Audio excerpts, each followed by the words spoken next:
All right. Good afternoon, everyone. Hello. Hope we're all doing well. Welcome to the stream. Welcome. All right. Welcome to the chat. Ramsey, welcome. I'll see you fairly shortly. I don't know if you've already gone. Lucas, welcome to the chat. Hope you're doing well. McLaren over on Twitch, welcome to the chat. And Mark as well, welcome. I hope you're all doing well. Welcome. And I hope you're all having a fantastic Sunday. Welcome to the stream. So we've got something a little bit different today in terms of routing. We're going to be flying through Central Africa. We're going to be flying over from Namibia over to Victoria Falls. So it should be pretty cool today. We're going to be flying in basically what was the very last ever DC-6 to come off the production line. And fun fact for you guys, if you're unaware, the PMDG DC-6 is actually based upon this exact aircraft. So we're going to be using, the paint for it today. Basically, at the end of the day, it's just a livery. But one thing to bear in mind as well is that this exact, aircraft was used to model the DC-6. So inside the cockpit is almost an exact replica of this last ever DC-6 that came off the production line. So it's going to be a pretty authentic experience today. It's just a few things that I've been learning over the last few days. So it's pretty cool. David, good afternoon. Welcome to the chat. I hope you're doing well. Good to see you.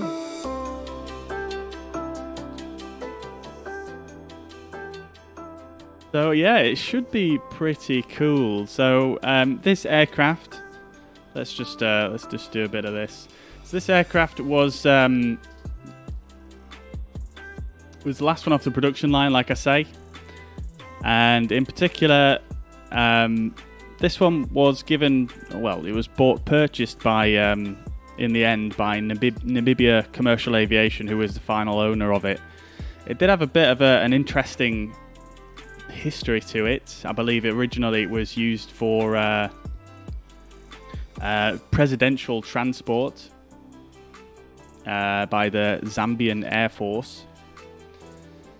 And then I believe, let's see here, I was reading about this last night and I'm trying to remember it. I've got some notes here, but in a nutshell, it went through about 3 owners before it last of all came to Namibia Commercial Aviation, who then used this as a charter aircraft for various flights. I mean, I couldn't really find too much information about Namibia Commercial Aviation, unfortunately. But what I did find is that they used it on a route between I'm going to say this wrong so many times today, but in Windhoek, obviously in Namibia, between there and Victoria Falls in Zimbabwe. They also flew over to Kariba, which is just a little bit further on than Victoria Falls. And they used it for, I believe, quite a lot on that route, but for also other sort of sightseeing tours, I guess. Like I say, I couldn't really find too much information about it, but I imagine there's a few destinations that they used it to fly to, and I imagine it was obviously, flown for other purposes as well that are not really easy to find online. So, before we get into it, as we've been doing with these DC-6 streams in the past, we've been obviously, doing a little bit more in terms of, the flight planning and whatnot. By the way, who wants to see our 6-pack? There you go. There you go.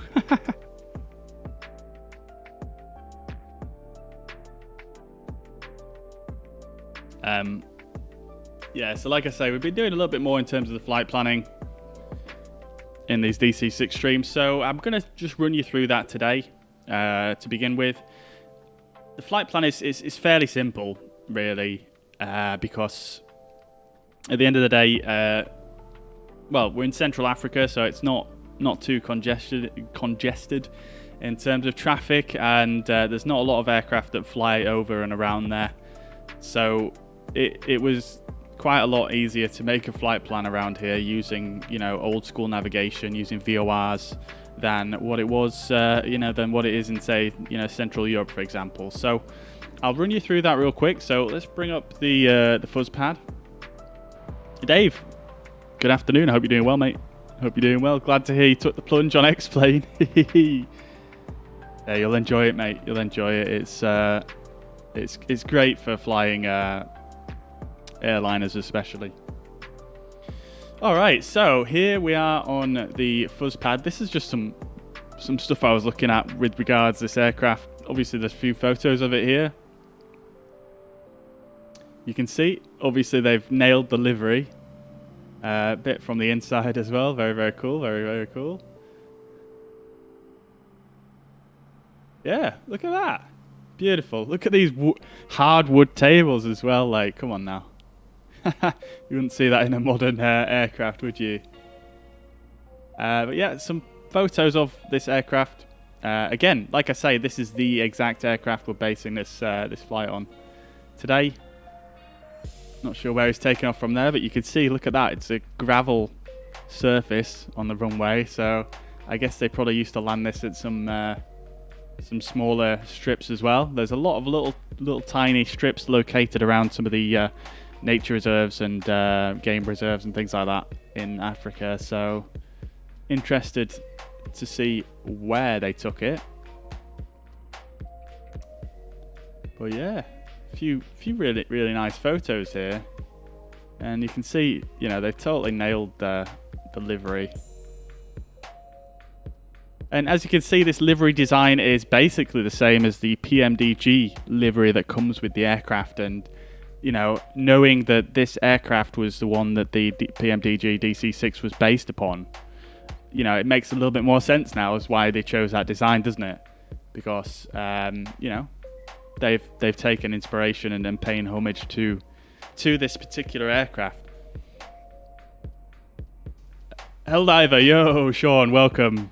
Hope you're doing well, brother. Good to see you, man. Good to see you.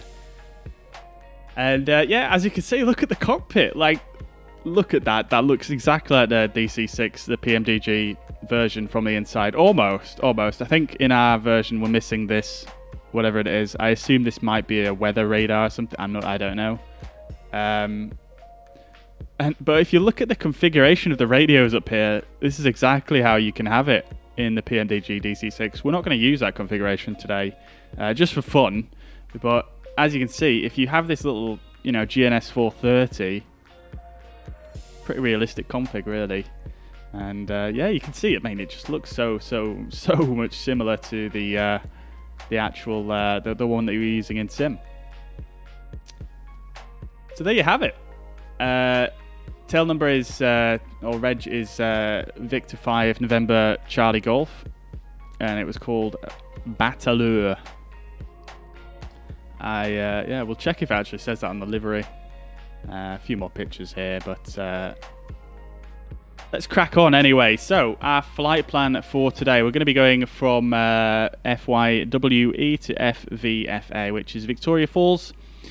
Alternate is this one. Not sure where that is, to be honest with you. Don't think we'll need it. Cruising flight level 130, nice and low. It's taking some of the African desert, and we're going to be passing over the Okavango Delta as well in this flight, which should be a pretty cool sight from above. And yeah, it's just going to be a really, really nice flight. Routing is direct VEDRI, which is also a VOR, which we'll come to. Alpha 404 Airway, MAV, VOR. Direct Victoria Falls, VOR, and then that's it, basically. Pretty simple and straightforward. As you can see, Namibia over to Zimbabwe. This is our routing. It's fairly straightforward, really. We haven't really got too much to even consider on this route because, I mean, the weather is fine today. Wind's very light, as you can see. We're going to have a little bit of a tailwind component for the trip. Average wind component is 1 knot of tailwind, so it's pretty easy going really in terms of weather. And like I say, we've got VORs. So if I go onto Navigraph here, you can see again the routing. We're going to be taking off from here. Right here. Eros, Windhoek, Eros, and we're basically going to be heading out to the east. What I might do is just for a bit of, so we can have a bit of a, just a bit of a look around the area. I might just, because the winds are very calm, I'm probably going to take off, if we have a look at the charts here. Yeah, I might just take off to the, actually, it's a long runway, isn't it?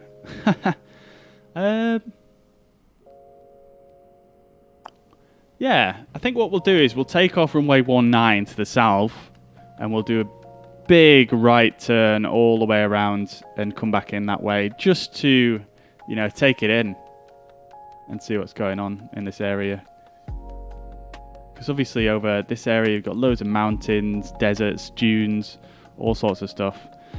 So we'll swing ourselves around and then come round to intercept this radial, the 079er for this VOR. As I said earlier on, you've got Vedri, which is an RNAV fix right here, but you've also got Windhoek VOR, which is directly above the international airport here. So we'll fly into that on the 079er and then continue out on that radial all the way until we intercept the Maun VOR. Again, inbound is going to be the same inbound course. And then we're going to be heading outbound from the Maun VOR direct to Victoria Falls VOR. And then we're going to start our approach from there. That's it. Pretty simple. We're passing over the Okavango Delta is just in this region right here as well. So that should be pretty cool. Looking on little nav map, I did have a look at the VOR coverage for this routing. We do have a bit of a gap where there's no coverage here. So I've measured this up using little nav map, and it's just under 109 nautical miles. And just did a few calculations based on our expected ground speed. Ground speed will probably be, about 240 knots, maybe a little bit higher. So, taking that into account, it's probably going to take us about just under half an hour to pass this section here. So what we'll do is, just as we lose VOR coverage here, we'll just start a timer, just so we know when we can expect to pick up this next VOR. And we'll just continue on the same heading. We'll maybe add a little bit of wind correction. We've got light winds today, but we'll just maybe add a little bit of wind correction to the north, just so, if this east-westerly wind, so it doesn't just push us off this course here. Not that it'll be a huge issue. And then, like I say, inbound to the Maun VOR and then on to Victoria Falls. Pretty straightforward flight plan. Should be pretty stunning overall. Like I say, I didn't want to go into too much here because, it's pretty straightforward. And that's it really. Let's start getting things set up then. Is anyone in the chat? Is anyone going to be joining me today for this flight? We've got multiplayer is on if you want to join. The routing is in the pinned comment on Facebook. I can drop it in the chat for you guys as well. If you're on Twitch, you can type in !route and that will give you the routing as well.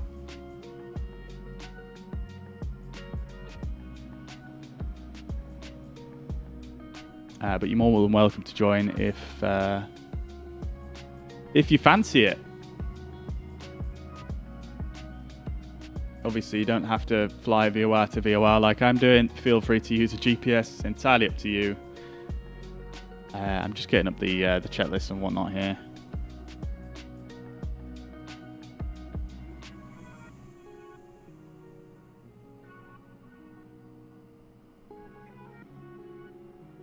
We'll need to do our performance calculations as well. So we'll come to that.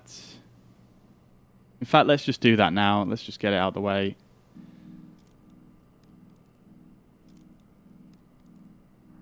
Okay, let's bring up the tablet one more time. Which server? We're in North Europe, Paul.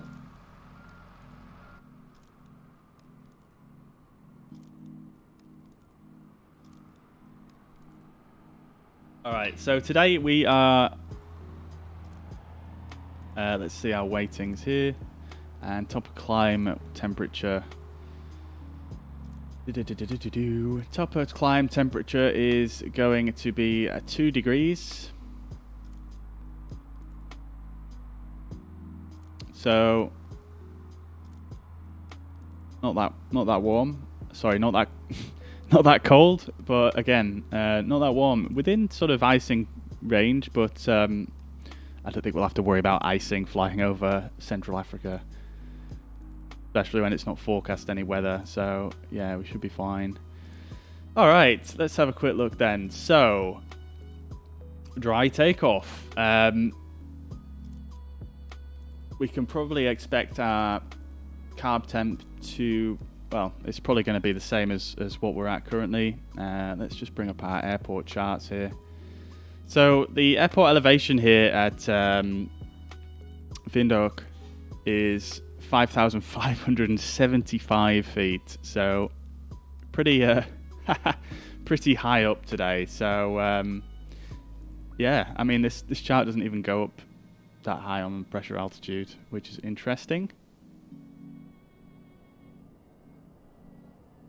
I've lost my page.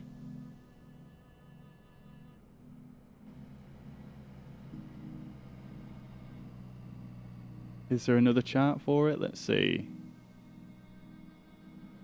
I think these are all cruise charts, I believe. Yeah, I think these are all cruising charts, aren't they? Flight level cruise chart, yeah, it says at the bottom there. Okay, cool. So let's go for, we'll just put maximum. So 4,000, 50 point, we can expect 51.5. I mean, these are all the same actually, to be fair. So we don't need to worry too much about that. Our weight, gross weight is 86,460. So we are going to be a dry takeoff. And yeah, we're actually approaching the limits there, but shouldn't be an issue. In fact, what am I on about? 51.5 is not going to be the power setting. It's going to be 52.2 at 2800.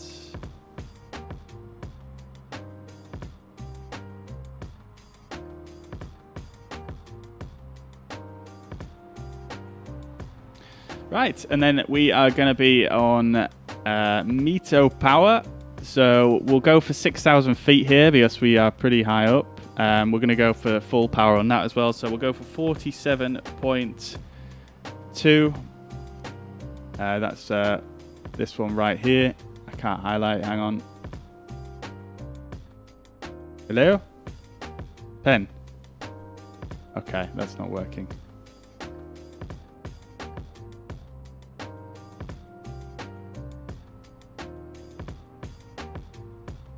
Yeah, well, let me highlight the text. That's weird. Anyway, yeah, you can see here 6,000. 47.2 to 2,600 RPM.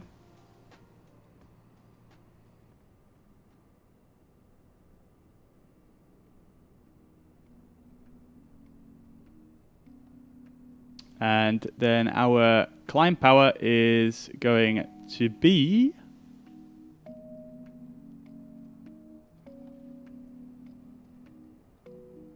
Let's just check the temperature here.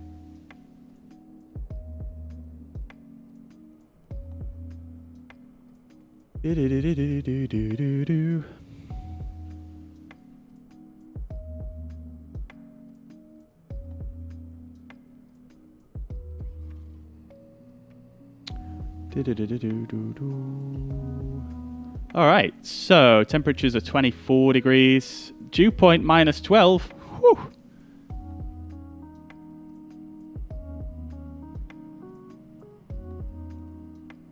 Yeah, so we've got winds 250 at 5 knots. So we've got a little bit of wind actually on the takeoff. Variable between 170 and 280. Cav OK, 24 degrees, minus 12, dew point, QNH 1027. Very, very light winds in Victoria Falls. Okay, cool. So 24 degrees it was on the temperature here. So I can't. Manifold temperature. Sorry, carb temp probably going to be plus 10ish. I would say. So let's go for 39.8. I'm just going to say 40 on that. And 2400 on the RPMs. And that's our climb power. And then for cruise power, I'm going to actually use this other chart just to see what it's like, actually. We'll go for a 1200 horsepower cruise. And we're going to be cruising at 130. Let me just double check that. 130, yeah.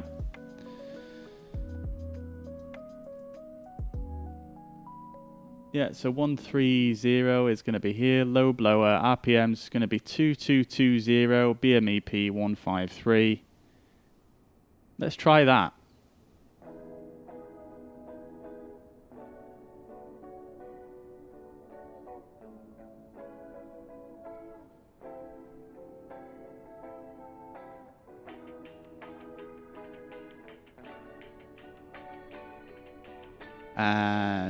Sorry, I'm just writing this down on a notepad. 153 BMEP. Okay, how do you change server? Dave, I'll show you that in just 2 seconds.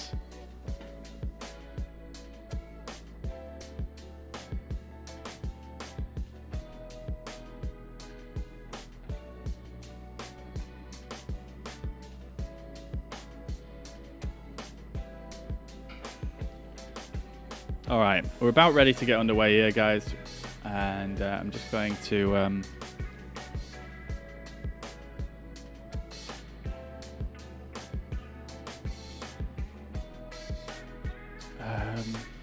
yeah, just bear with me 1 second. Routing, Paul. That command unfortunately didn't work on YouTube, but I'll just paste the route in chat.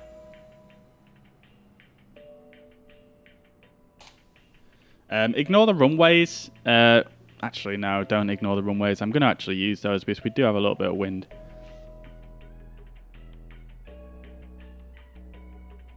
So I've pasted the route there in chat, so that should have come up on all channels. Let's just open some stuff up while we wait.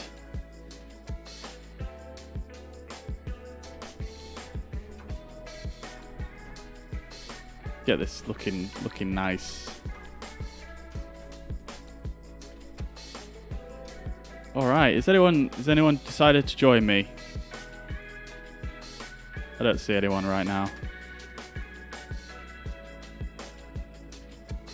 How do you change servers then? So Dave, if you go to if you go in the top right, this should be visible on the main menu as well. Click on your name. And then click on servers here and just change it to North Europe. Should have used West Europe looking at it now, but the ping wasn't that. Oh no, it's just changed. Yeah, so if you just click up here and just click North Europe, then it should work. Guys, you'll also need to click on live players. I'm on live players and live weather. So you'll need to open up live players if you want to join the flight. Aviation Kid, welcome to the chat. Hope you're doing well. Good to see you. Good to see you.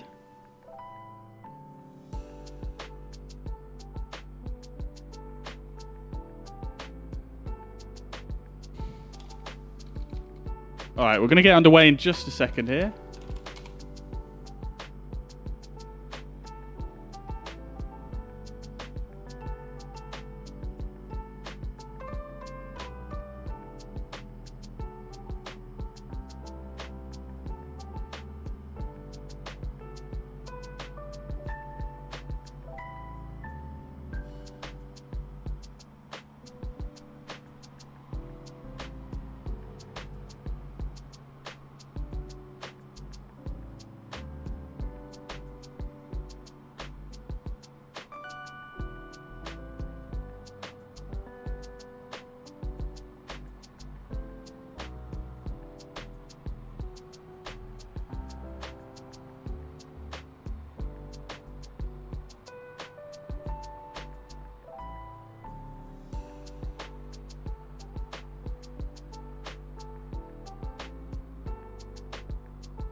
All right, cool.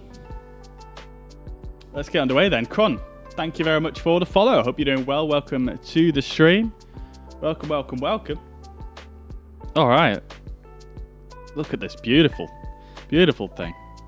Let's just have a quick look here. See if they actually put the name of the aircraft on. It was on the nose, wasn't it? Yeah, look at it. There we go. Battleur. You can't really see it because of the sun there. In fact, we can just do a bit of this, can't we? There we go. Beautiful. Very nice. Very accurate. Very accurate. What do you call? Livery. Love to see it, man. Love to see it.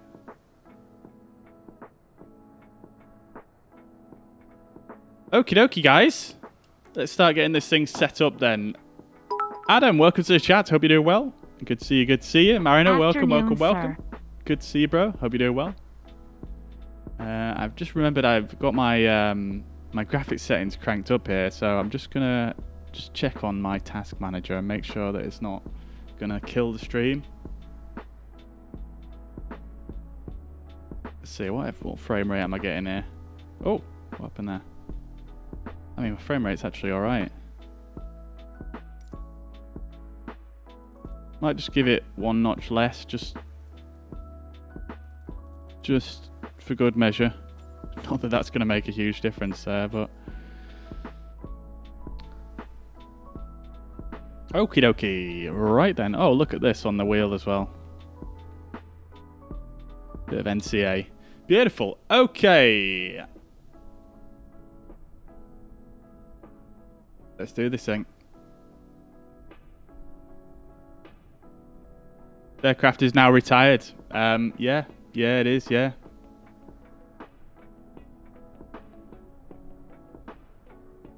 Yeah, it was sold to somebody.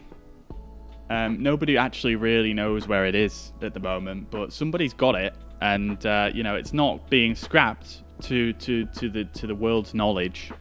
But it is, yeah, it's not in service for this company anymore. But this was the last known, you know, owner of it.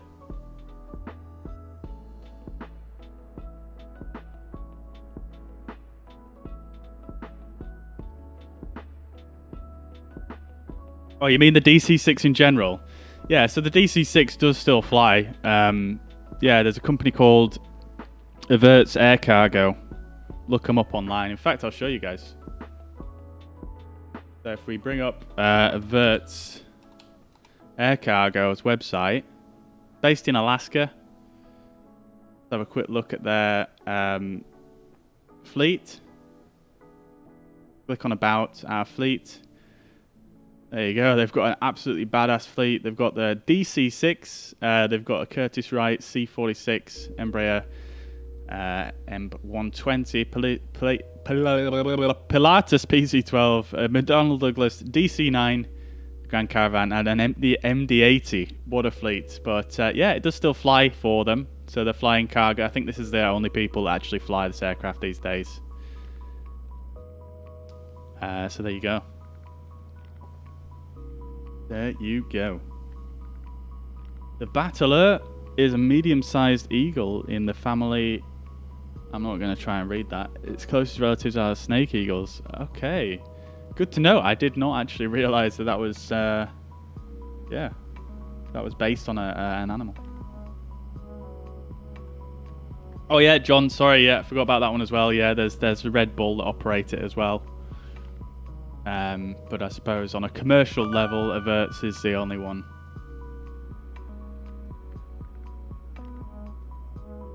Zor, thank you very much for the follow. Hope you're doing well. Oh, Mariner, thank you very much for the 200 stars as well, dude. Very generous. Thank you very much. I don't know why my alerts aren't playing. I don't know if you guys can hear them.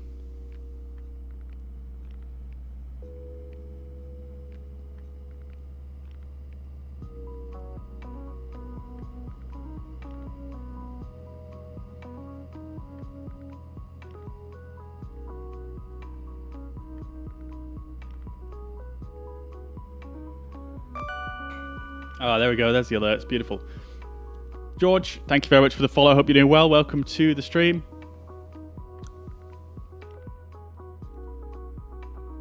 Red Bull owns one too. Yeah. We actually did. I've actually done loads of flights in that Red Bull livery. I don't know. I forgot about that one. Oh, they do charters in it as well. I did not know about that. Fair play. Fair play. I mean, who wouldn't want to charter this? To be fair, absolutely amazing aircraft. I'd love to fly on one. All right. So first things first. Let's get the aircraft loaded up. So our loading for today.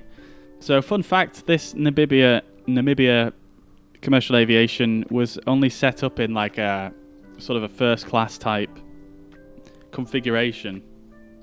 So it only actually had 60 seats in it. So we can't actually put 60 people in today. But we're going to put in. Sorry, we can't put in 68, but we're going to put in 60. Cargo.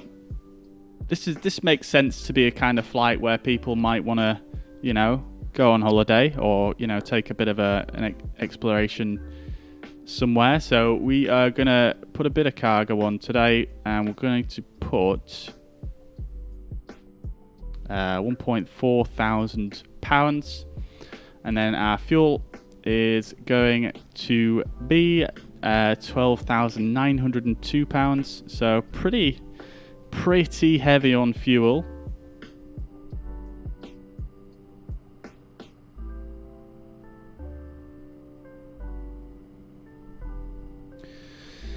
Right, there we go. That should do it. So our gross weight is 86664, which puts us just under the wet takeoff. Puts us just under the wet takeoff limit, I believe. I'm just going to double check that actually, because I want to just make sure that I think that's right on the limit. I think the limit is a bit higher than that, but I just want to make sure. I don't know if anyone chat knows the wet takeoff figure off the top of the head. I think it's 89 or 92, but let's just make sure.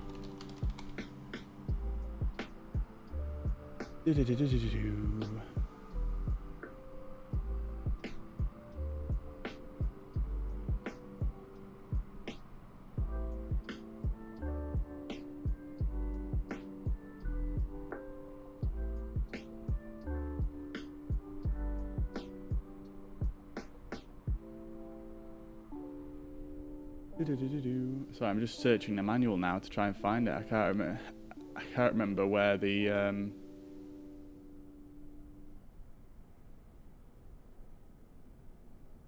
where it says it. 86.7 or 87.6. Okay, well, like literally just a few pounds underneath it. It's a good thing it's a long runway here.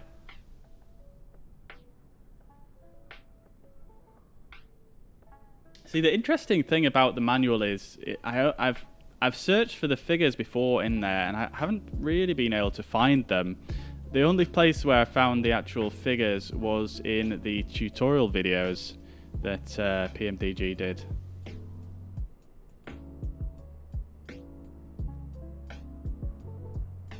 Let me see if I can find it here in the introduction section.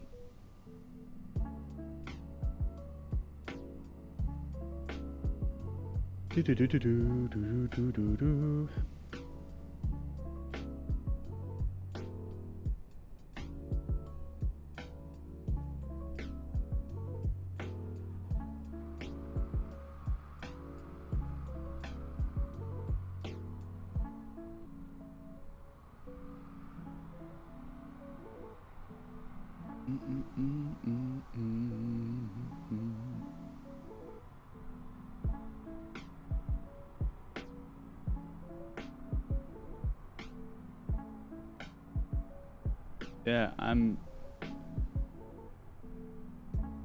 it's strange that... Oh, actually, yeah, I did see it in there. I'm just being silly. Right, I believe... is right here. Yeah, so basically what you have to do is you look at the dry takeoff. You look at the dry takeoff table, and then it says max permissible takeoff gross weight on the dry page. It's 92,200 pounds. Yeah, so we're well within limits. We're absolutely fine. No issues. Okay, great stuff.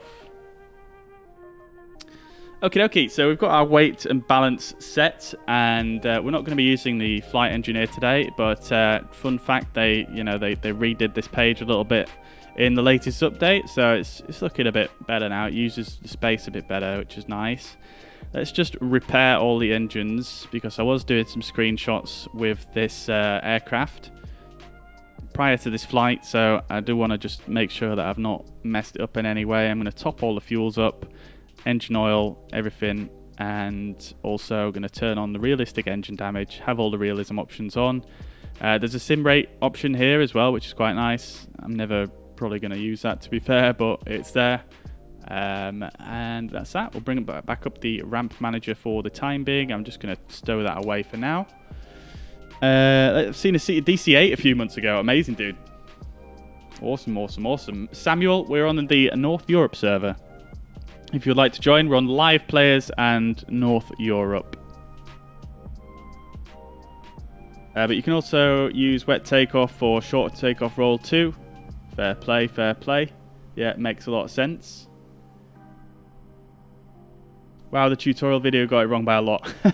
Yeah, well, I mean, obviously there's one thing looking at the manual, and there's another thing, having experience on the aircraft. It might be, that the manual is, it pushes it to its limits a little bit more. And there's also the possibility that I read it completely wrong, so...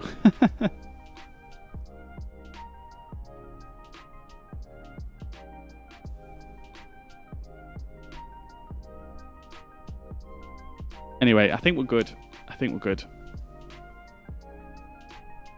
Can't see anyone on. Oh.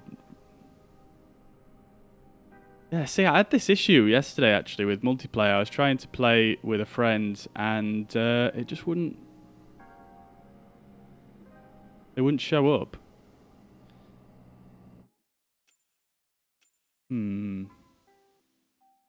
So what I'm going to do is, because we've not done anything yet, let's just... I'm just going to put it onto... maybe there's an issue with using live players.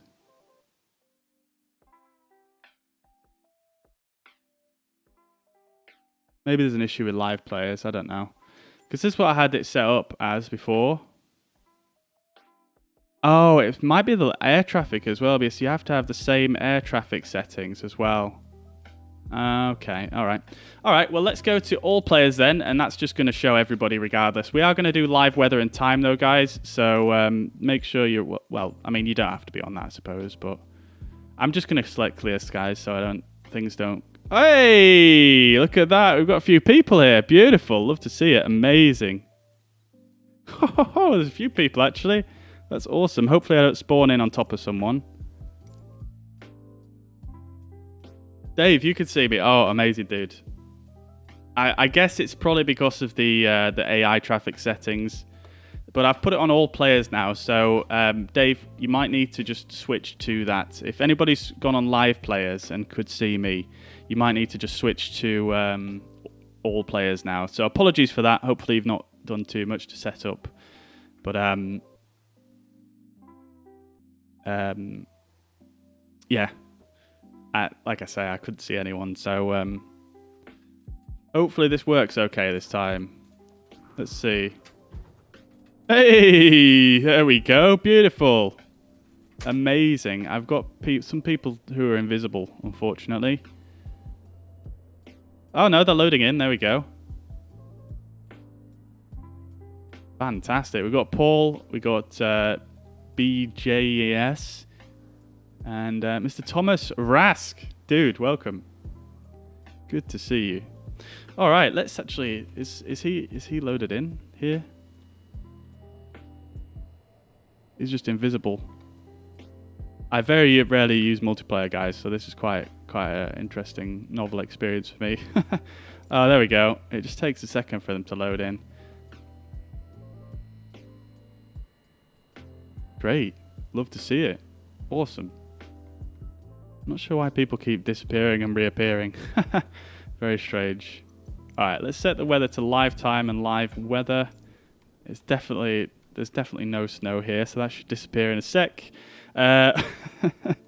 Let's jump back in then and we'll start getting things ready to rock. So I'm just going to leave the doors closed because I probably would have done that just now anyway.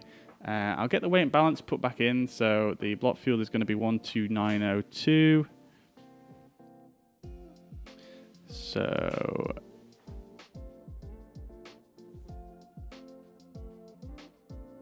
oh no. 12902 on the temps. Sorry, on the fuel.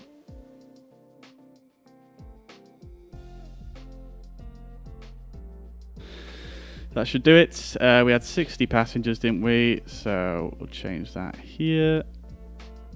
And it was what, 1.4 thousand pounds of cargo.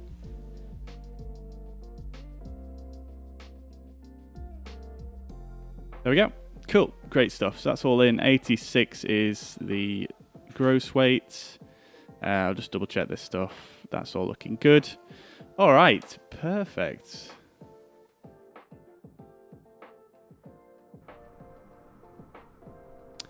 Beautiful. We've got Samuel as well here. People keep disappearing and reappearing. I'm not sure what's going on there. So, yeah, I'm not sure if it's just an Asobo thing or what, but come on the runway down there. Fantastic. I definitely saw more people when I looked on the world map. I don't really know what's going on. I don't know if people are just logging off and back on to change it to all players. But anyway, let's start getting this thing set up. We've got the weight and balance in, so I'm just going to run through the initial setup here. And we can get rocking. So first of all, let's just jump back here and check the circuit breakers. All are up, 1, 2, and these 4 are always down. That's fine. Everything else is good. Let's check these ones as well. Just on this strip here, they're all to the left. That's looking good. Great stuff. Okay, cool. So overhead, all these are guarded. That's fine. Everything else is in the correct position up here. Water injection pumps are off. All these circuit breakers are in the correct position. We'll turn our nav lights to steady.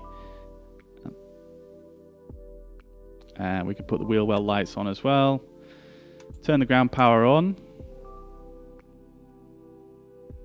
Inverters can come on as well, both sides, and the engine instrument inverters. I'm going to leave all the lights off for this. Auto feathering can stay off for now. Aux blower is off. And the emergency exit lights are armed. That's looking good.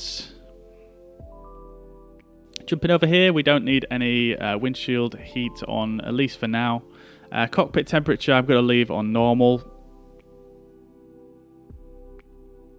We could do some fire detection tests as well. So let's just reset my camera there. 1, 2, 3, 4, looking good. 1, 2, 3, 4, and these end ones, that's looking good. Forward baggage, looking good. Looking good. Heater, wing heater, there we go, okay.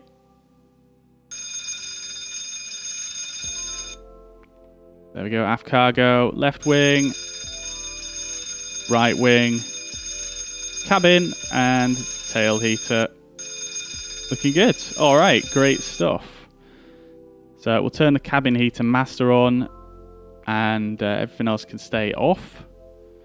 Check it in the middle. All our fluids are topped up, looking good. Fuel quantity is in and looking good. Let's just do a quick test here. Looking good. All the alternate tanks are empty, so we don't need to worry about changing tanks. Cowl flaps can go fully open.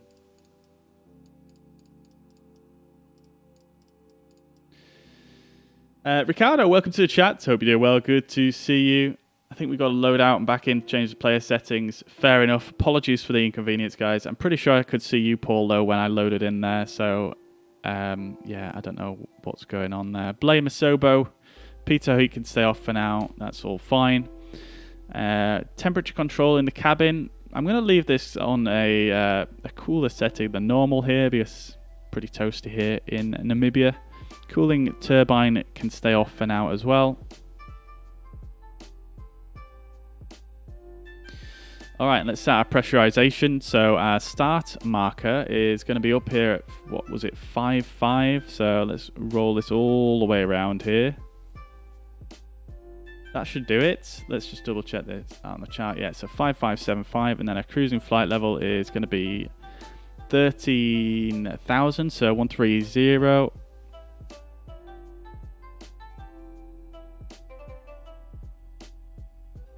11, 12, and 13.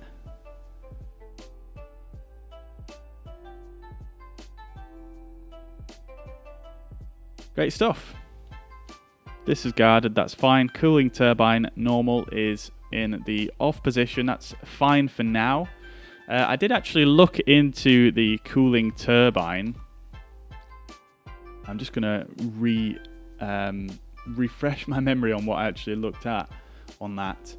So the cooling turbine, let's see.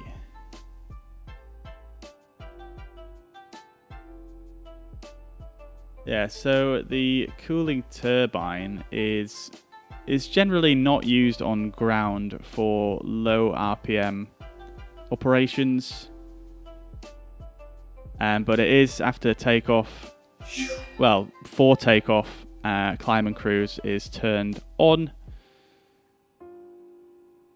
And I can't actually remember. I did look into what it actually does. This manually actuated override switch on the cooling turbine. The switch is only used under emergency conditions and during engine operation below 1200 RPM. The switch has two positions, normal and off.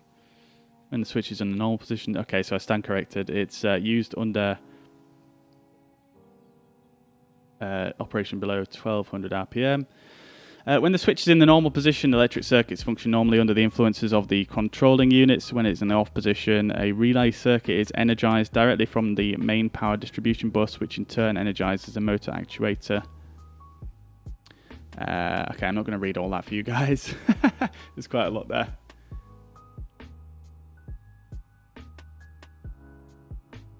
Yeah, so basically, you use it in the off position when the low RPM operations, below 1200 RPM, and then for takeoff, climb and cruise, you would have it on, and obviously the descent as well. So that's the cooling turbine. I like to know what things do, you know, so just checking on that there. All right, so that's all up above done. I'm going to leave the radios off for now, as is normal for starting the engines. We'll leave the radios in the off position, and then we're going to come forward here, just have a quick scan. We'll set our QNH, which I have forgotten already. Excuse me. Let's just check on the flight plan. QNH is 1027, which is about there. 1208. I got it a bit close enough. Okay, that's good. We'll set up the OBS shortly.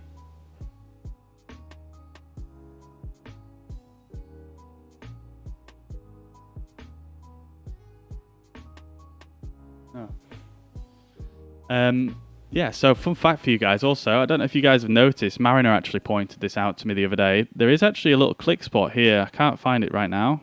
I believe it's there. There you go. So there's a little tiny click spot right here you can use to switch the... if you're using the GPS, you can switch it from GPS to VLOC if you're doing like an ILS approach.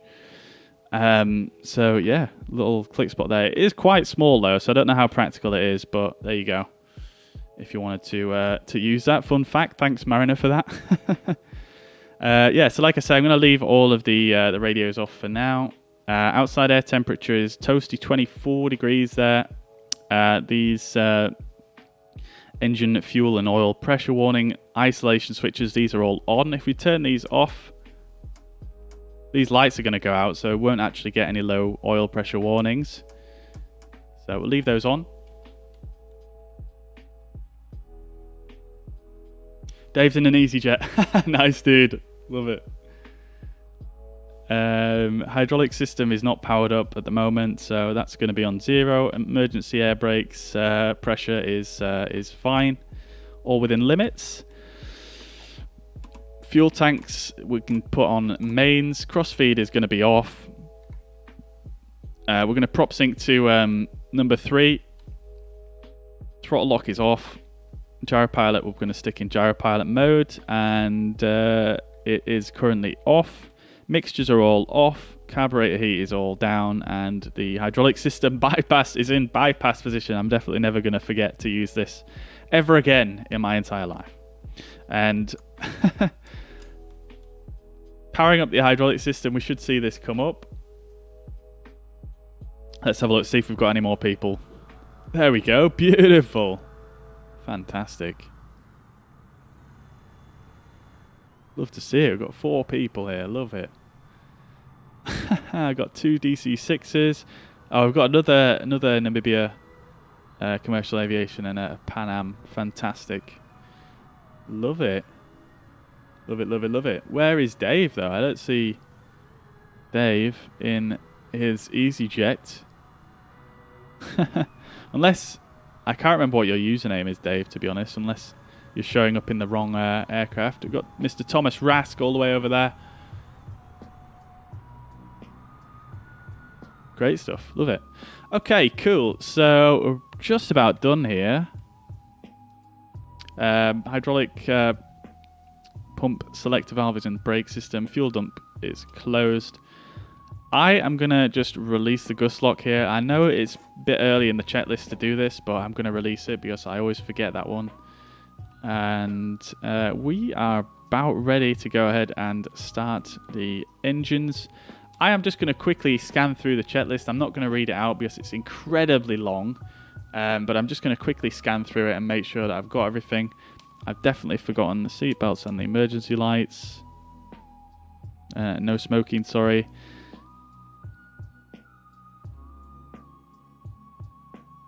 And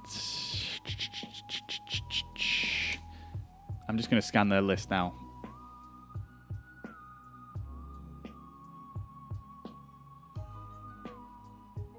I need to write down like a condensed checklist, really. I'm pretty sure the checklist that the flight engineer does is probably the correct checklist. Obviously, the one in the manual is, you know, it's got everything on there, so it's much more itemized.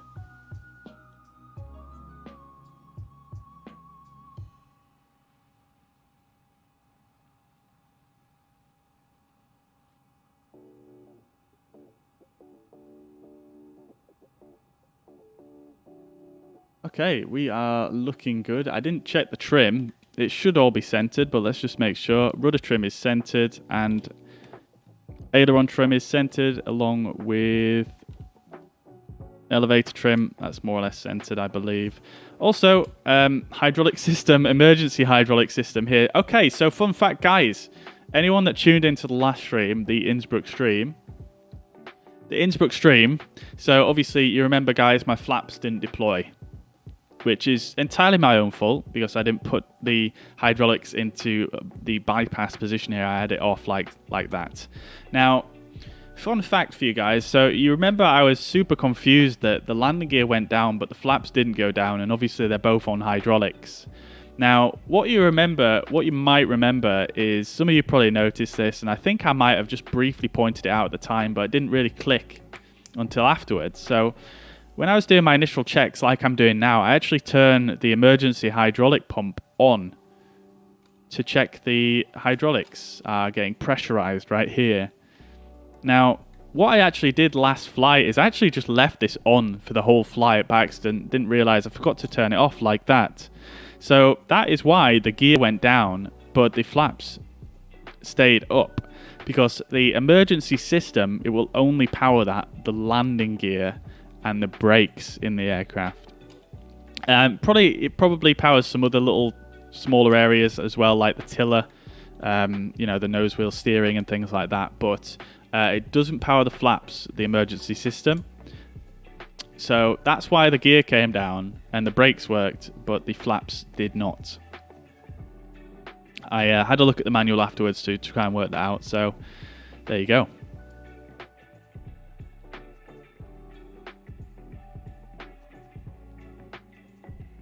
I've had CRJ 550 at the end of the airport. Mine is a DC-6, but shows a GA aircraft in your stream. Oh, that's a shame. I wonder if are you using a different livery that I might not have.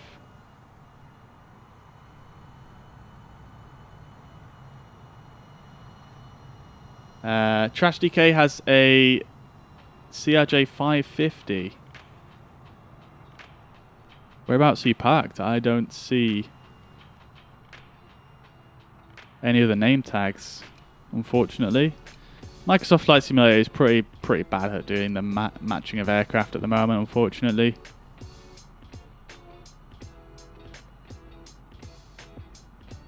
Oh, Dave's next to Sam.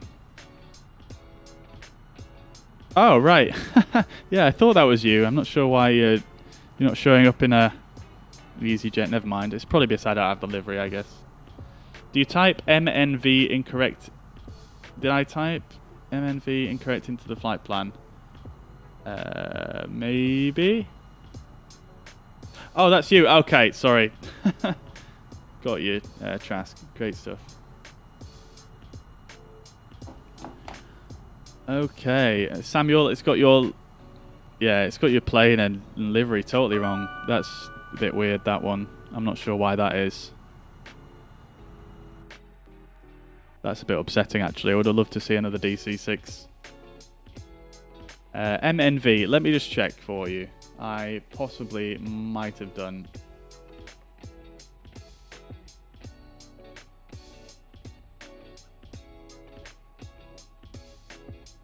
I'll just bring up the tablet. So it's this VOR right here. Oh no, it's not. MNV. Where is that even in the route? Let me check the routes. Is it the route that's showing on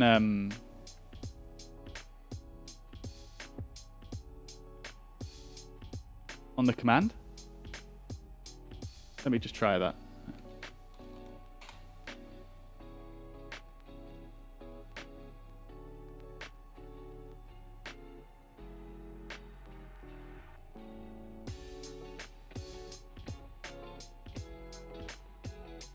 Thomas, yeah, I'm not sure what you're referring to there.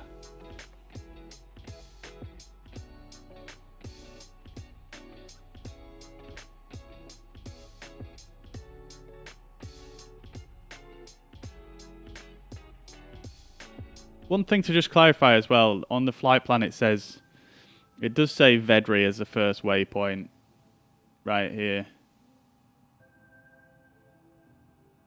Now, you can put that if you're using a GPS, but if you're not using a GPS, you'll need to go and use this VOR right here.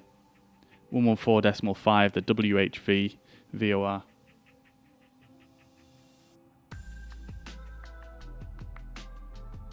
Maybe it's a generic aircraft option on Bobby's side. Ah, Samuel, that is a good call, actually.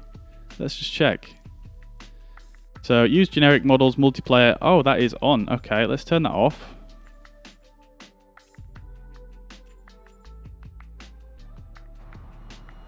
Okay, it's respawning you. There we go. Oh, amazing. It's weird how these guys showed up, though, in DC-6s, and that's very weird. All right, nice. We've got 3 DC-6s. Love to see it. Hopefully, Mr. Thomas shows up as well as a CRJ, maybe. Let's see.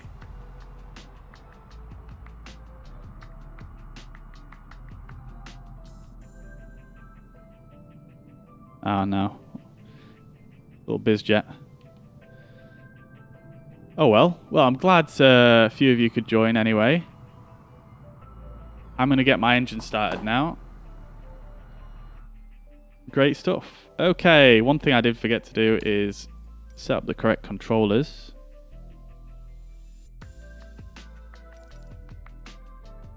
Oh no, I've got it set. Okay, that's good. Fine. Let's move the throttles forwards a little bit.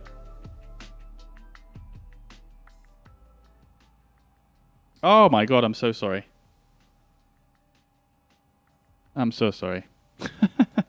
I'm so sorry, guys. I was just looking around and showing people, yeah. So Samuel's obviously respawned in the Averts air cargo there. So we've got 4 DC-6s, amazing. And then we've got Thomas over there. Unfortunately not showing up as a CRJ, but hey-ho. Microsoft Flight Simulator for you. Okay.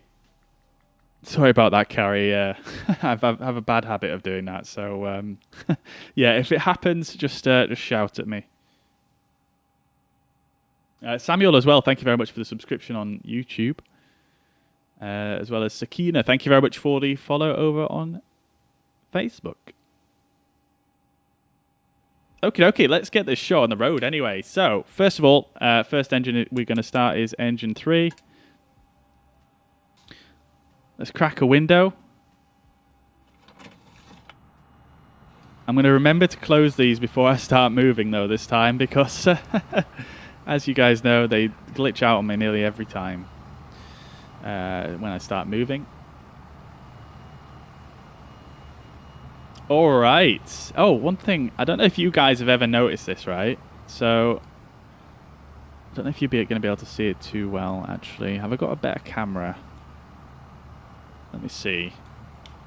So if you go here, I don't know if you guys have ever watched the... if you come down underneath... Is it right here?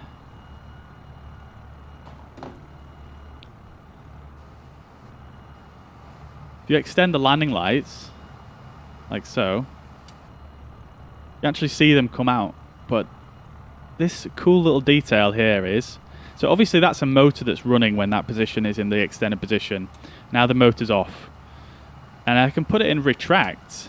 You can see it's retracting, but then if I stop it from retracting like this, it actually stops. A small little detail that I just thought that was really, really cool attention to detail there.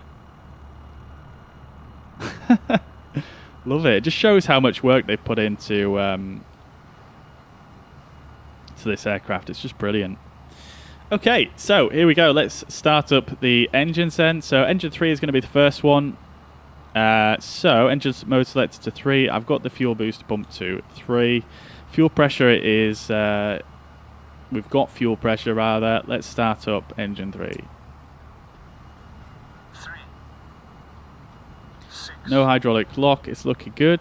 9. Let's get magnetos. 12. Boost and prime. And mixture as it catches. Beautiful stuff. Let's make sure that's in the bypass position. Oh my god, I nearly... Because I was doing that demonstration, I nearly bloody started moving without it on after all that. Right, beautiful. We got a good engine start there. Let's have a quick look. RPMs are quite high there. Let's just drop that down a bit.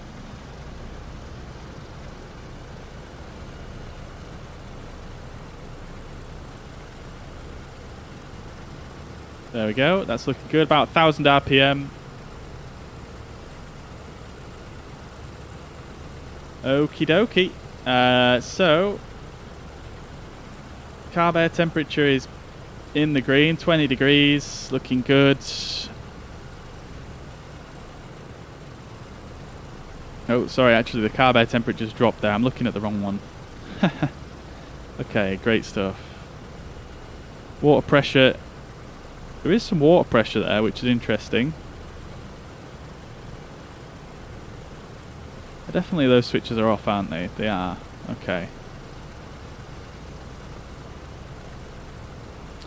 And the cylinder head temperature is building. That's looking good. Everything's looking good. Great stuff. Okay, let's continue. So, engine mode selector is now on 4. Let's boost the pumps for 4. Let's start them rolling. 3, 6,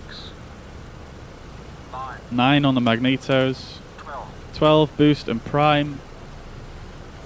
Mixture as it catches. Beautiful stuff.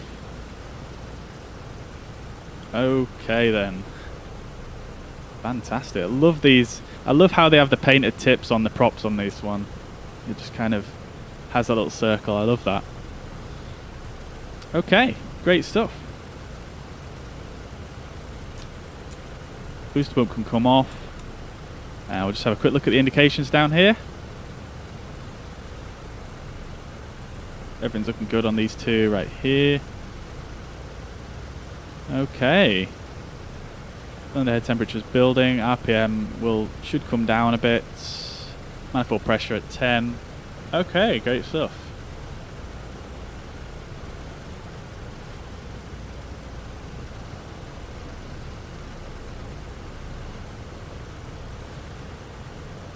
Alrighty then, let's open this window. And I'm actually going to just close this. We don't need to poke our head out there anymore. Okie dokie, engine mode selector is in 2. Fuel boost pump to 2. Let's start them spinning. I don't know what this is. This is some kind of artifact from the latest updates. 9 magnetos. 12 boost and prime. I was too slow. I was too slow. Oh dear. It's weird how there's such a tight sort of timer for the engine start procedure there. Because in the manual it says you should let them spin for 11 to 14 blades. So I don't know why it's such a short timer there. Or maybe there's something that I'm doing there that's messing it up. But nevertheless, let's go to engine 1. Boost pump is on. Engine mode selector is in 1. Let's start those spinning. 3. Looking good. 6. 5. 9 on the magnetos. 12. 12 boost prime. Mixture up as it catches. Beautiful stuff. Check the indications. Looking good. RPM is building. Let's check back on it in just a moment here. Let's get engine 2 started. Boost pump off, boost pump for engine 2, engine mode selector to 2. Let's spin it up. 3. Looking good. 6. 9 on the magnetos. 12. Boost and prime. There we go, it's catching, mixture, and beautiful stuff. Okay.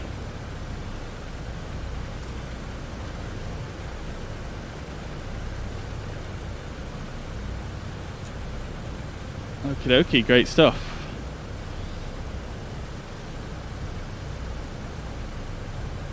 Oh wait, the RPM's actually, what's going on with the RPM here? It's still saying it's 0. Oh, it stopped. It's so hard to hear when all the engines are running. Alright, okay, I guess we're trying that one again.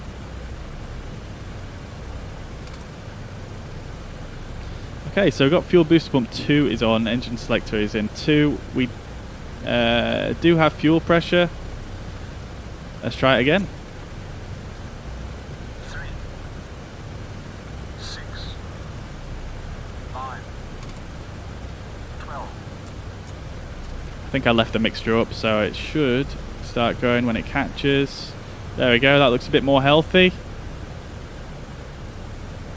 Oh no. Oh dear. Oh dear, oh dear. That's not looking good, is it? Alright, let's get the mixture off for engine 2.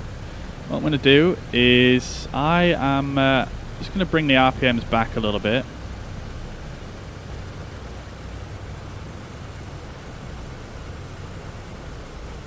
And I'm going to bring the throttle for engine 2 up a little bit. Oops, didn't mean to touch my throttles there. I'm going to bring number 2 throttle up a little bit. And I'm actually going to close these windows so I can just concentrate a bit better. Finding the start a bit easier from battery rather than GPU. Okie dokie. Yeah, that's a good point. I mean, in the startup procedure, it does actually state to go to plain battery after you start the first two. But on plain battery, we'll turn the wheel well lights off now as well. Beacon lights should already be on, really. I found they spin really slowly when you're on the battery, but let's try it. The fuel booster pump is on. Try it again. 3, See how the count is a lot slower now.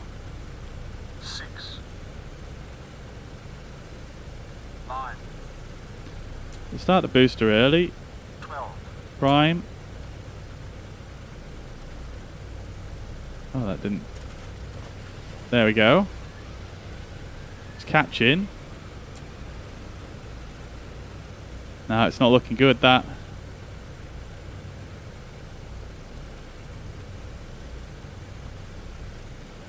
What's wrong with it? I don't can't quite see anything that's indicating incorrectly.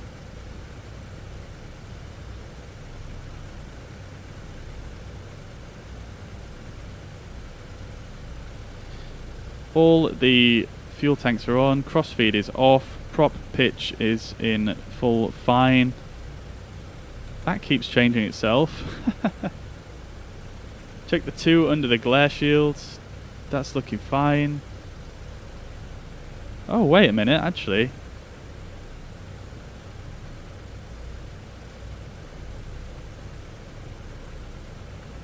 Is that pulled out? Oh. Wow.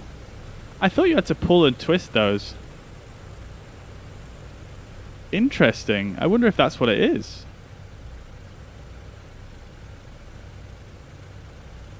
Wait, number 3 is pulled out as well. Oh, number 3 is just spooled down. What is going on?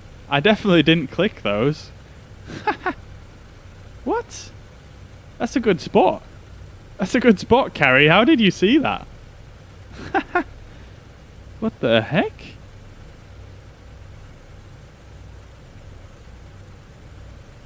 Wow. Interesting. Okay. So number 3's gone out. Let's start with number 3 then.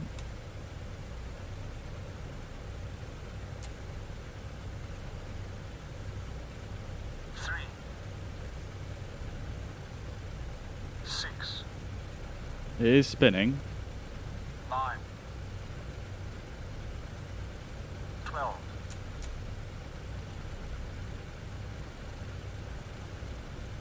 They're very slow at catching on battery. There we go.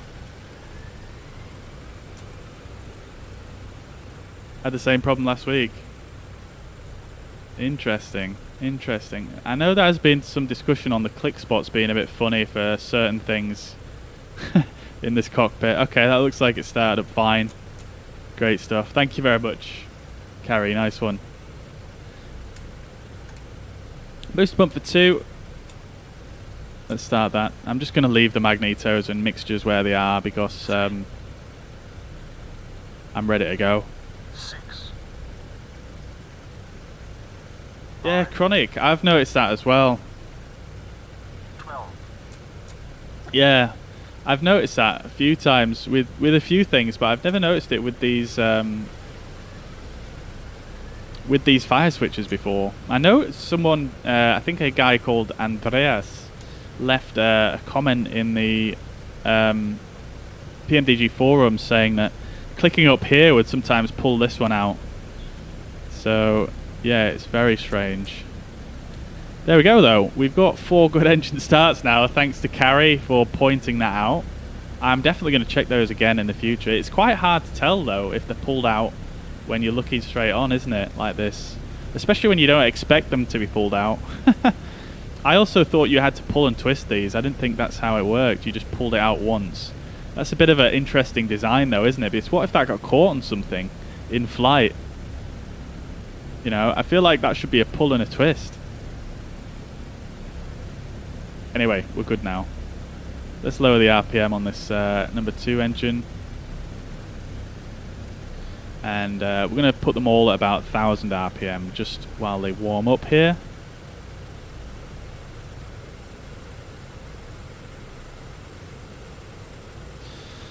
Okay, great stuff. So everything's looking good. Cylinder head temperatures, if anything, are a little bit cool. Carb air temperature is it's within icing range, but that's fine. Plus 10 degrees, which is, I believe, what we used for our performance calcs. So that's good. I'm just going to double check that.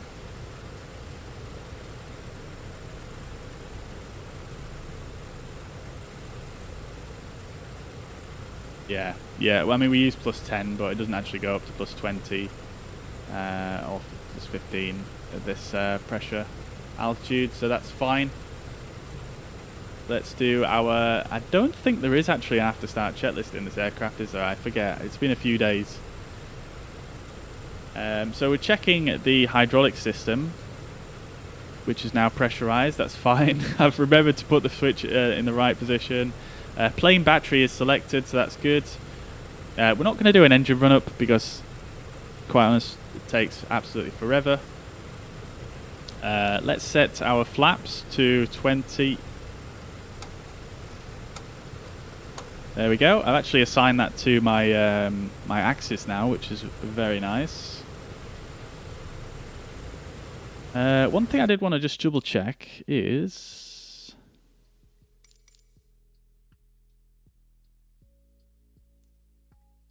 landing gear.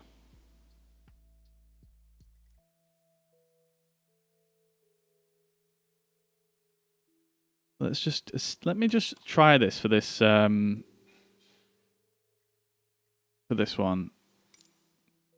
So you have to do such a weird assignment for this TCA add-on. You have to set both gear up and gear down onto that button. It's very strange. Anyway, that's set. So we're not going to do a run-up. Pre-takeoff, we've not got a long taxi to go here. We're going to be taking off from runway 0, what is it? Actually 01 here? Yeah, 01. So I'll just brief you guys on the taxi. We don't have a departure procedure here because of, well, there isn't any, as you can see. So departure is going to be on 01. We're going to take off to the north, and then what I'm going to do, just so we can have a bit of a look around Windhoek, I'm going to take off to the north and then going to do a left turn, a left climbing turn, and then I'm going to head out to the east. We're then going to join on to the WHV VOR, which is on the, we're going to be looking for the 077 radial. Ignore this section here. We're going to go for the 077 radial, or inbound course in our case for the initial departure. So, like I say, we're going to take off 01, do a left turn, left climbing turn out to the east, and then we're going to join the 077 radial for the Windhoek VOR. And that just reminds me, I haven't set any of my radios, so let's just turn those on. Definitely helpful when that's what you're using for navigation. Okay, so the first VOR frequency that we're going to be on for quite a while now, so that's all I'm going to tune for the time being, is 114.5. That's all I'm going to tune for now. Let's extend the landing lights. Got the flaps down there as well. Beautiful stuff. We'll turn them on. There we go. Beautiful, beautiful, beautiful. Turn the motor off. We'll put the engines into 4 degrees, cowl flaps. And then I'm going to come down here and I'm just going to tune that 077, which is about there. Oh, 1 degree off. Always 1 degree off. Okay, DME is not working yet, but it should work when we get in the air, or at least start moving.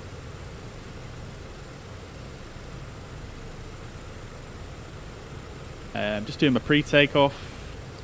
Fuel booster pumps, we'll put them all on for takeoff.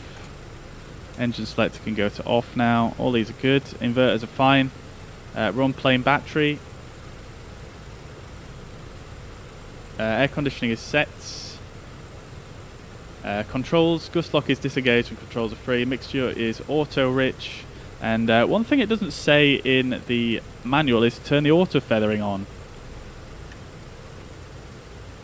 So I'm going to turn that on. And I'll turn the pitot heat on while we're on the taxi out. Cooling turbine, we'll also turn that on now as well. Alright, let's get underway then, guys. So we're going to taxi...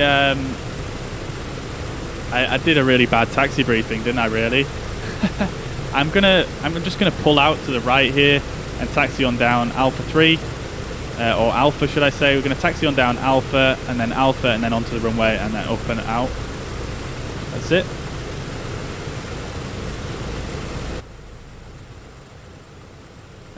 Let's see. I have a friend who needs help with his computer, so I have to leave now. Okay, fair dues, dude. No worries. I'll catch you soon, man. By all means, obviously you can catch up with the stream on YouTube. Obviously the recording's there if you want to just watch it back. I wonder if the slower rotation on the battery means I'm hitting the timing easier. I'm in VR, so a bit of race clicking everything. Oh, I can imagine.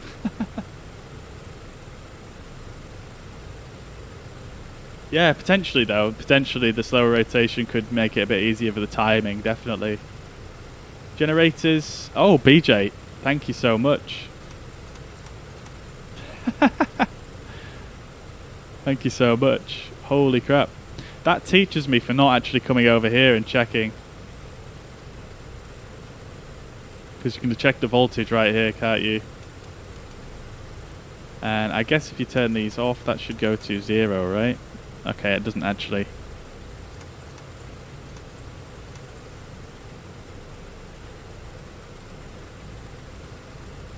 Anyways, thank you very much for that. I don't know how I missed that. There must have been something. There's always something. Okay, let's taxi on out. Let's disconnect the ground power units, and we are good to go. Let's release that parking brake then. And I'm just going to basically swing out to the right here. Just going to get axis and O's open so I can use the tiller.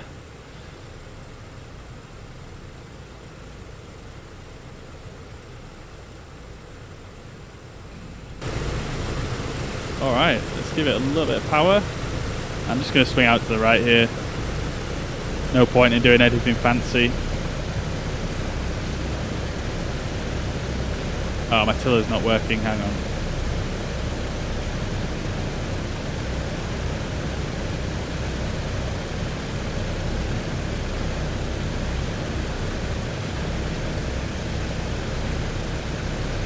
There we go.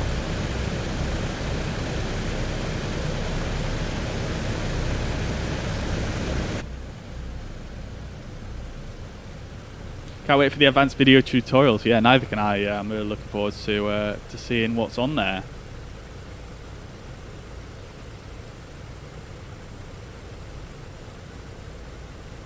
Alright, hopefully I don't clip your wing there. Oh, I think I should be clear of that.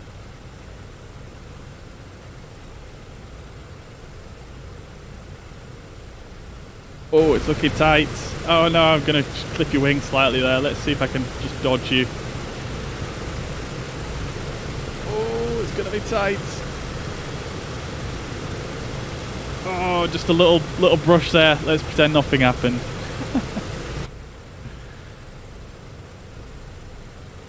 Alright, so we're going to taxi on left down Alpha. Not much signage here in this airport for the taxiways.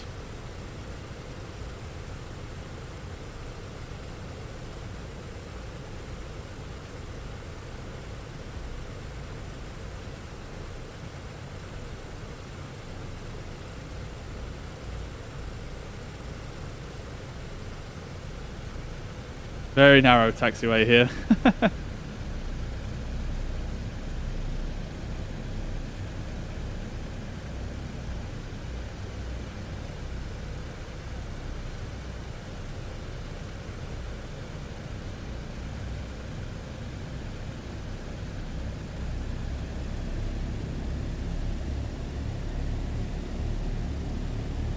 Needed quite a bit of power to get moving here. There must be a little bit of a gradient.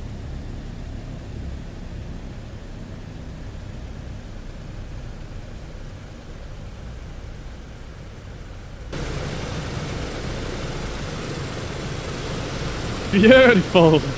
Love to see it. Amazing, guys. Amazing.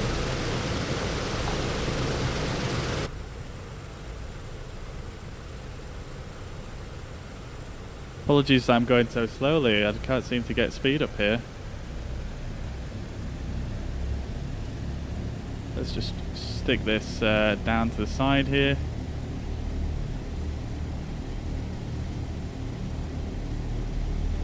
Reese, we are on North Europe server.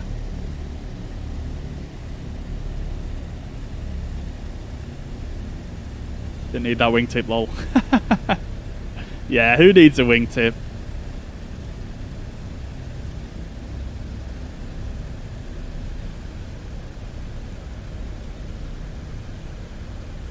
Yeah, we're on North Europe, Reese. Welcome to join. Dennis, good afternoon. Welcome to the chat. Hope you're well. Good to see you. Happy 4th of July to you too, dude. And happy 4th of July to any of my US viewers out there. Okay, so pre-takeoff checks are complete. Let's just check the cylinder head temperatures before we go, because we did close down the cowl flaps. That's in the green.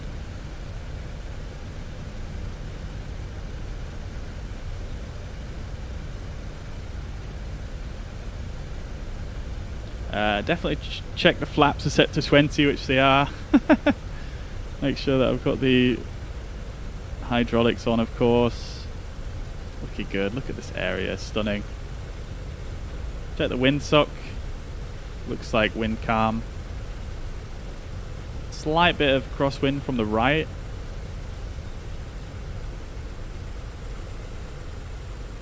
Can you see me behind you? I'm pretty sure I can, Dave. Yeah, there you go. Love it. I'm just trying to make sure I don't miss my turning here. Alright, so the like I said, the pre-takeoff checklist is complete. All we need to do is just take off. Well, let's just change the position lights before we do that.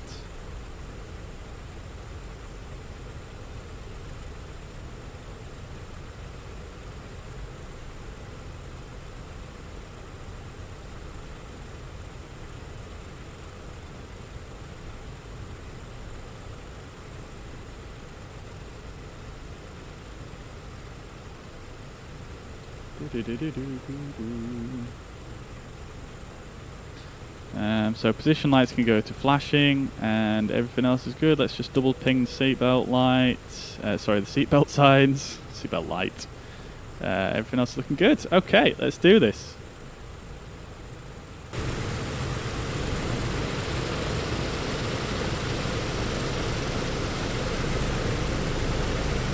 Hey, we've got someone else as well on the runway. Oh, it's a 747. Beautiful. Reese's Pieces. I assume that's you, Reese Giddens. I'm going to take off in that direction now. So just close your eyes. Close your eyes.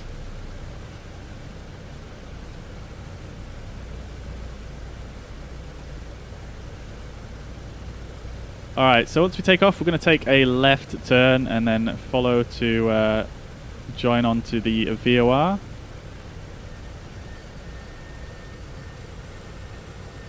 Alright, so making sure not to actually fully idle the engines. I've been doing that quite a lot and it does tend to cut them out, so let's not do that today. Okay, so manifold pressure up to 30 inches. 30 inches stabilized. Takeoff power.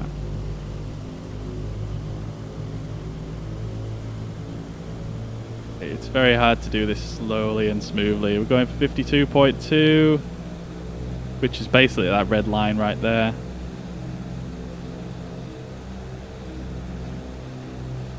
Takeoff power is set. I didn't actually check my VR speeds. I'm doing that just very quickly right here. 90. V2 is 107. V1 is 95. Where's VR in here? Ah, let's just go.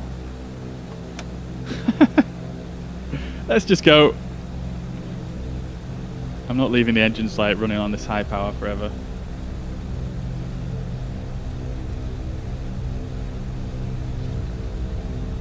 Oh, it's all good, Reese. No worries at all, mate.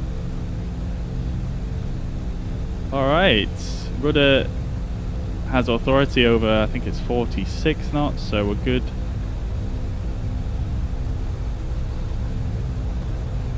$80 knots. V1 and rotates. Put the nose wheel up. There we go. Okay, so pitching for 130 knots initially. Gear up. Oh, it's really struggling at this altitude.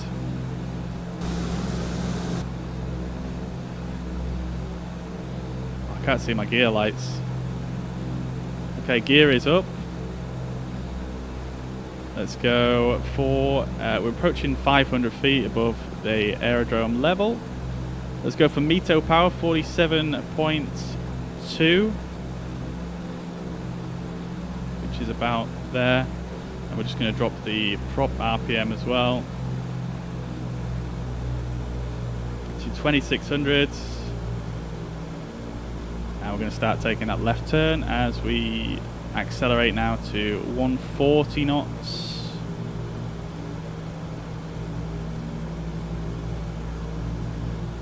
Once we get that positive speed trend, I'm going to start bringing the flaps up. There we go, 140 knots, so flaps 15. And flaps 10.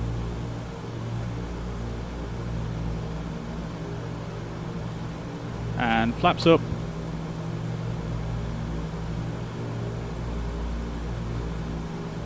Okie dokie, coming up to 165, which is our final climb speeds. Look at that.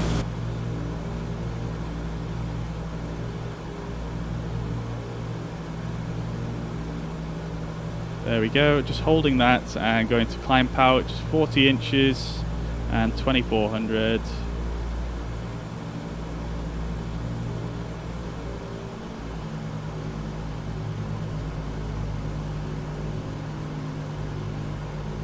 There we go. Beautiful. Look at this. Amazing.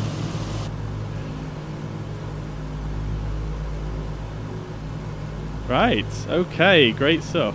So flaps are up. Let's just get the gyro pilot in. I just want to have a quick look around and see everybody following along. This is awesome. Alright, let's get that pitched up a bit.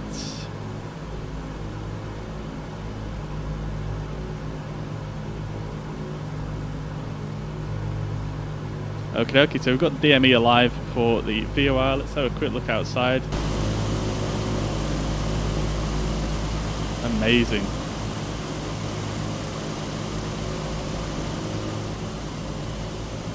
Still got Jersey Paul to take off. Here he goes.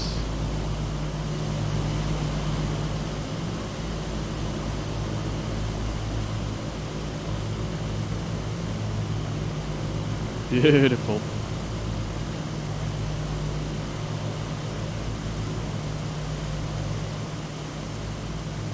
That's awesome.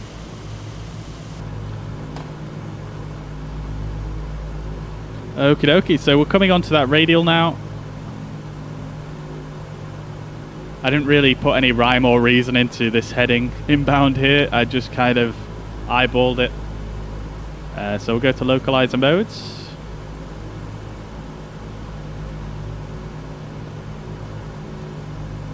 We're going to get very close to these mountains here.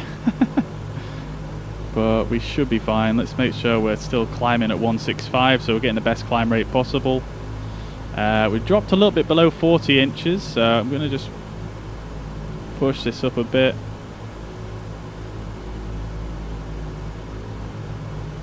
What is the... okay. We're fine. We're fine. We can pitch up a little bit more. Let's just check the RPMs, make sure I set that correctly. 24. About there. Okay, beautiful. Alright, so we're on the 077.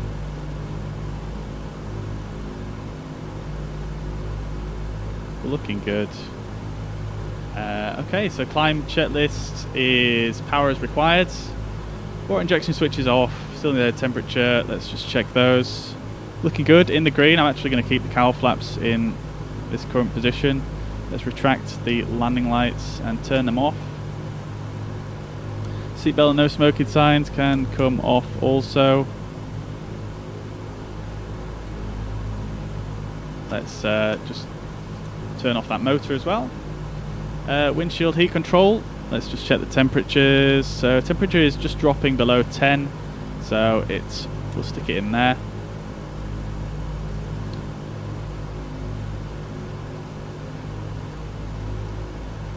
Cabin supercharger and oil pressure temperature. We can check that up here.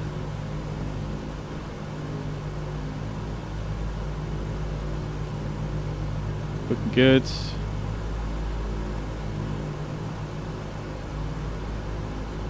Everything's looking good. It's quite toasty in the cabin. Let's just turn that down a bit. Cooling turbine is on. Pitot heat I did not actually turn on. Now, we can turn it on now. I don't think it's the end of the world. We've obviously not really flown through any moisture, so we're fine. Great stuff. And we're not going to need to use high blower, so superchargers are unused at the moment. Cabin rate of climb, let's just check that. So cabin is climbing at about 250 feet per minute. That's looking good. Great stuff. Okay. Passing through 11,300 feet. Speed's dropped a little bit, so I'm just going to drop the nose a bit. Look at this. Whew. Yes.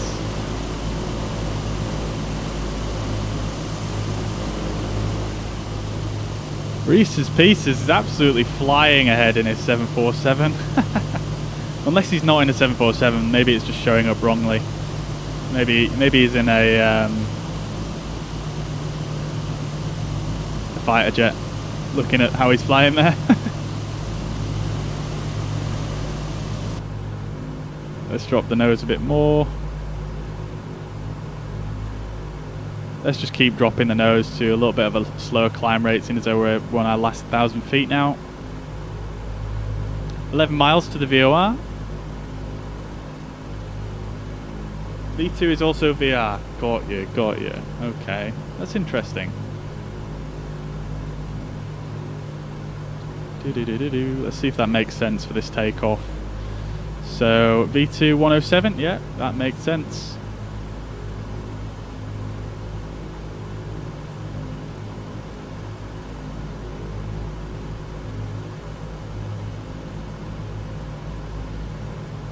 Nice, very good, very good.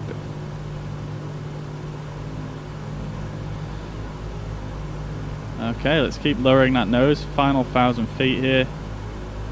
The transition altitude, to be honest, I don't actually know what it is for this airport because there's no departure charts. It doesn't even tell you. Yeah, I'm not sure. There's an approach chart. Let's see on there.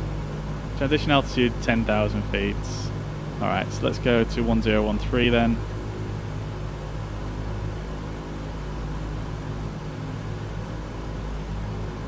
About there. There we go. Bang on. Beautiful. Okay. Final 1,000 feet once again. Keep that nose coming down. Check the temperatures. Temperatures looking good. If anything, yeah, right in the green. Carb temp is looking fine. Don't need to worry too much about icing because of, you know, there's no clouds. Although we can obviously keep an eye on our manifold pressure in case it drops, which it has done. So that could indicate icing, but also it's probably mainly just due to the fact that we're climbing and I wasn't really paying attention. Let's get that back to 40. Speed's building nicely as we are coming up to the level off here. Oil temperature is maybe a little bit on the high side. It's a little bit above the green there. I don't think that's too much to worry about in the climb.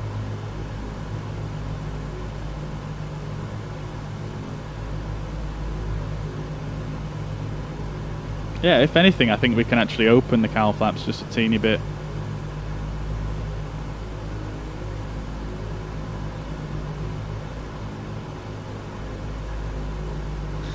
Looking at our DME, we've got 2.5 miles to the VOR, so we should be passing it over at any second now, really. So I'm going to go to gyro pilot mode, so it doesn't go all over the place when I pass over it. Approaching 13,000 feet here. Let's roll that nose down.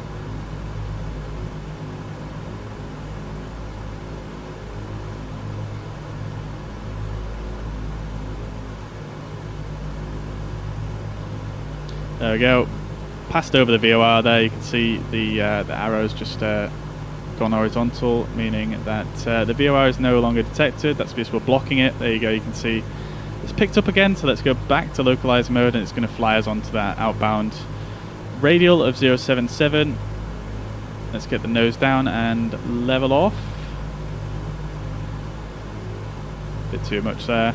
I'm actually just going to hit B on my keyboard, see what happens there with the altimeter. Okay, that's not working. I didn't want to do that. Let's go back to 1013. There we go.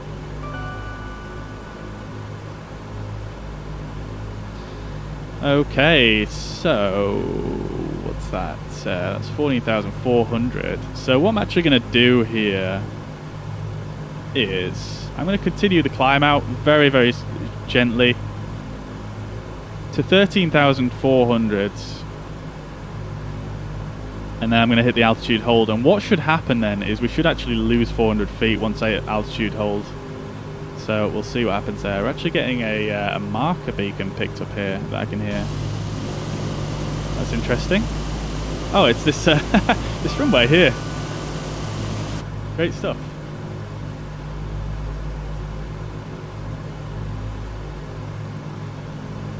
We haven't lost you, I don't think, Paul. No, you're still there. Great stuff. I can still see you.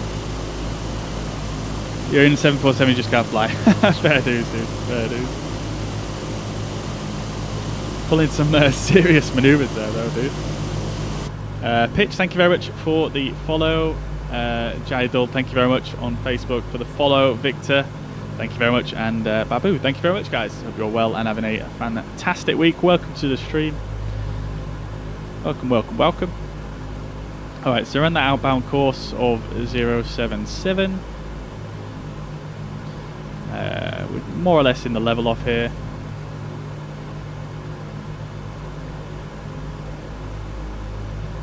So let's keep nudging those thrust levers up to 40 inches.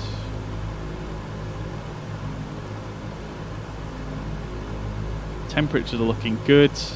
That's looking good now. It's just on the bottom of the green, which is maybe a little bit too cold actually. Obviously the air is getting colder as we get higher. Let's just click them in 4 degrees.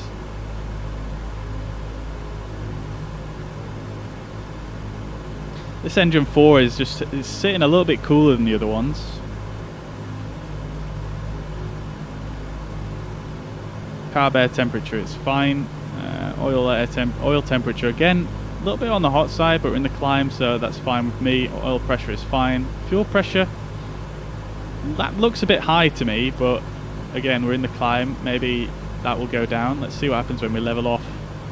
Okay, so we're just passed through for 13,400 there, so I'm just going to descend down a touch to 13,400, and you'll see what happens when I level off here.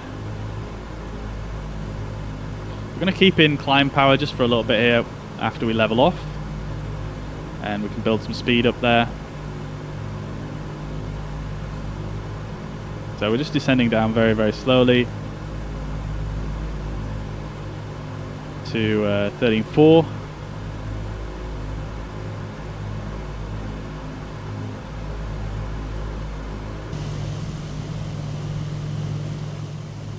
Beautiful.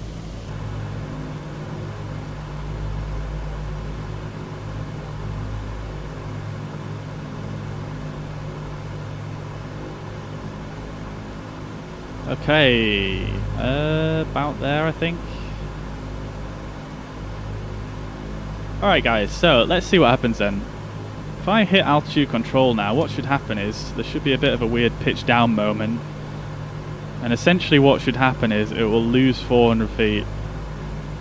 Because the altimeter, it's weird, the altitude hold is based on the sea level pressure. Or, I mean, it's based on the pressure that is, if you hit B on your keyboard, it's based on that pressure basically.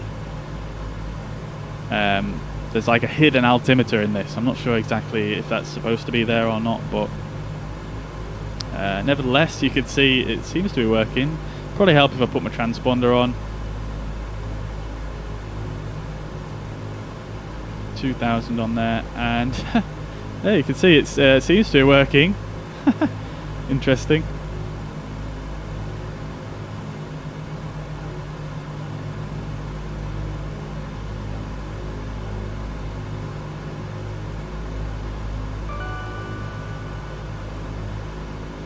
Alright, so I'm just going to build a little bit of speed here as we level off, and then we'll go to cruise power. So again, keeping the eye on the cylinder head temperatures here, they're all looking pretty good. Maybe getting a little bit cold now. Just these two are a little bit below the green. The engine 3 is fine, honestly. It's just the other three, so I'm just going to close these ones down just by a click.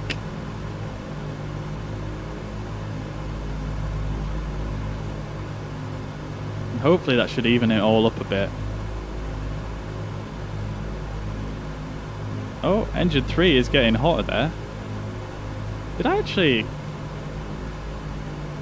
Engine 3... Wait, what did... I did it the wrong way, didn't I? There we go. That's what I wanted to do.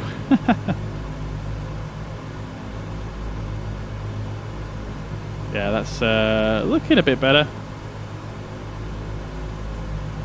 Oil temps again, still a little bit on the high side. Fuel pressure is getting quite high on engine 3 there.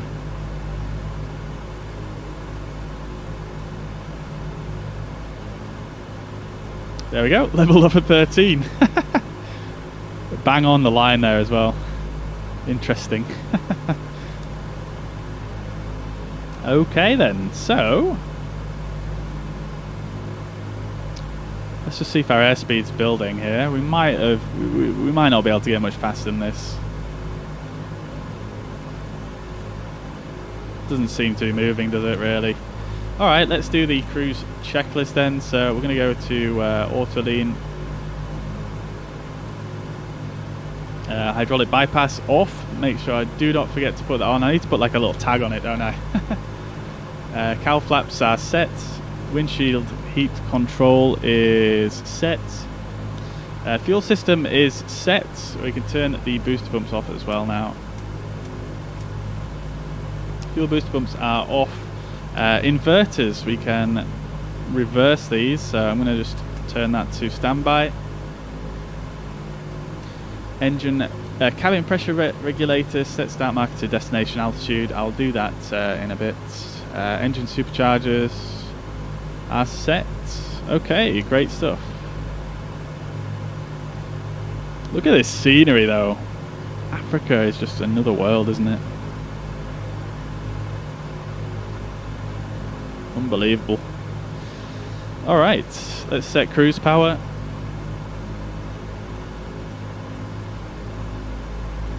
We're going for...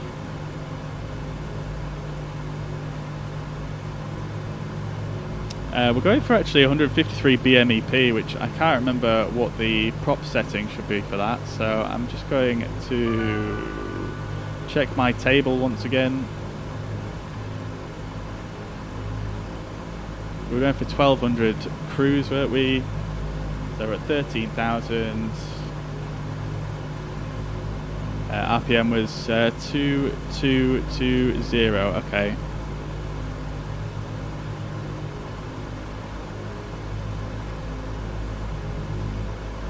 So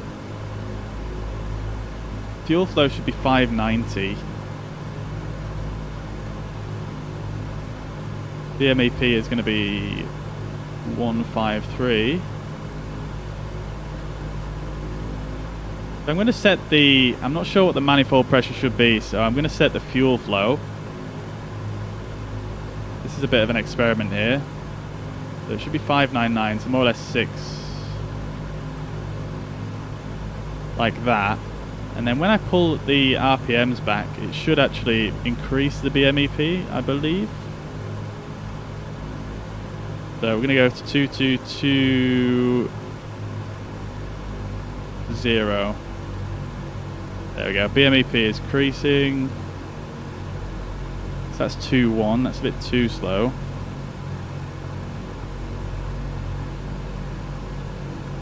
Two 1 2220 is about there.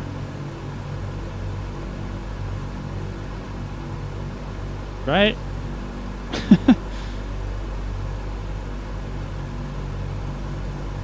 2423. Yeah. Wait, I can't. My eyes are playing tricks on me right now. It's 2 4 2 3 2 2 2 1 2 0. Yeah. Okay. So that's the right RPM, but we're not getting the right BMEP. Oh, okay. The fuel flow has dropped. Let's just push this back up.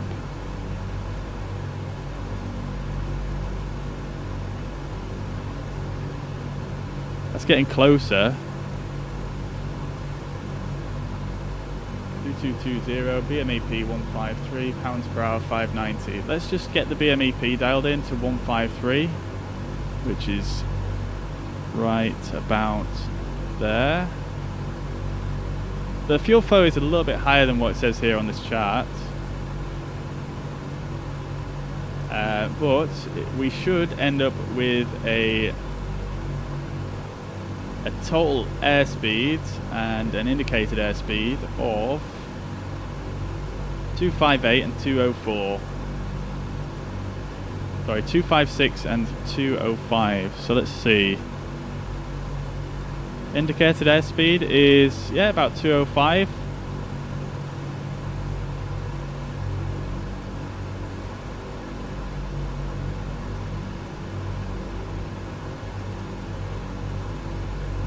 Great stuff. Okie dokie.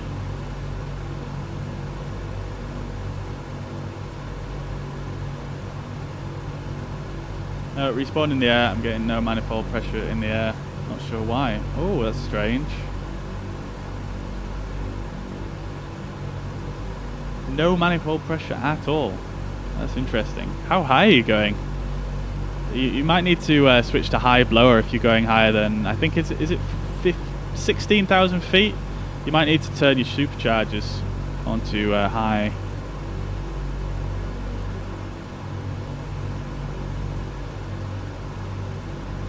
$300 ground speed is no problem. It's to say to turn on water pumps.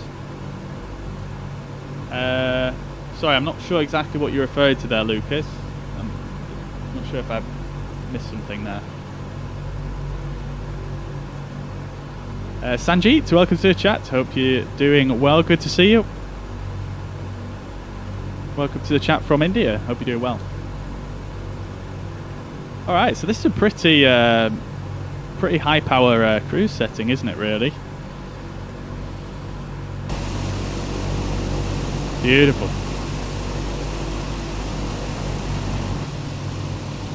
Love to see it. Love to see it. Alright, let me just turn the volume down a bit first of all. Turn the music back up a little bit.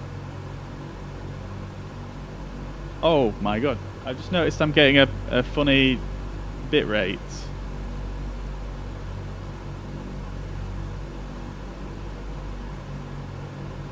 Yeah, sorry guys if it's stuttering. I'm not sure why that would be.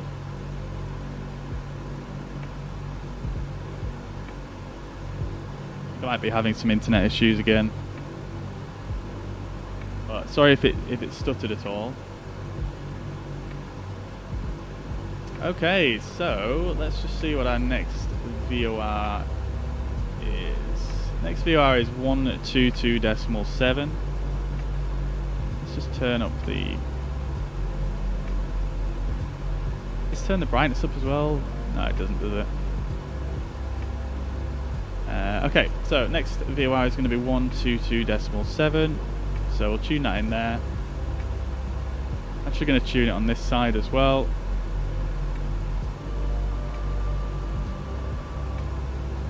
Just so we can see when it gets picked up. Well, actually we're going to have a section of dead reckoning, aren't we? So it doesn't actually matter if that's in there or not. You said you don't know if more than 250 knots is possible some time ago. Set cruise power to max and could reach about 300 knots ground speed. Did I? Oh, I don't. I don't remember saying that.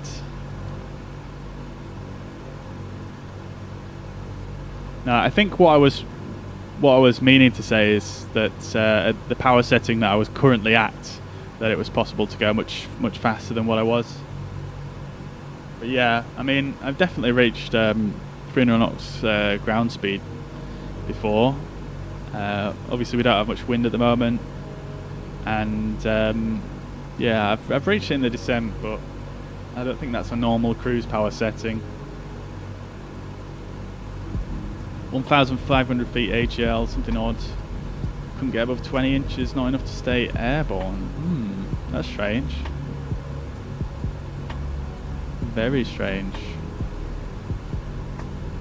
I can't quite think why that would be, to be honest.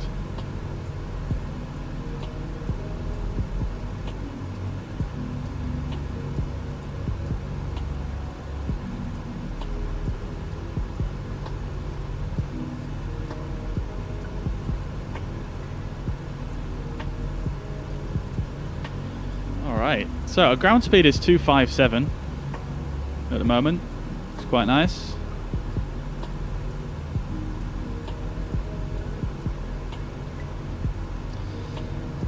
Yeah, so we're going to cross that little gap of dead reckoning a little bit quicker than what I anticipated, I think.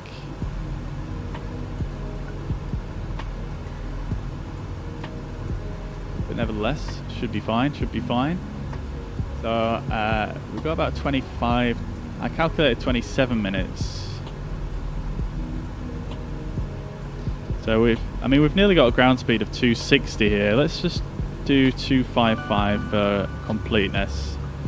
So we're going to go approximately 109 nautical miles. So we'll go 109 divided by 255 ground speed. That's going to be 0.4274. And I'm going to convert that into minutes. 26 minutes, I believe that is. 25 minutes. Alright, so once we lose this VOR, we're going to start a timer for 20... Oh, I've got my torch on. I'm going to start a timer here. For 25 minutes. And then we should pick up the other VOR. Going to continue on present heading.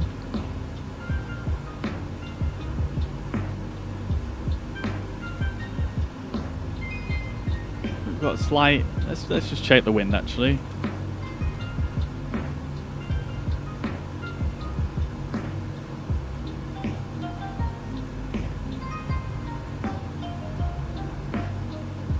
Surface winds, we don't want that. We want light level 1. Oh, they don't have a 1.3. We'll go for 1.4.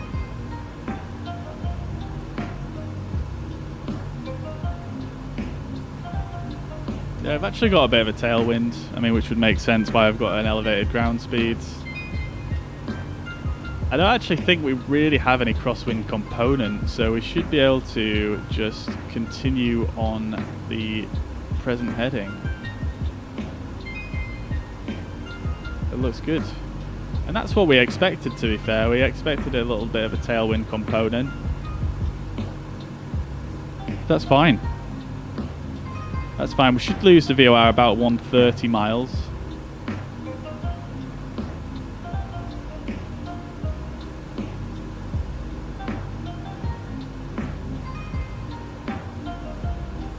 Oh no, Sim Toolkit's not connected, is it? Let me just reconnect that.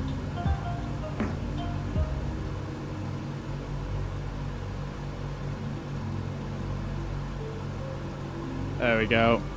You guys need to remind me if these stats aren't showing up here.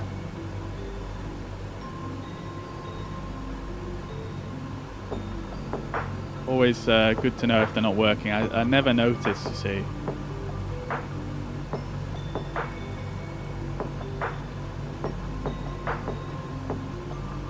Alright, we're on our way, guys. Let's have a look outside. Beautiful.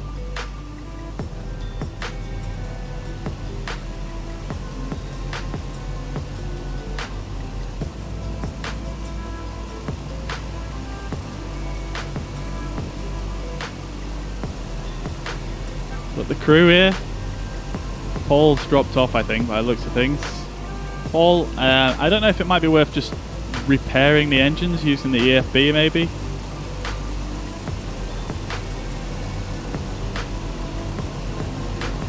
Oh, we've got Reese's Pieces up there as well.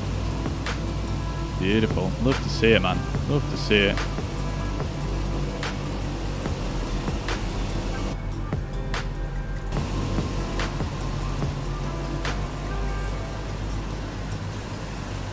Oh, well, that view's ruined.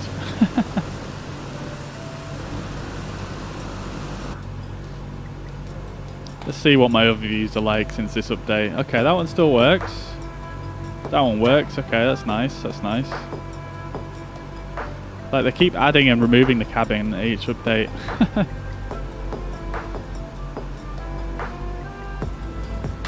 I think this is the best view, really.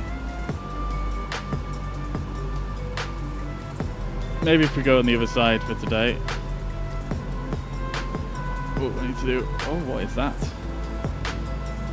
Oh, my camera's stuck. Let's try that again. Oh, it won't let me move past there. Okay, fair enough.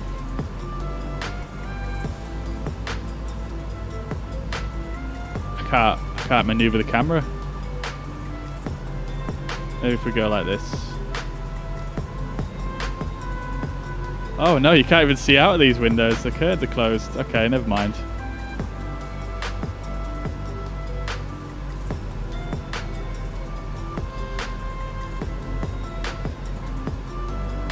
Yeah, sorry if it's stalling a little bit, the stream. I seem to be having a few internet issues. Like, I'm dropping a few frames. I think it's possibly because of the... yeah, I don't know. There must be something wrong with my internet where it's not able to uphold the bitrate, unfortunately.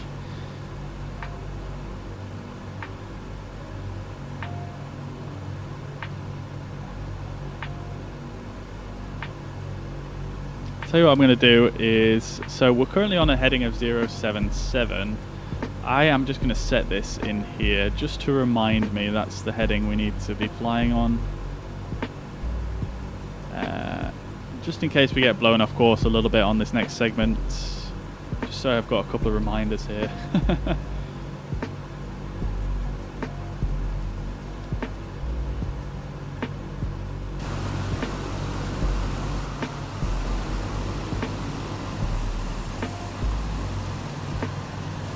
Oh, one thing I did forget to do is I forgot to just neutral the landing gear. Can't really do that with my controller, so it did work though. It did work. It let me put it down, which is good. Yeah, so apologies anyone if my frames are dropping a little bit. I do apologise. I think it's like I say, it's internet issues. I am hopefully getting a gigabit Ethernet though in the next few weeks, I think. So hopefully I will have no more connection issues from then on.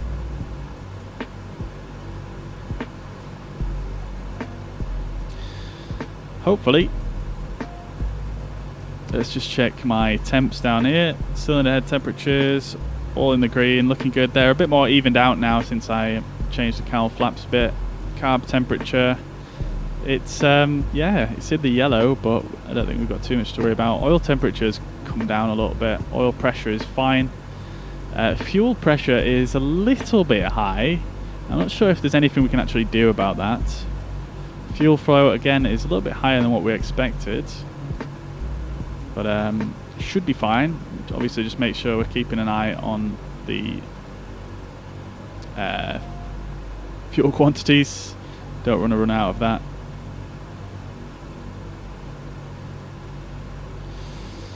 Cabin elevation is about 3,120 feet or so, 25 feet.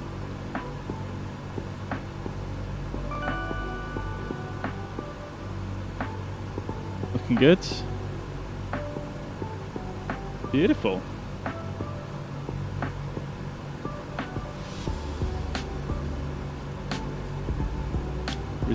Little reserve manifold pressure gauge there, which is actually reading different to these ones, which is quite interesting.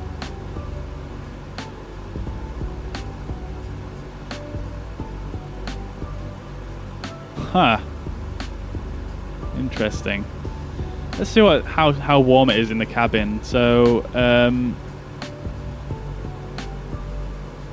I don't know Fahrenheit at all, but what is this? This is about 62.5, isn't it? 62.5 F in Celsius. 16 degrees. Oh, it's actually a bit chilly in there, isn't it? Let's see. So 70.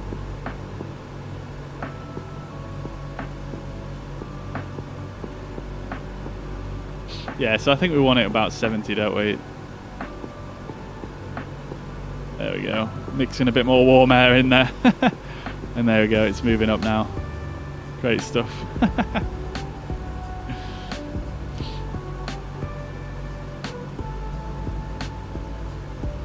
I've given up. Suspect me being lazy, not just in default weights. I meant wet takeoff was needed, but the respawning I can't explain. As I thought it'd start with enough engine power. Yeah, I mean, whenever I've started in the air before, it's required a little bit of an adjustment, but yeah, I mean, it's been ready to kind of, you know, accept that, if that makes sense. Try to catch on the next one though. Yeah, no worries, dude, no worries. I think the default the default weights, I don't think that is a wet takeoff though. I will say that. I'm not sure if it's a wet. I'm pretty sure. Look at this. Yeah, I don't think it's a wet takeoff, but I don't think that should make too much of a difference, because wet takeoff is just, you know, you just use the water for the takeoff, and then the rest is just, you know, normal. So I wouldn't have thought that would be an issue, but it could be. Could be. I'm not an expert. Isn't that 64? What, the setting? I set it to 70. And there we go, it's coming up to 70 Fahrenheit there.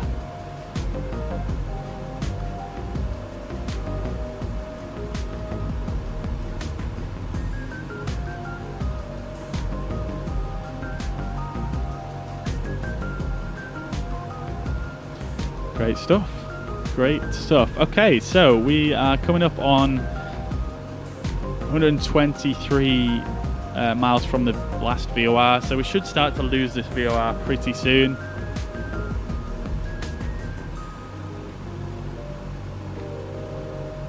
Meant the current temperature. Yeah.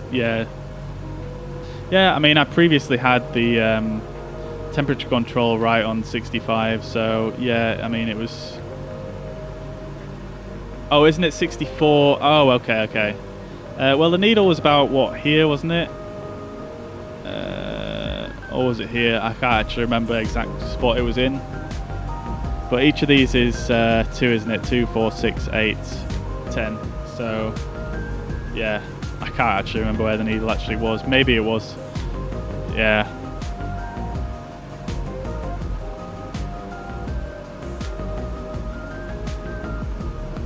Yeah. Definitely takes a bit of getting used to all these different gauges that have sort of different sort of scales on the markings and whatnot. Definitely takes a bit of getting used to.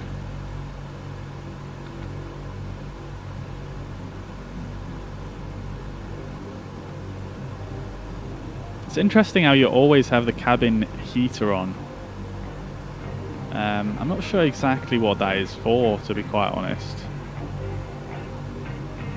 Obviously it's not for the air conditioning because this is at 100 degrees Celsius. I assume it's something to do with de-icing. I mean, well, this is the de-icing panel really, isn't it? So, yeah, I need to look into that. Outside air temperature is 5 degrees still, so we're looking good. We don't need to change this. Cockpit temperature I'm just leaving on normal.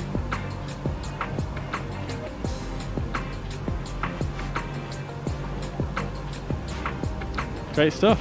No smoking sign is obviously off, so everyone can pipe up in the back. Alright, there we go. We've lost the VOR now. Let's start the timer.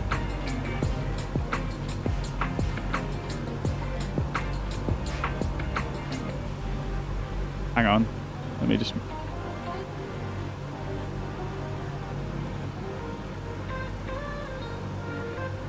Wait. Wait, how do you actually...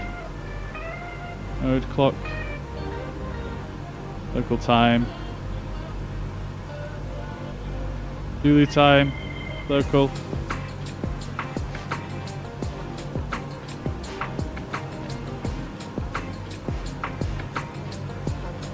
It doesn't seem to be resetting when I'm holding it down like this. Oh. Okay, there we go. I didn't realise you could turn it further on the other direction. Clock. Oh, that's interesting how turning it right switches between just those two, and then turning it left will put it on stopwatch. Okay, fair enough. Let's get it going then.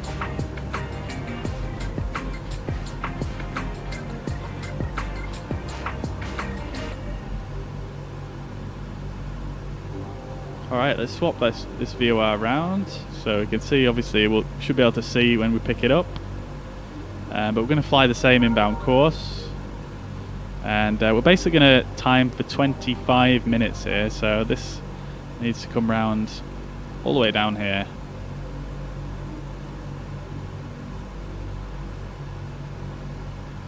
And hopefully we should be more or less on the same, we should more or less pick up the needle in hopefully more or less the same position as where we currently are. Are you on the mixture lean with higher fuel flow? I am on lean, yeah. These are all in lean. And higher fuel flow. So yeah, I mean the fuel flow, I'm just comparing it to what's in the manual, so I can show you what I'm talking about. On this table right here, 1200 torque meter horsepower. We're at 13130 here. RPM is set to 2220 and BMEP is set to 153, and the fuel flow should then be 590 pounds per hour, but it's actually more like 625, something like that. So it's a little bit higher. It's not anything too crazy. The speeds seem to be about right.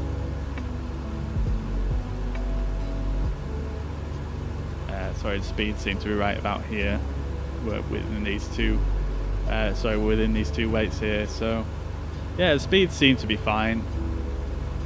Let's see if we look at the other cruise.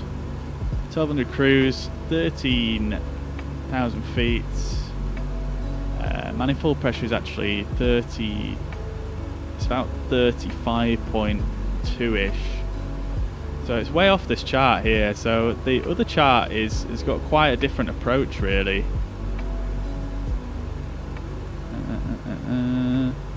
Let's see if it matches up with these. 35 point. It's probably closest to this one right here. 2,220 RPM. BMEP. That's not the same.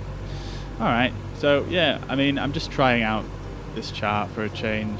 It's yeah, it's just different. I don't know if I like it as much. I prefer the simplicity of the other one, to be honest. And I think it's more common practice actually for pilots of this aircraft to use manifold pressure and RPM to control the horsepower rather than BMEP, which this table that I just showed you, the more complicated one, is more based around, well, it's based around BMEP, isn't it, rather than manifold pressure. But you got to try these things. You got to try them.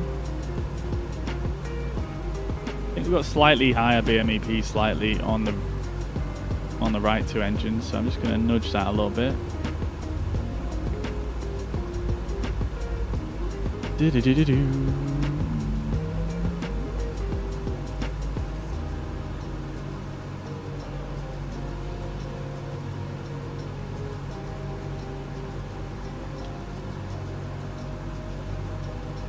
Look at these planes out the window. It's just vast, isn't it?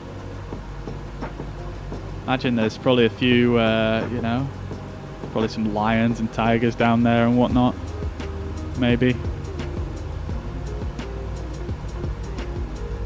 Few elephants. Who knows? I don't. My girlfriend could probably do a better job at telling you about that. She's got a zoology degree. See how we're doing out back.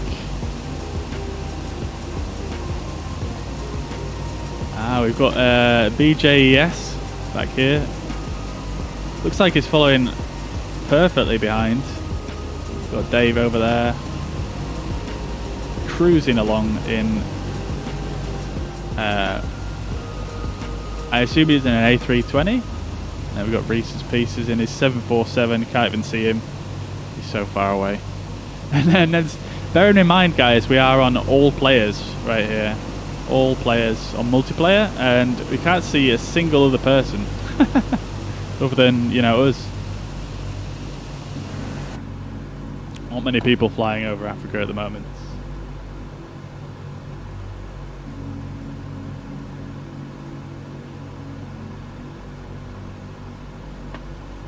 Right. I'm just going to grab a drink of water, guys. I'll be back in just a moment.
Right, back. Let's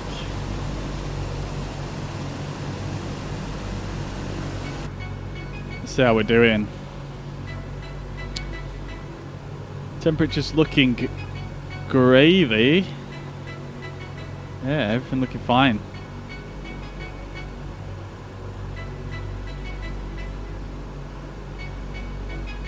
Fuel pressure looks like it's dipped a little bit. Not too much, but still fine. Let's see what this tablet actually rates that kind of fuel pressure.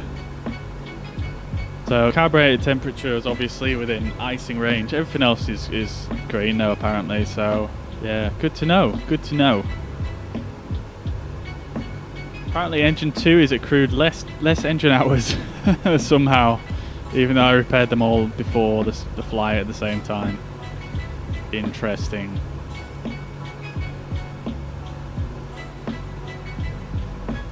Fair enough. Let's see what we got.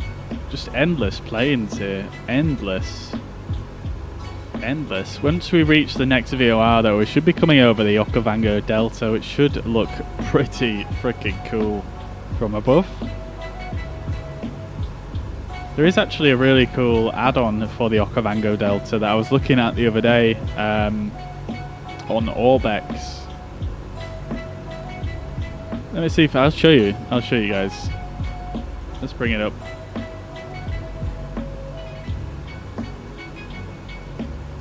So if you go into Orbex, Orbex Direct, Orbex Central, one of those two, whatever it's called, go into Africa, you can bring up the Okavango Delta here. It's I mean, it's on sale now. It's probably the best time to get it, to be honest, because normally it's well, this is 30% off, so it's quite a pricey add-on actually for what it is.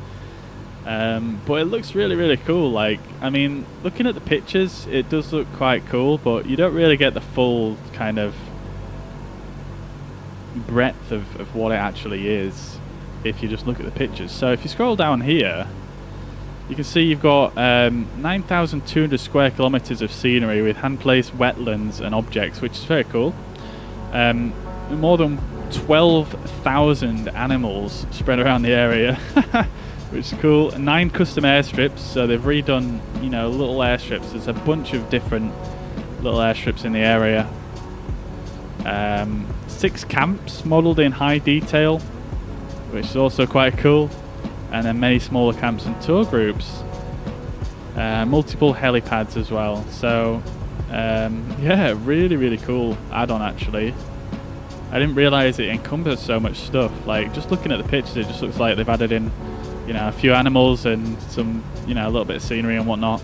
But it looks like they've done pretty extensive work. So, pretty cool. That's a very nicely modelled building. Very cool place actually. It's like a pretty nice place to stay, I'm not gonna lie.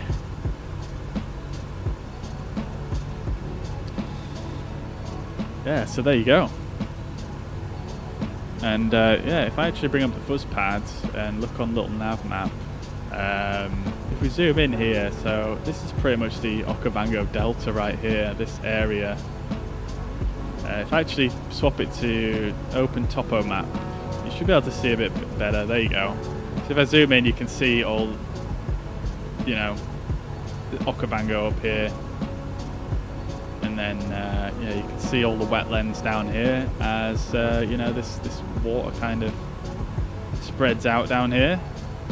And yeah, as you can see, there's absolutely tons and tons of these little airstrips everywhere. So very cool. Some of them have got quite long runways as well, actually. You could probably land the DC-6 at some of these.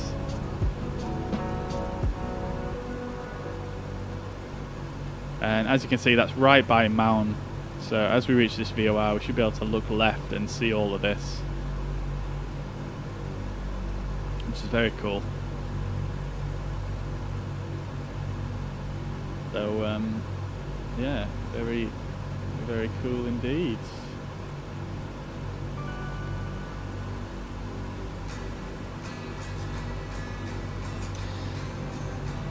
Canadian Eject, thank you very much for the follow over on Twitch. I hope you're doing well. Hello, how are you doing? Welcome to the chat.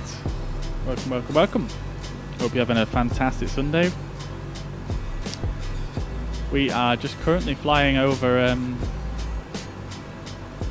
Africa. We're currently on the way out of where did we actually set off from? Oh my god. Namibia. On our way into Zimbabwe. And it's absolutely stunning. Beautiful, beautiful weather. Not a cloud in sight. Crazy.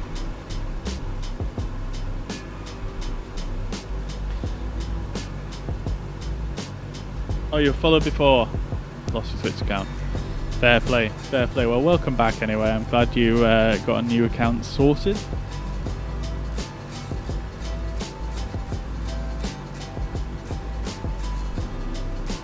So we've done about just under 15 minutes so far. Should start to pick that VOR up in about another 10 minutes or so.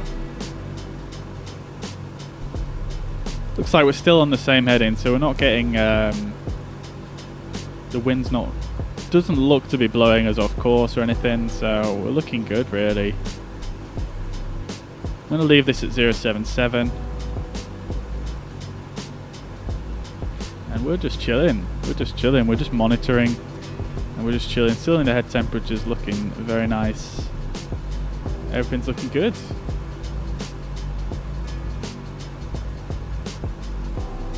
Right, so let's see here in the manual. So oil, what was it? Oil pressure that we're getting high on. Oil pressure. This metric is monitoring the pressure of the engine oil within each engine. Oil pressure is affected by a number of conditions such as the temperature of the engine oil and the RPM of the engine.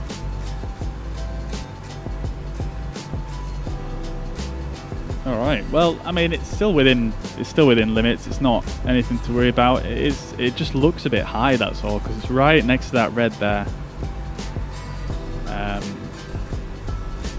I mean, I suppose maybe if we reduced RPM, that might drop it a little bit, because we are running a relatively high power cruise setting.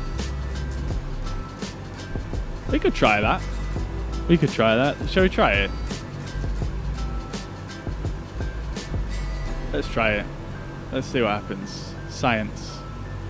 Alright, so let's drop to a 1100 cruise, which is going to be 2150 on the RPMs and 142 on the BMEP.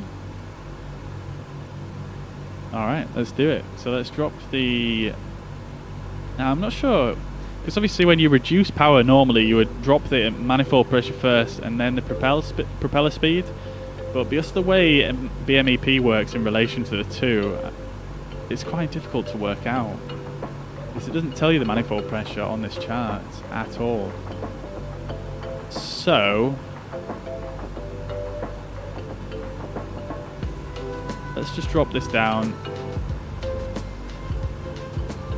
to get the right fuel flow. I'll try that method again. We'll go to 520 on the fuel flow.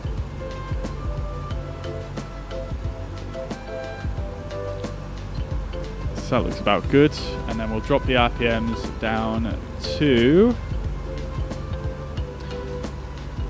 2150.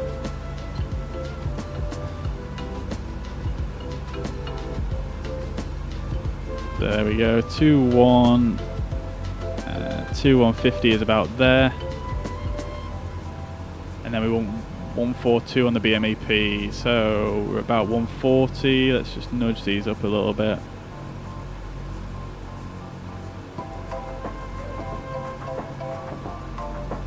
Quite difficult to get it exact because of the way it reacts. So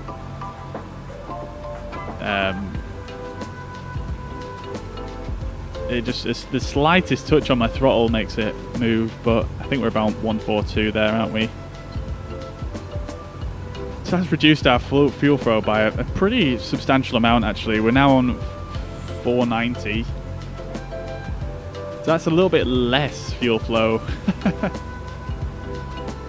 Oh, I'm looking at the wrong... We need to be 145 BMEP.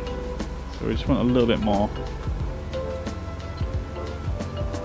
There we go. So fuel flow now should be 520. So we're actually a little bit lower on the fuel flow. And then just double checking the RPMs. RPM should be 2150, which is what we're at. So let's see what the fuel pressure is looking like now.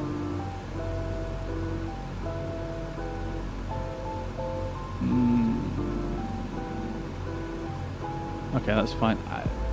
You know what? I'm an idiot. I was looking at the wrong thing. I was reading this as oil pressure for some reason. Oil pressure's right here. That's looking fine. I don't know why. Yeah, I think this fuel pressure is always at this figure, isn't it? More or less when you've got the engines on. So I'm just going to ignore that. Well, I'm not going to ignore it, but you know what I mean. Anyway, let's see how that's affected our speed. So we've actually dropped a little bit of speed there. And we've calculated our speed based on what we were on before. So I'm actually just going to put... I'm actually just going to add that back. I'm just going to add that power back in to go back to 1200s. You haven't switched the fuel pumps to high rather than off, have you? No. No.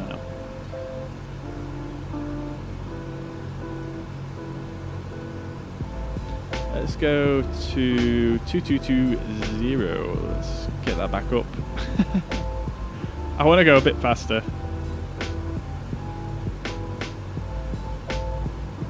Okay, 2220 is about there.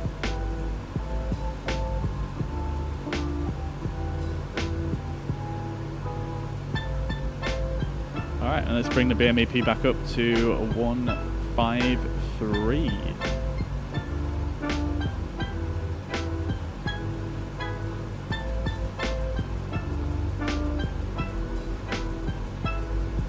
That should do it. Great stuff. Yeah, Paul, I'm just an idiot. I was just reading this. For some reason I was reading this as oil pressure, not fuel pressure. I think this is fine. You downloaded the F-22 and it's a lot of fun. Nice, dude. Nice. I've not tried any of the fighters out in this sim, to be honest. But it's good to hear. Good to hear you enjoying it, man. Landing is going to be interesting. It should be fine. I'm not worried. I think they actually have an ILS at Victoria Falls, so I won't be too concerned. Why do you say that, Dave? Have you had some issues? Alright, so our speed is building a little bit. We're at 20 minutes on the timer now, so we should expect to see that VOR being picked up in the next 5 minutes or so.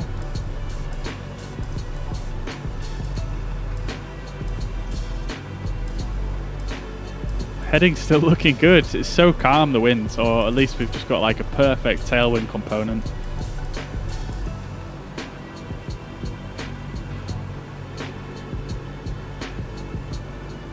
Timings. Oh, I see.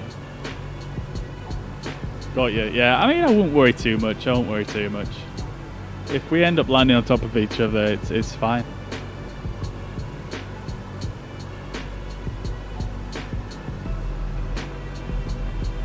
I mean, if you guys are in, you know, anyone that's not in a DC-6, if you fly a bit quicker and you want to land first, that's fine. Obviously, the DC-6 is quite a bit slower than if you're in a 7.4 or a 320.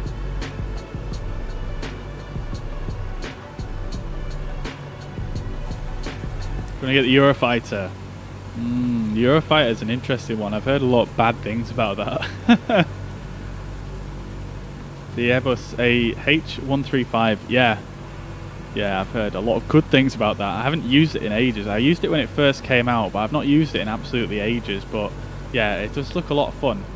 I think the Bell, what is it called? The Bell something G. I can't remember exactly what it is. Excuse me. The Bell helicopter. Yeah, that looks really fun as well. Apparently that handles so much like the real thing, from what I've heard. So I'm just checking the fuel booster pumps here, just making sure I didn't put them in high, as was pointed out. But yeah, definitely all in low.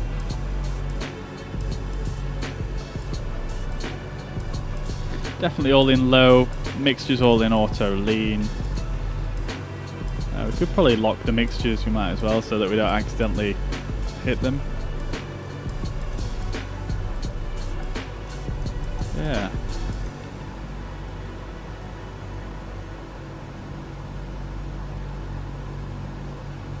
We're looking good though, guys. We're cruising on. I'm really looking forward to seeing it if my calculations have been correct here. Let's just double check I've got the right frequency tune. So the Mon VOI is 122.7. Yeah, I've got that tune. That's looking good.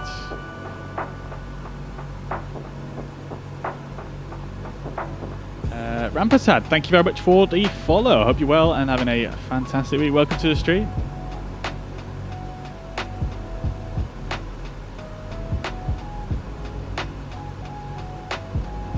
F15 from DC Designs is the best fighter sim in best fighter in the sim. Yeah, so I've heard. Yeah, I think you might have told me that before as well.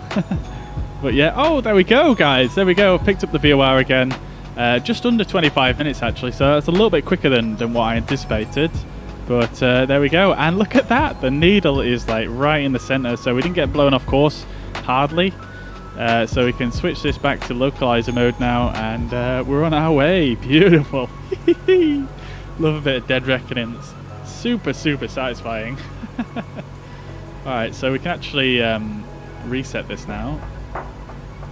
There we go, and we'll just go back to Zulu time. Hello. This clock's a bit funky to use, isn't it?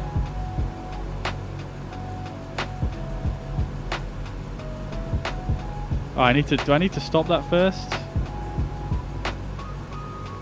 Huh, okay, that's strange. There we go. Interesting.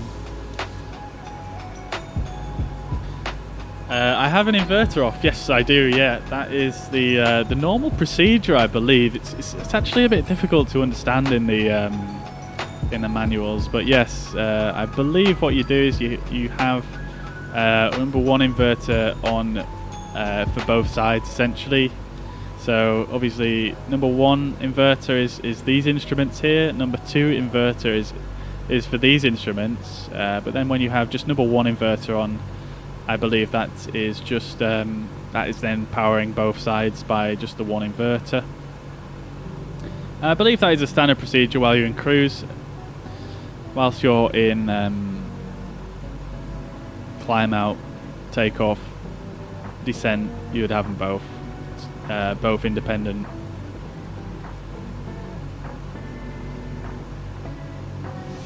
I don't think that would affect the fuel pressure or anything though. It could do, but I'm pretty sure this is just a pure electric thing, so. Thank you very much, Paul. Yeah, I'm quite pleased with that. Very satisfying. Buffalo Air still uses the Douglas DC-3. That's amazing, dude. That is amazing. I would love to see one of these in real life. I would really love to see the. Oh look, we've got is that another DC-6? Oh, it is beautiful. Yeah, I would love to see the Red Bull one in real life. I love that one. The livery is just fantastic.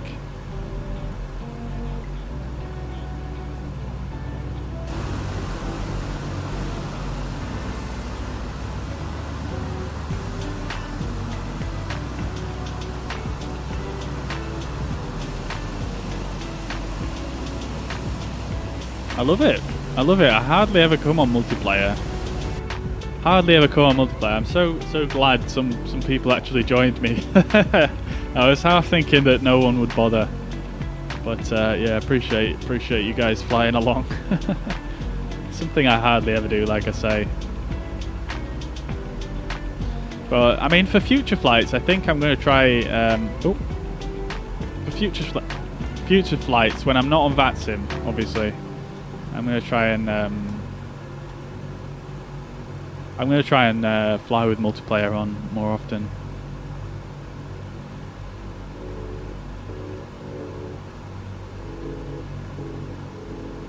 We're sticking to fluid. No way.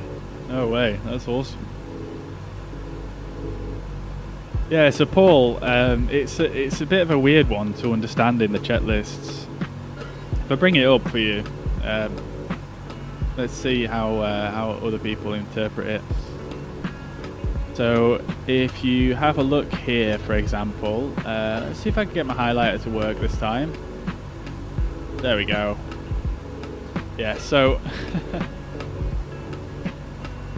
there you go. You can see captain's instrument and radio inverter switch and engine instrument inverter switch same as first officer's. So to me that says that you're both using the same inverter for your instruments essentially. Whereas, say for example, oops, did not mean to highlight that one. If you look here on the descent checklist, you've got captain's instrument and radio inverter switches opposite to first officers, which I assume then is number 1 for the captain, number 2 for the first officers, so it's opposite.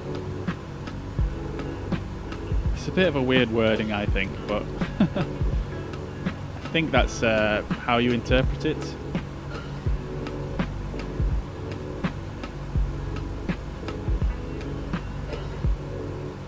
From Yellowknife to Edmonton, Alberta, Canada, when they did a show at Edmonton. Very cool, very cool. Amazing. Very nice. I'll have to look that up. Right, we're on our way then. So, after about 100? Just looking at my map here. Let's see. Now, after about 40 miles, we should actually pick up our final VOR for Victoria Falls, which we can actually use for our descent calculations. So I'm going to tune that in on 121.1. Sorry, that's the wrong one. The wrong frequency. That's way too high. We want 116.7. 116.7 and 116.7 on this side as well. Now,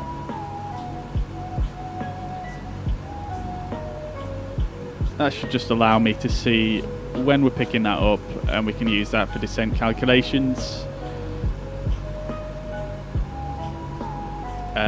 Okay, great stuff. So about 90 miles away now from the Okavango Delta. I'm really looking forward to seeing that from above. That should be very cool. Let's yeah, not clear, but does that relate to it being the weird rocker switch? Yeah, I think it does, Paul. I mean, again, it doesn't make a ton of sense why this rocker switch is here, but for example, if I was to then turn this one off for whatever reason, again, it still doesn't make a ton of sense. If I turn this one off, it actually doesn't put this one in the on position. It just puts it from standby to off, which is a bit strange. I don't really understand it fully, but you can do a bit of that action. Maybe I'm doing it wrong. Maybe you're supposed to do it like this. I don't really know, to be quite honest. I don't know if this rocker switch is simulated properly, but yeah, I don't know why you would need this, because it's just one switch to move every now and again. I suppose maybe in an emergency scenario, maybe that might be useful. I don't know. I think it's a bit strange.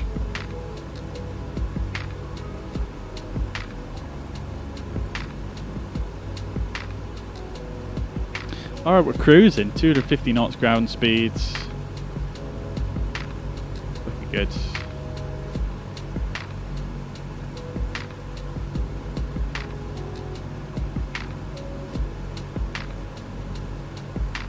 Looking good.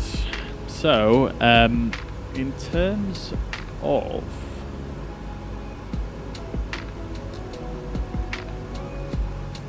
in terms of approaches to our destination, let's have a quick look.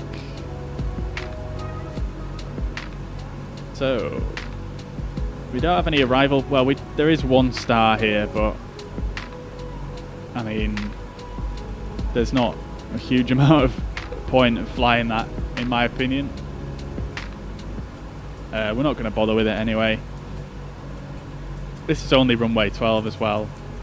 Not sure what actual runway this planned for. It planned for 30.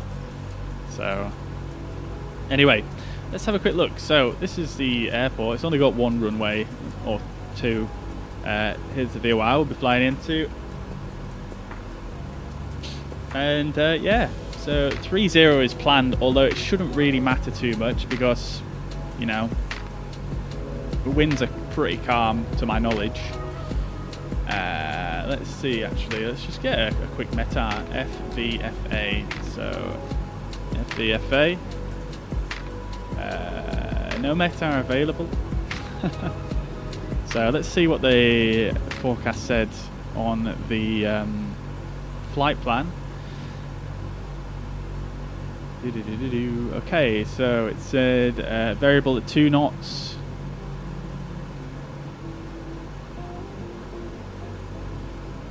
This is actually quite old information.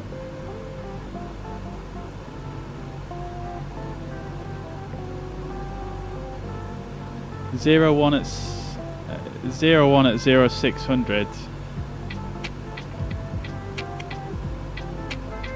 This was like 3 days old. This is even older. Damn. Alright. It looks like we're going to be looking elsewhere for our weather information. Okay.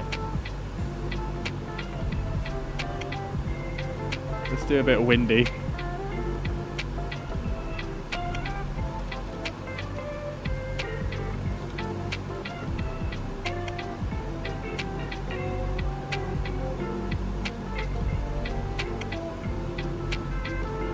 I mean, look at that. Winds are pretty calm, aren't they, honestly? If anything, it looks like it's coming from the east, so we could land runway, what was it, 12.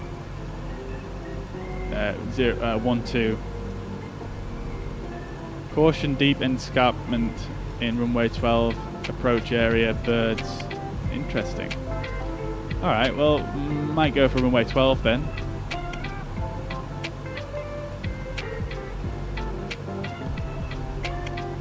Yeah, it's definitely an easterly wind. Let's just close this. That's surface wind.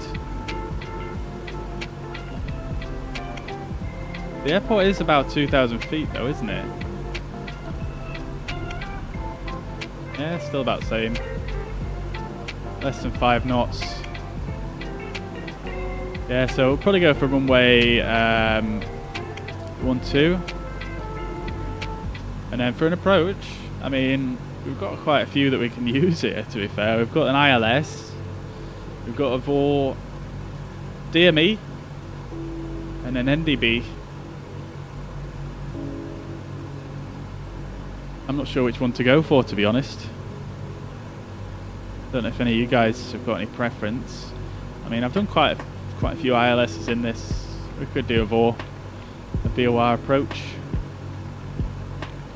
That would probably be, I mean, it'd be the least amount of work for us, to be fair. Well, I mean, it would be and it wouldn't be, because we wouldn't have to tune the ILS at any point, so we don't have to worry about that. We can just use the VOR.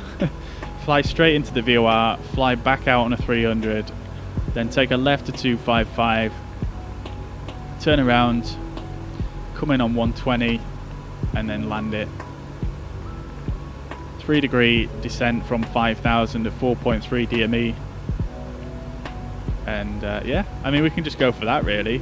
Obviously, the ILS gives slightly lower minimums, not by much, to be fair. That's got very low minimums, actually, for a VOR approach. Anyway, the airport elevation is 3,500 feet, so I'll have to remember to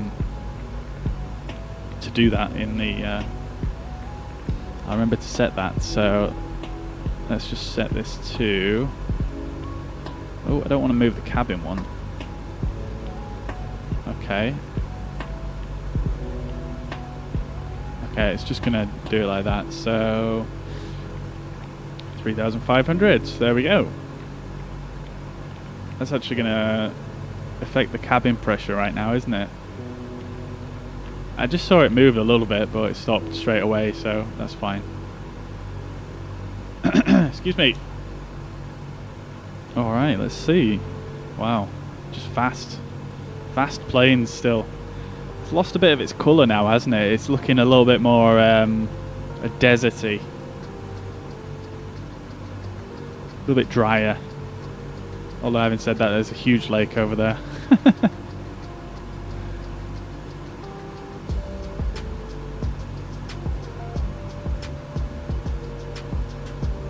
Road to hell, yo, welcome to the chat, hope you're doing well. I know I'm not. I've actually been asked that before, funnily enough. But no, I'm not.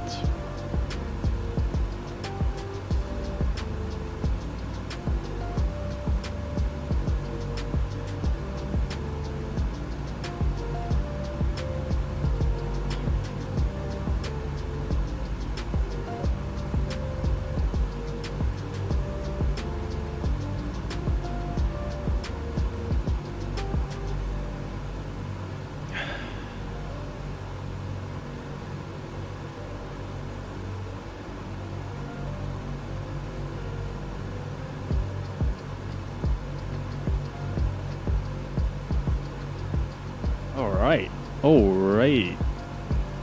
Look at this. Beautiful. The sun's actually quite low in the sky, actually. I wasn't expecting... what time is it?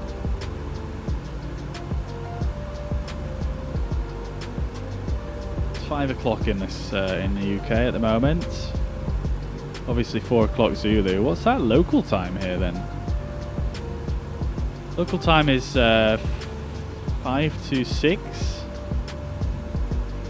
I feel like that's quite early for the sun to be going this low at this time of year. Live weather, live time. Fair play. Fair play. Wonder if we're going to be arriving in the dark then.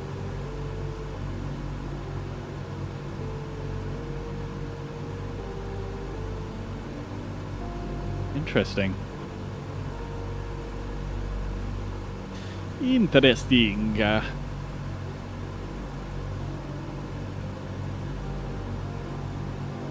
So this other DME, well, the other VOR we've got tuned, we should pick that up about 40 miles, was it? 40 miles after this VOR, so yeah, 46 miles after this VOR. And that should indicate 130 miles to our destination. See how we're looking. Temps are looking good, absolutely fine. Yeah, it's funny, I always find there's one engine that has a little bit of a different temperature to all the other ones. So we're still on that cowl flap setting of 4 degrees for this engine 3, and then the rest are on 3 degrees. Excuse me, the rest are on 3 degrees. Which is an interesting one. Plenty of fuel left. Everything's looking gravy.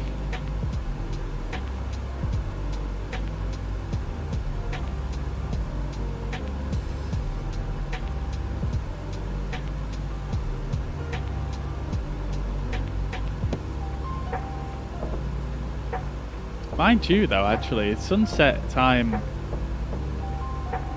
for this area. It does sound about right, actually, doesn't it? I didn't realise how far south we are for some reason. Like, you know, it's quite close to South Africa, isn't it? Namibia. In the grand scheme of things, you know, considering how large Africa is.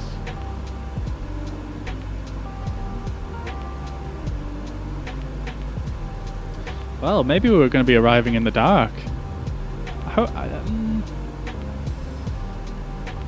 don't know if I want to arrive in the dark.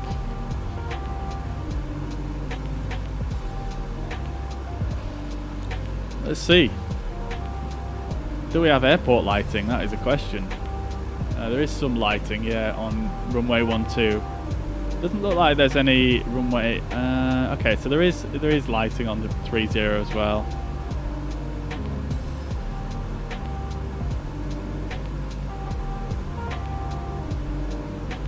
Interesting that there's a PAPI only on the runway 30 and not on the other side.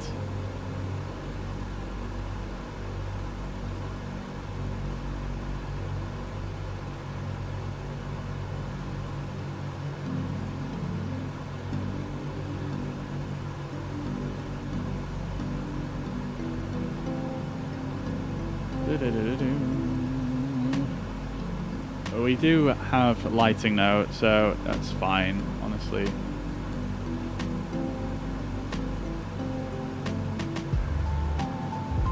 Oh, actually, we do have a PAPI for runway 12. Okay. On the left-hand side. Fine. No worries.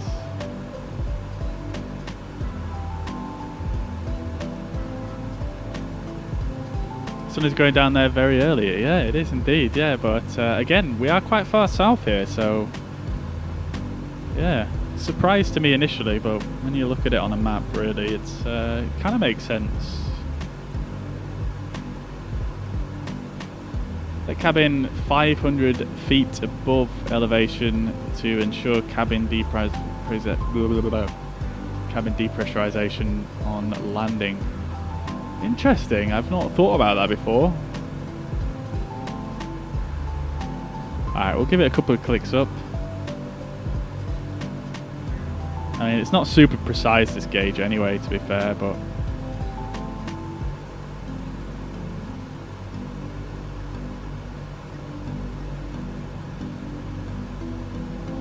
there we go.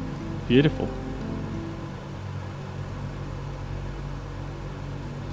Alright, how far have we got to go till we get to the Delta? 40 miles.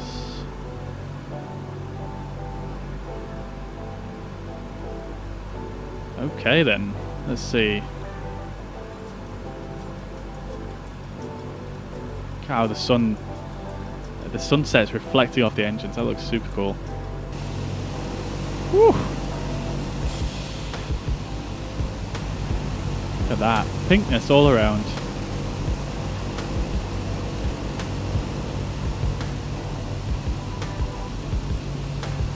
Sunset Windhoek 620.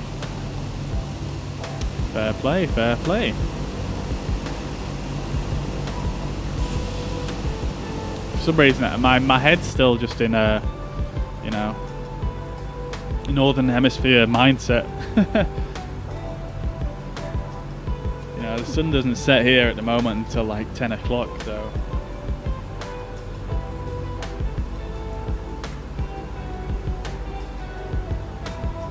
They'd model the engines to take on their own random personalities. Yeah, I heard that as well. It's very, very cool. Yeah, it's really cool. I mean, you know, this hey Alan, thank you very much, dude, for the 200 stars. Much appreciated. That's very generous of you. Thank you. Yeah, so yeah, it's so cool because this, you know, this cockpit, it feels like, you know, it feels like a living kind of machine, if you know what I mean, compared to some, well, most flight sim aircraft. They feel a little bit, you know, just a bit, what's the word? They just feel a bit static, if that makes sense.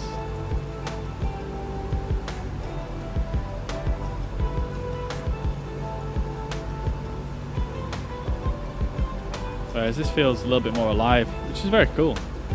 I welcome more of it, to be honest. Alright. Yeah, it's getting a bit dim here in the cabin. I'm going to just maybe put a few lights on. Let's see. We'll have to go on a bit of a hunt for these dials because they're all over the shop.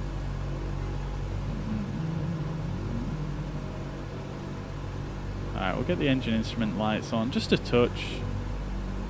magnetic compass can come on. And then these ones just a little bit, maybe a little bit of white there as well.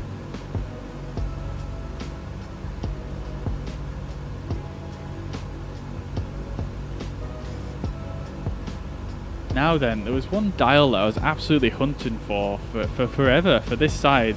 Where is it? Is it this one? That's the one I'm looking for, yeah. Sorry, it was this left one, I think, that it took me forever to find, because it's kind of tucked away underneath these feathering switches. Right, okay, we're good there.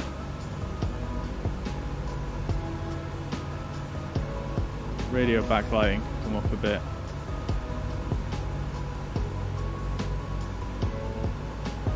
There we go, that should do it. Maybe we go turn this one down. And then we can turn these ones up a little bit. Beautiful.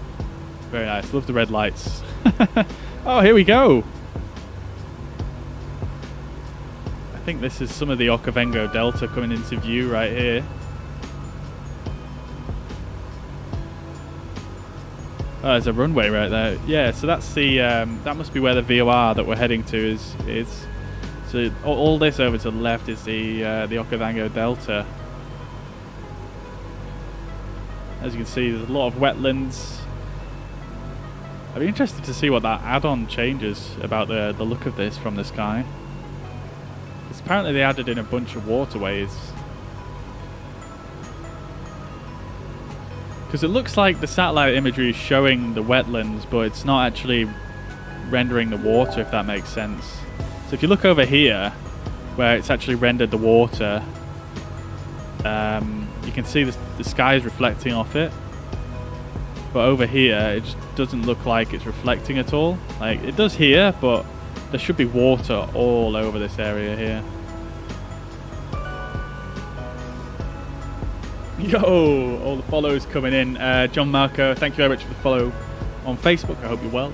John, thank you very much for sharing the stream on Facebook. Much appreciated. As well as Pradip, thank you very much for the follow as well.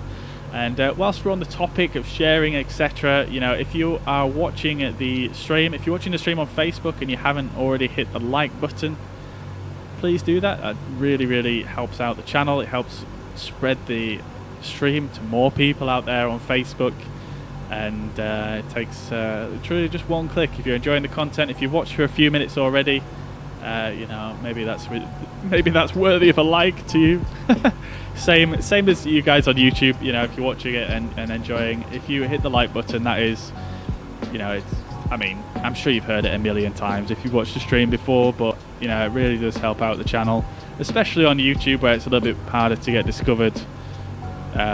You know, if you hit the thumbs up, then yeah, it just helps that YouTube algorithm push the video out to more people's homepage and things like that. So yeah, I'd really appreciate that. If you're enjoying the content, if you hit the like button, thank you very much.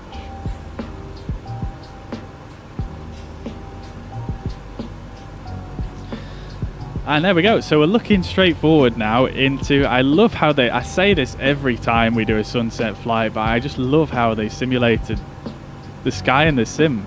You know, you've got the this dark band here. This is the Earth's shadow showing up here, and yeah, as it gets darker, you'll see it just gets bigger and bigger. Very, very cool. Absolutely love the fact they simulated that. And I believe also, let's see where we are here, 10 miles. Yeah, I believe also they got all the star positions correct. I think someone on one of the forums actually cross-checked this. But I believe they got all the star positions at certain times of the year correct. Which is very cool. Very, very cool.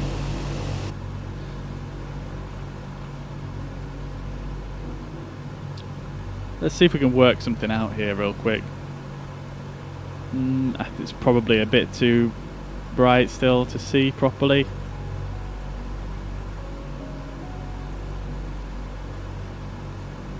I mean, I can see, I think that is the plough right there. Maybe. Maybe not.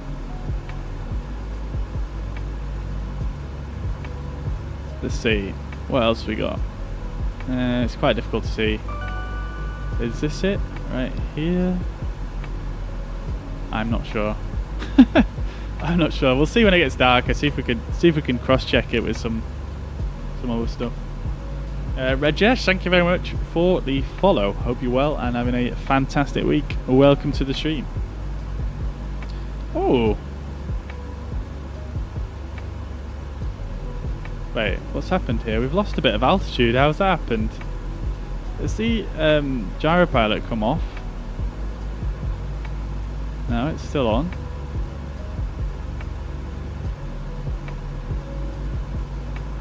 Interesting. Interesting. You can see the Earth shadow there getting bigger and bigger. Here we are. Beautiful. Alright, let's go to gyropilot mode for now. I'm going to turn the altitude control off and we'll get a little bit of a climb going. Just a very, very shallow climb. And our outbound course from this VOR is going to be 059, so let's get that set.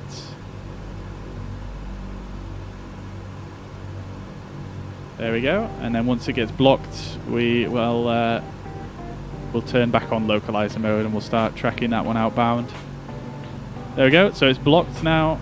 Let's go back to a localizer. And once it picks up the signal again, it should start turning in. There we go.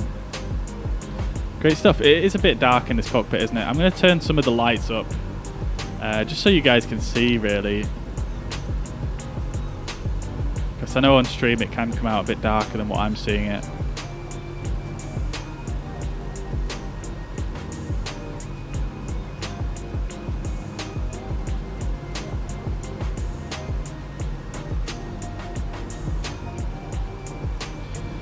Right, that's looking a bit better.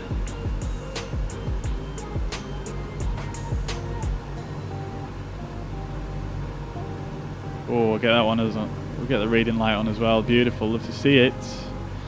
I just wish there was a light that covered this area here. There isn't, I don't think. Oh, there's this light right here. Which one is that? Is that the floodlight? I haven't turned that one on, have I?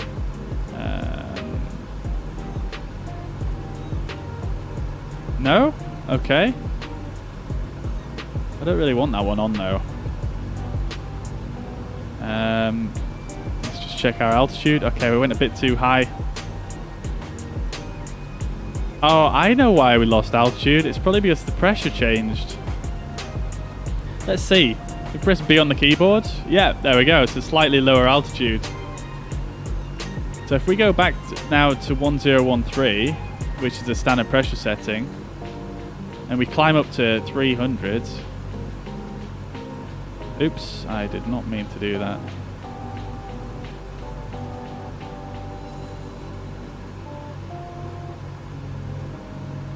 And then we hit altitude hold. There we should level off at 1300 again. Okay, fine. No worries at all. Oh, we've got someone else who's joined us. Amazing. Well, unless that's... If you're in the chat... Oh, it's Carrier, yeah. Awesome, dude. QNH change, press B, yeah. Yeah, it's funny, though, the QNH, because obviously, I think it's, like, hard set to a...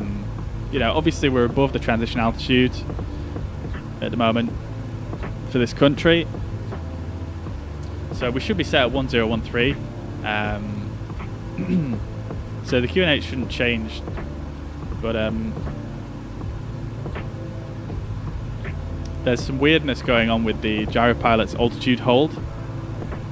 So basically what happens is it has like its own internal, I mean, you're probably aware of this, that's why you're saying press B, but it has its own internal you know, altimeter that seems to work independently of these other altimeters. So I guess when the QNH changed, it gave us a little descent. which I don't think it should do, because obviously in reality we're at 1013, but there's, you know, when you press B key, obviously it sets all the altimeters to the same, but because the transition at level or transition altitude for this whole sim as a whole is set to, I believe, 18,000, which is obviously the standard in the US. Pressing the B key has no effect when you're below 18,000 on this altimeter. So you have to do this basically. Workaround is, which is what I'm doing now. It's very strange. Right, so let's see if we can work out which lights can light up this area. So obviously we've got this bulb up here, so there must be a switch somewhere. Is this it? Oh, it's beautiful. Oh yes. Fantastic. Okay. Alright. Let's go altitude hold. And then you can see it's going to give it a bit of a weird pitch down moment. And it should level off at 13. Let's have a quick look outside. There we go. We've got some more of the Okavango Delta. And I appreciate it's a bit dark now, unfortunately. Pretty cool though. Pretty cool. We can make it a little bit brighter just for a second, just to see. Very cool. It's up to you guys though. If you guys want me to keep it so it's light, so it's a bit brighter, you know, by all means let me know if you want me to have it so it's daylight, because I appreciate sometimes it can get a bit dark on stream. So let me know if you prefer it to be daytime.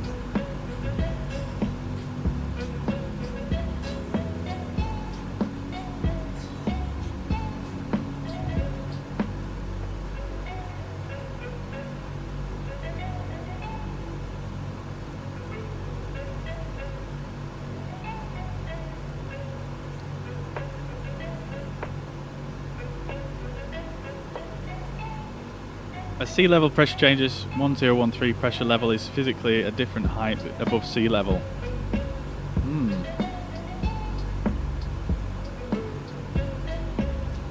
Yeah, I can understand that, but I think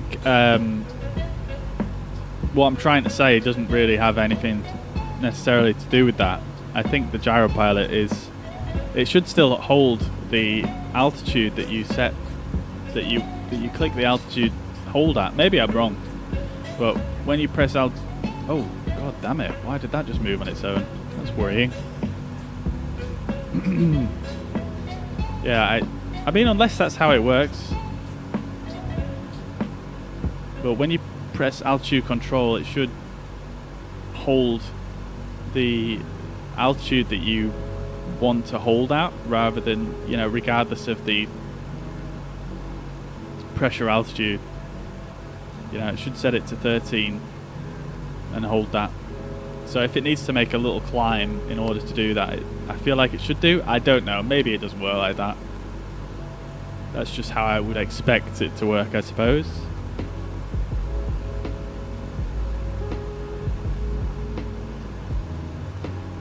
Okie dokie, so how are we doing on the temps? Temps are looking absolutely perfect. Yeah, everything is looking great, really. Nothing to write home about. It's getting very dark outside now. Like I say, guys, if you want me to make it daytime so you guys can see a bit better, I know, like I say, it can get a bit dark, let me know. Otherwise, we'll continue with the live time, because I do enjoy a bit of live time every now and again. Well, I think we try to nearly always do it live time. Wait a minute. Oh no. Oops. Yeah, we always try to do live time, I suppose, don't we? But yeah, it sometimes can. Oh, there we go. There's a plow right there. Beautiful.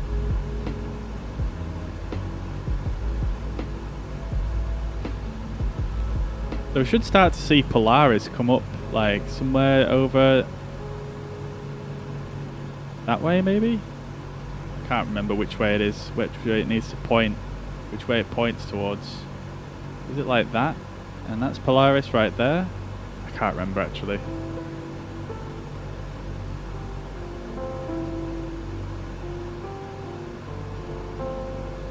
I don't have anything I can refer to either.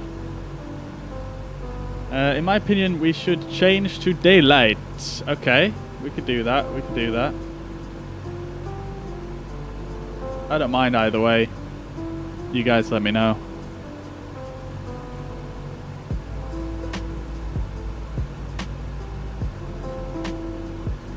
Oh, I feel, yes, yes, that does make sense actually. Yes, we're in the southern hemisphere.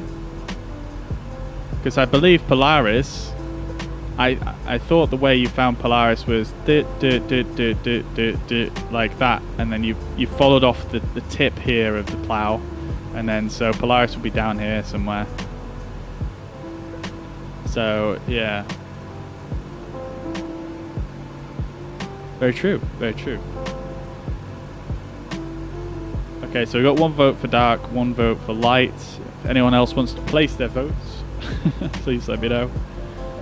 We should start picking up that other VOR pretty soon as well.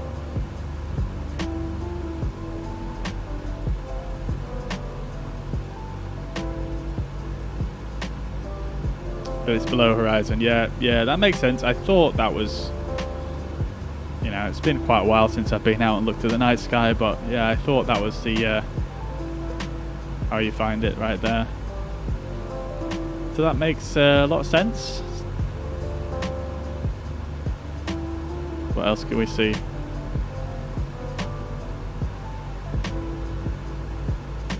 I'm not that great at identifying constellations. Maybe 1 or 2 I can find every now and again.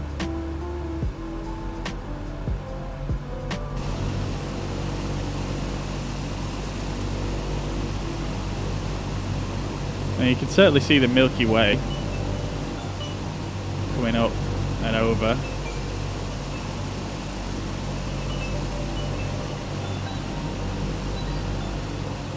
Alright, so we've got 2 votes for live time and 1 vote for going daytime.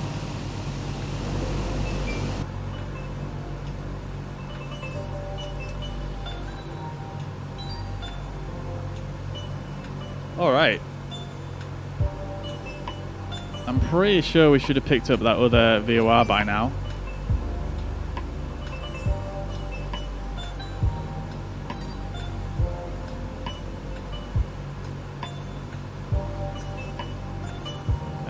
Let me just check the frequency. What was it? 116.7.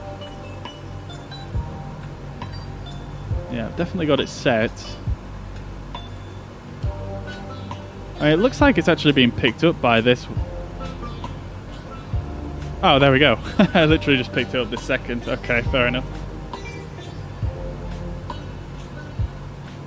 Alright, so I'm actually going to switch over to that VOR because we're still going to keep the same course, but I'm going to switch over to that VOR. Which makes things easier for me, really. And we'll just do a bit of that. So make sure we're tracking the beam. And we'll switch that over like so. Alright, and there we go. Because we're not shooting ILS or anything, we don't need to change the radios a single time again in this flight, which is pretty cool.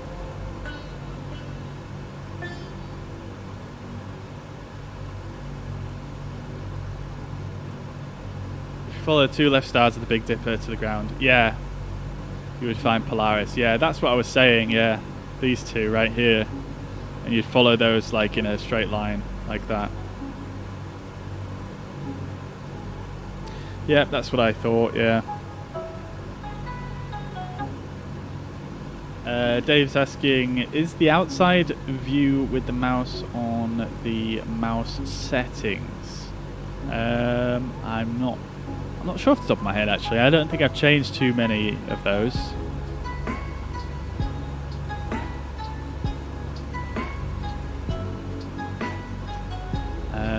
Yeah, not sure. I'll just have a quick look. Do you mean like where you drag it, you move the camera around?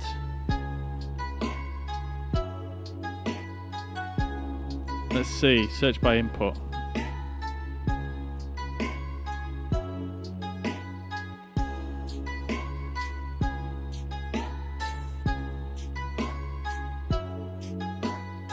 Toggle cockpit, I don't know if that's the one you're looking for.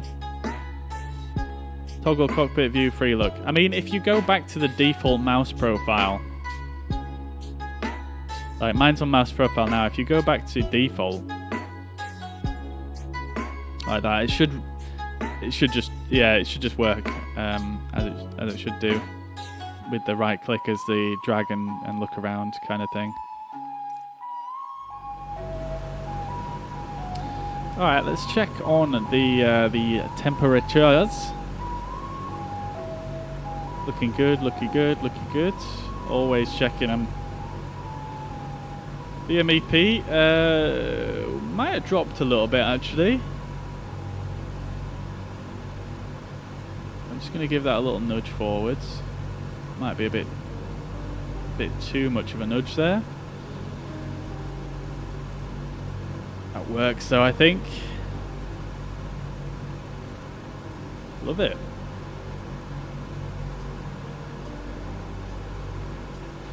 Beautiful. Yeah, this cockpit looks so good at night with the red lighting. Brilliant.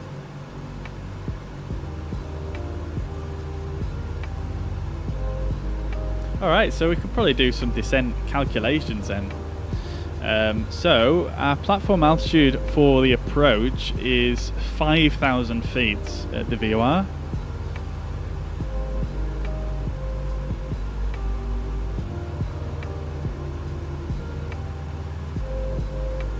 Ooh, excuse me, yawning.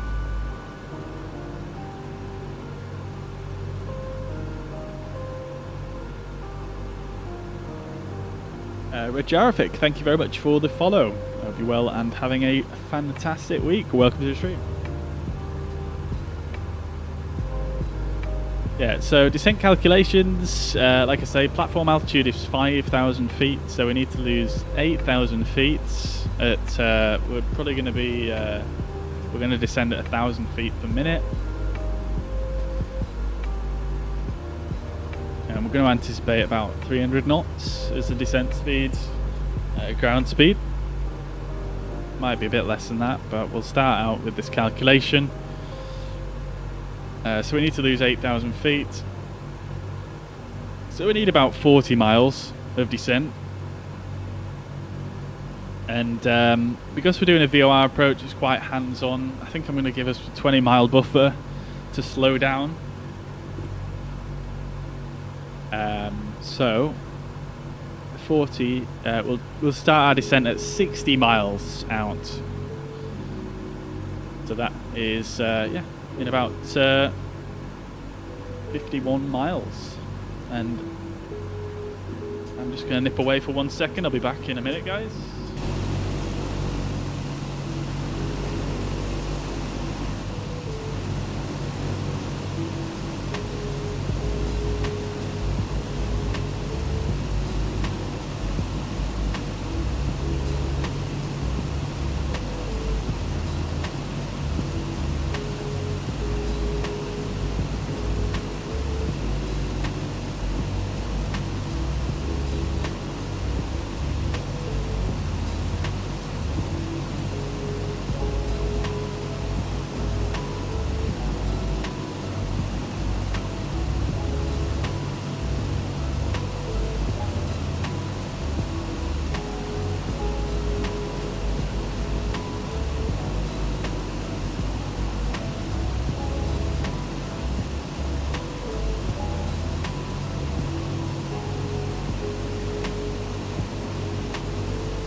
Alright, we're back.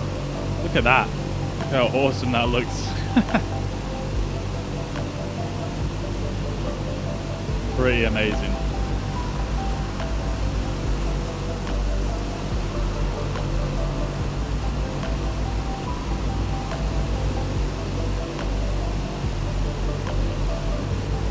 So basically all you need to do is, if you want to bring the sky out like that at night, if you just increase the exposure on the drone cam, see how it's bringing out more and more stars.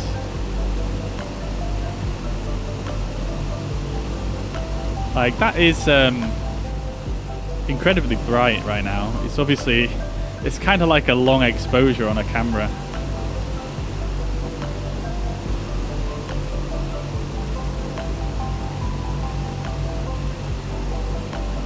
So as you can see, obviously everything else goes a bit blown out, but yeah, it's kind of like a long exposure really. Pretty cool how they've simulated that in.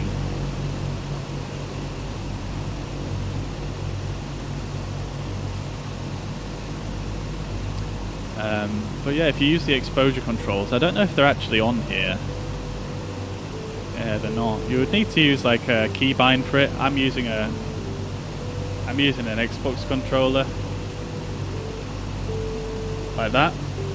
So if you press Y and then the bumper buttons, you can actually change the exposure. So I'm actually lowering it now. And then normally I believe the setting is like, it's like an auto exposure mode, so it obviously tries to balance everything out, which makes sense. So as you can see, if I manually adjust it, that's just totally bright now. It's just totally blown out and overexposed. I forget what the keybind is to turn auto exposure back on actually. So if I go to controller,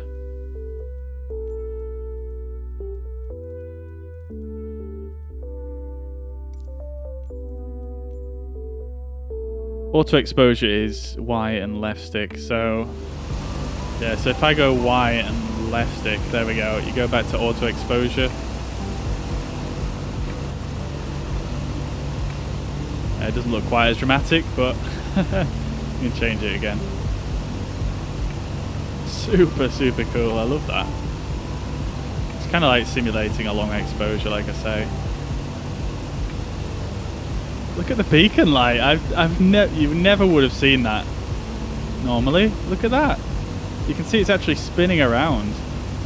I've never noticed that before. Hang on, if we go back to auto exposure, yeah, you just can't see that really, can you?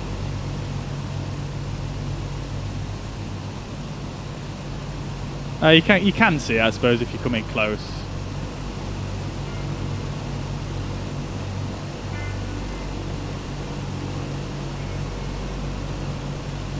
You can actually see there's a bit of bloom if you increase the exposure.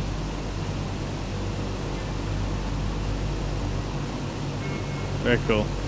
Very, very cool.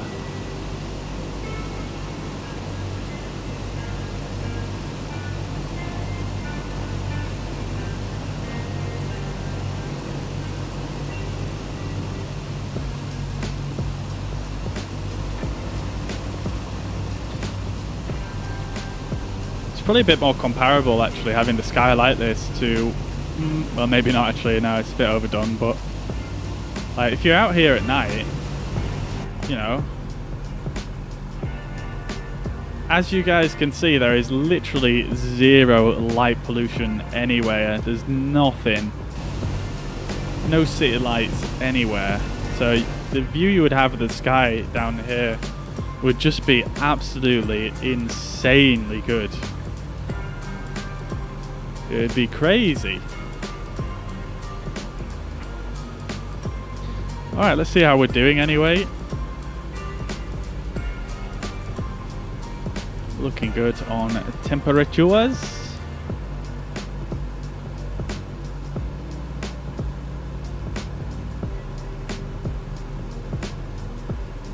Yeah, we're looking fine.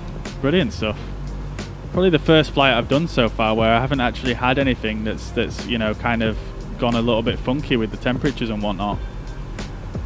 Like if we look at the tablet here, Yeah, I mean everything is on. I'm just double checking. Yeah, everything's looking really, really nice.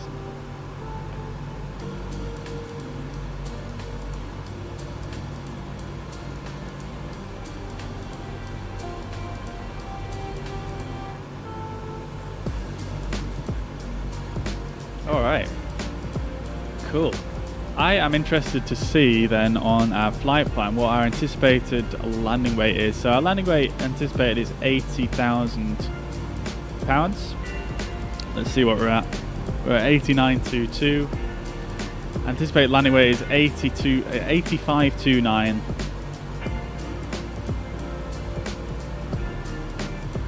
And we are currently burning about 600 pounds per hour per engine. So that's 12, 18, 24 per hour. And we've got about what, half an hour to go. So yeah, we're going to land a little bit under what the flight plan anticipated, I think. We should land about 79, I think. 79, in the high 79s. Can't see the edge of this tablet to move it. There we go. Alright, great stuff. So let's then check our landing speed, something I nearly always forget to do in this aircraft.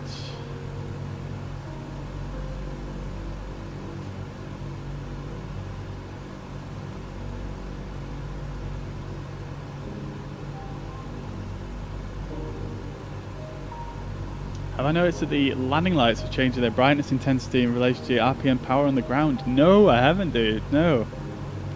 So many small details. Yeah, Hendrik, I agree, 100%. Yeah, I don't know if you were watching from the start of the stream, but another little detail about the landing lights they've put in is the motor that retracts and extends them. They've like fully simulated that, so if you actually stop the motor part way up, it actually, you know, stops like part way extended. So cool.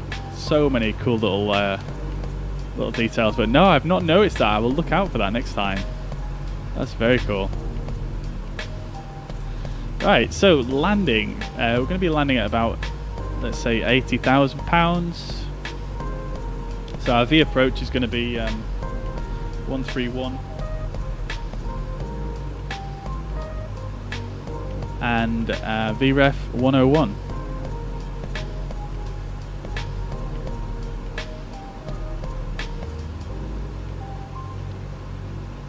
And then our stall speed, I believe this is 78.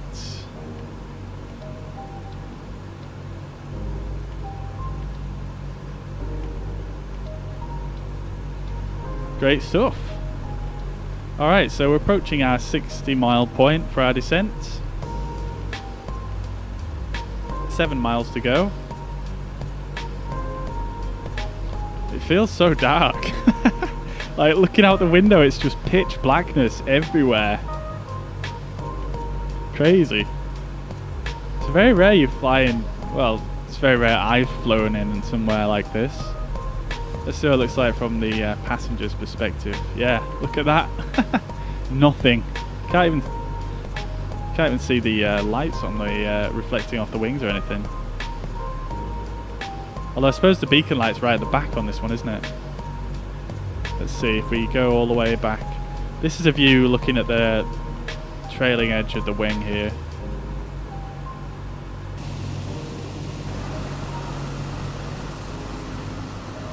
Yeah, nothing. Look at that, just blackness.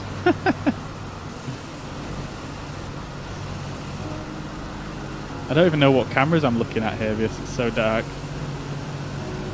I know what that one is because I can see the lights up here. The lights are on in the cabin though. I wonder I wonder if these are controlled at all. I wonder if you can actually change the lighting in here.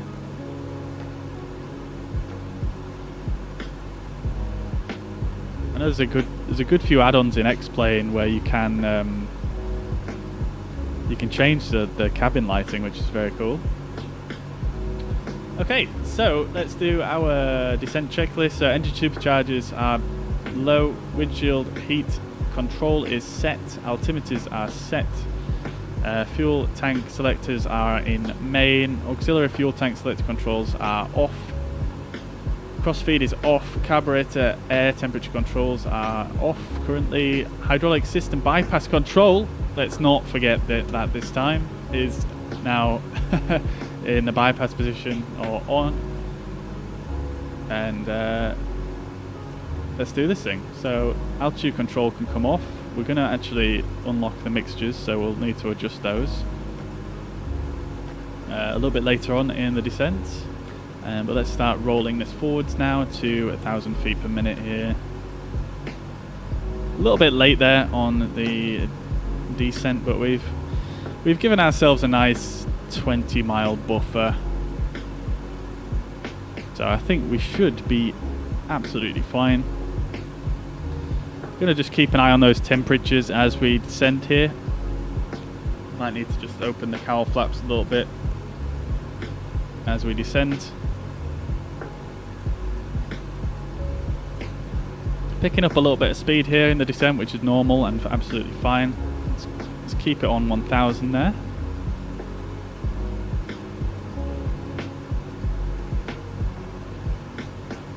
A little bit more I'm fine with. So dark outside.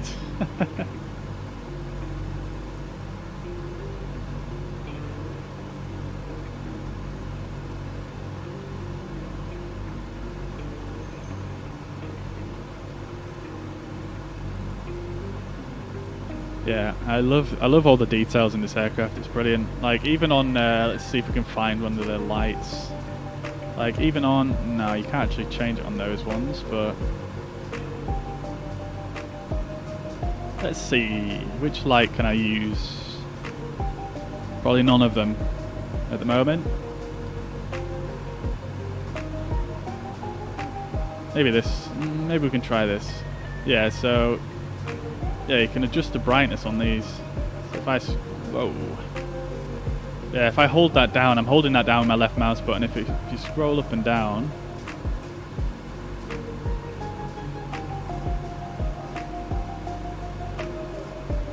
change the brightness.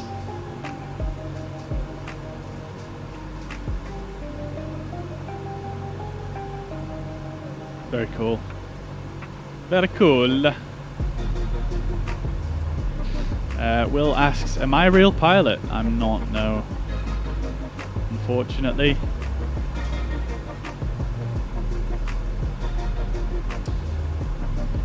Alright, 280 knots ground speed. Looking good. 10 minutes till we overfly the VOR. Just going to turn the music down a little bit here. Dave says, mate, I feel like I'm in space. Yeah. So do I. It's so dark outside. It's ridiculous. Love it.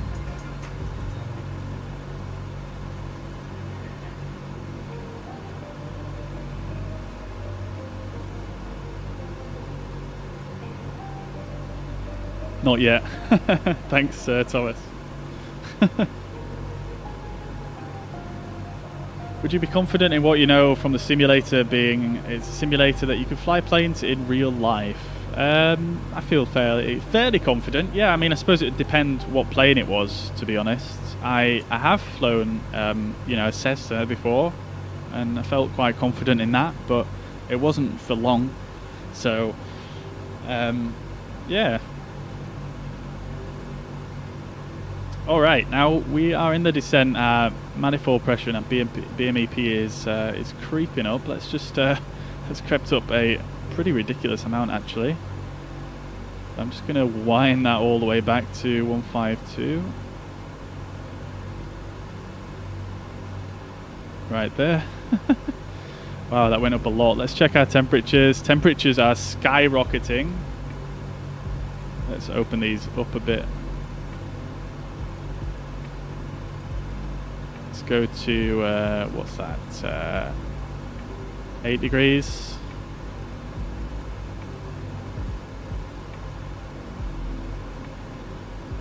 Nice, temps are dropping down now. Great stuff.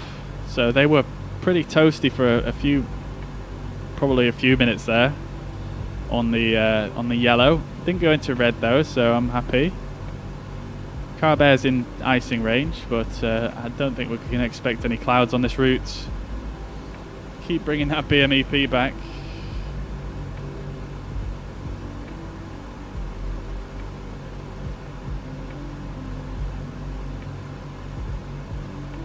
God damn it. It's a little pink thingy, a VOR. Which pink thingy? Are you referring to something outside, Dave?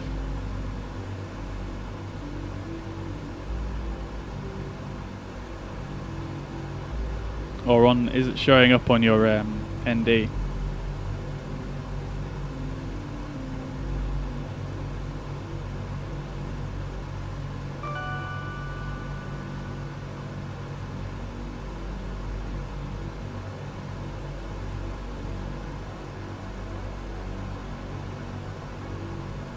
Okay, so excuse me.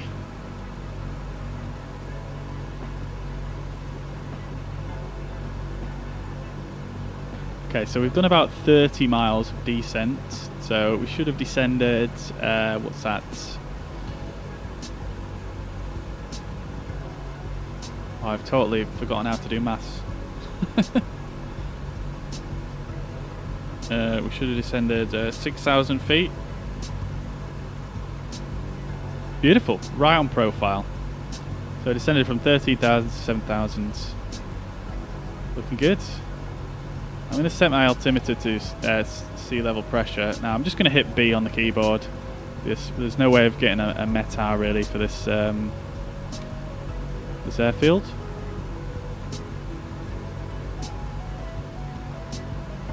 I suppose I could speak to the ATIS if there is one.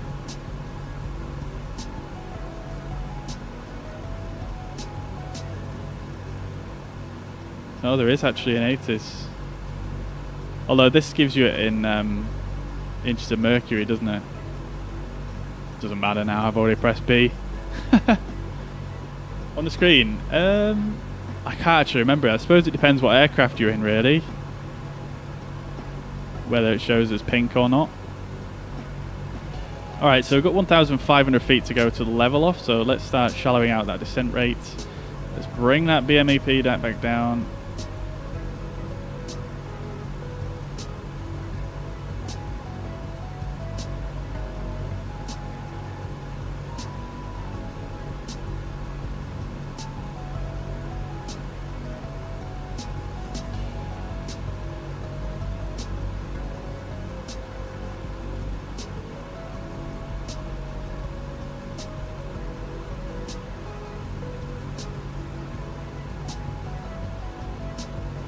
Alright, let's start shallowing it out a bit more.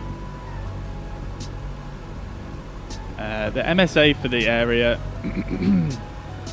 MSA is 4,700, so we're absolutely fine being at 5,000.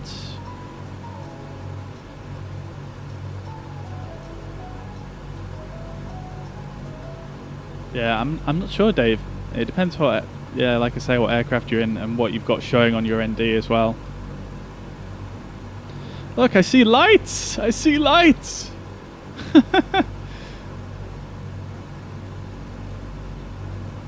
Alright, 20 miles to go until we reach the airport. Right on profile. Obviously, we've slowed our descent rate down by just under half, so this is looking about fine in terms of profile. We're slowing down a bit now as we come in to our level off. Keeping on bringing that BMEP back.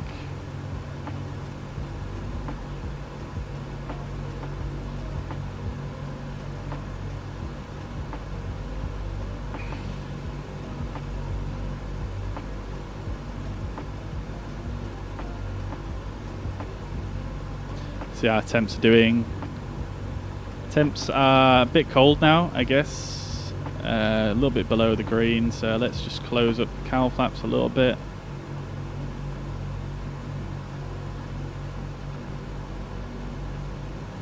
I think it was it engine 2 that was running a bit hotter, so I'm actually going to close those ones even more. It was engine 3, wasn't it?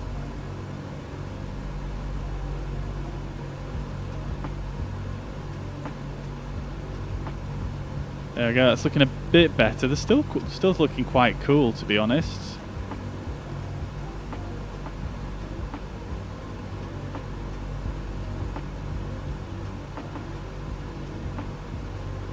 BMEP is creeping up. Right, approaching the level off. 300 feet to go. Maybe a little bit aggressive there on the glide wheel. 10 miles to go until our airport. I think that's it right there. That looks quite high up in my window. Although I suppose we're only 1,500 AGL at 5,000 feet, so I suppose it makes sense.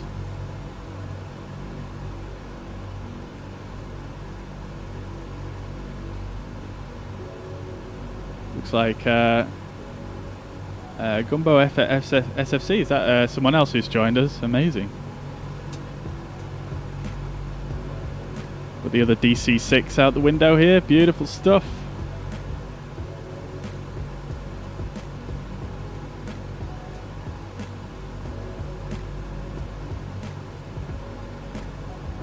Okie dokie, temperatures are looking a bit better now.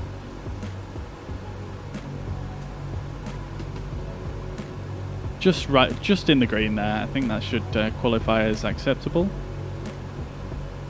Let's see what the tablet says. It's always nice to know. There we go, yeah, that's fine. Great stuff. Choi, thank you very much for the follow, as well as Suman. Sorry, I missed your follow earlier on. Thank you very much. I hope you're well and having a fantastic week. Welcome to the stream. I did not mean to put that armrest down. Alright, there we go. We are at 5,000 feet. Let's put altitude. Hello?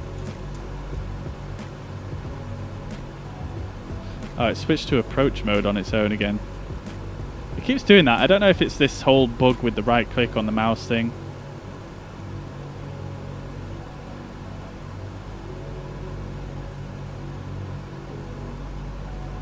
Okie dokie, so we ate up quite a few miles there to slow down. But let's get level at 5,000 here. There we go. That probably wasn't the best time to hit that there, but we are good. Airport is in sight. Alright, let's see where we are here. So 3 miles to go. We need to take a heading. Need to take a heading of 300 once we block the VOR. Okie doke.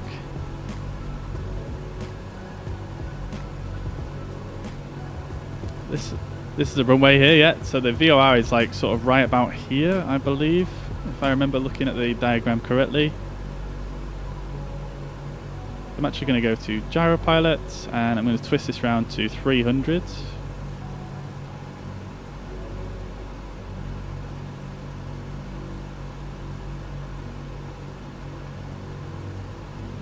There we go, and then once this gets blocked, it should be about now. There we go. Let's go back to localizer. Oops. There we go, and it's going to take that left turn for us. And then before 2.1 miles, we need to take a heading of 255. So to be honest, let's just go straight to 255 because it's going to take us a bit to turn here.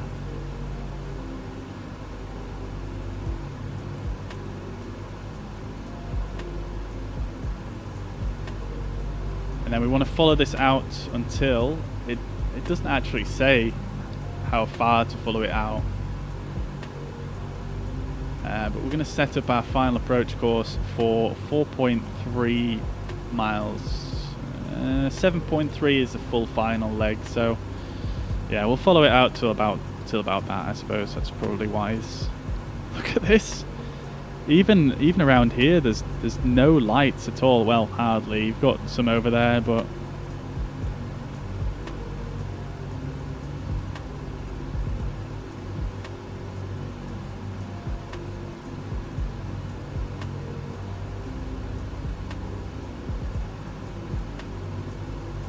okie dokie, this is coming in now, looking good. Should start to go wings level any time now.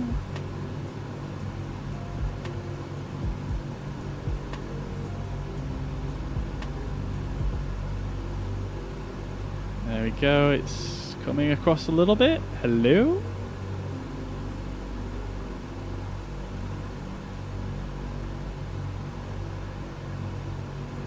There we go. Yeah, I should have just done that turn myself, I think. Look at that. Yeah, I should have anticipated that a bit more. That's fine though, not to worry. Let's see, make sure there's no one on final here that I've just absolutely ruined. Looks like we've got a few people on the ground there already. Beautiful.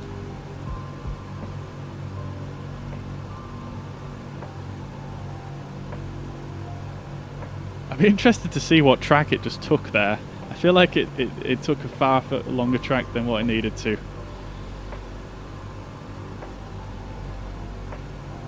Anyways, let's see what our speed's doing. We're at 215, so a bit high really. Tell you what we're going to do now is we are going to go to approach config. So let's do our approach checklist. So seatbelts and, oops, that's the wrong one. Seatbelts and no smoking. Windshield heat control we can now bring back down. As I assume the temperature is now over 0 degrees, well over.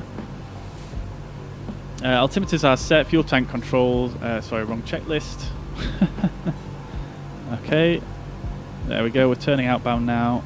I'm going to just increase the RPM to 2400. Let's turn the music down.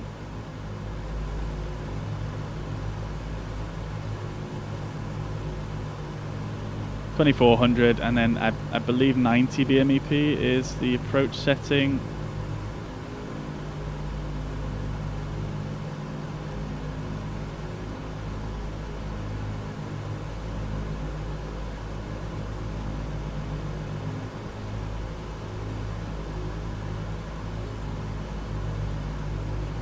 Oh, thank you, Mariner. Thank you. Where's the replay modes thingy? Right, we've flown a bit far out now, so we're going to take a right turn here.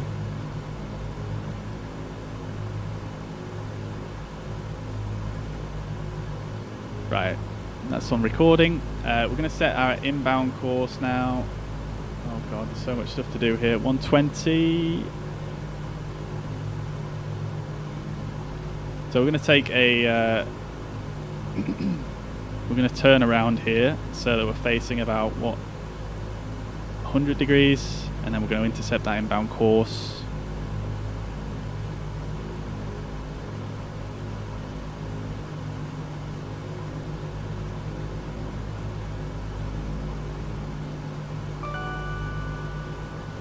It's a big turnaround here. We definitely need to slow down a bit more. I'm going to drop the BMEP to 75.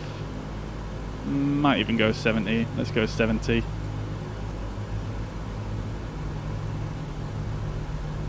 Oh. Engine 3's BMEP. Oh my god, I think we just lost engine 3. I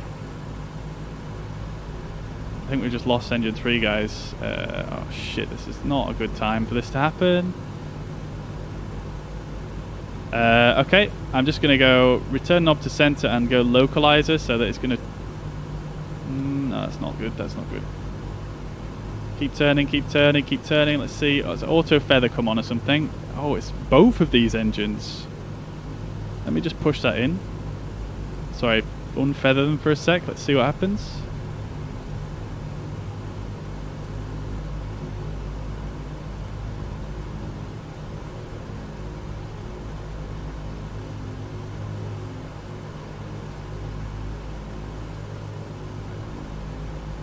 Whoa, whoa, whoa, whoa, whoa, whoa, whoa.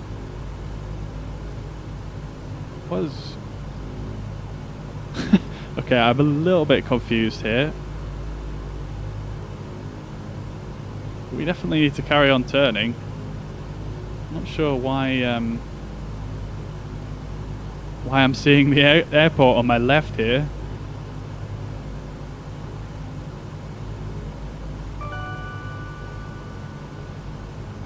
I definitely mucked something up there. Alright, so we've got both the engines back. I'm not sure what happened there. I think sometimes you get the auto feather. It can be a bit funny. But it looks like they're running again. So that's fine. Let's see what the temperatures are actually, just in case. Temperature's looking good. Alright. Fine. Gyropilot has disconnected itself.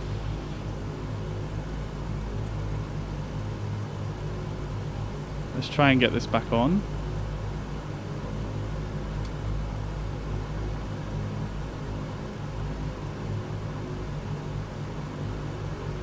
Okay, that's fine.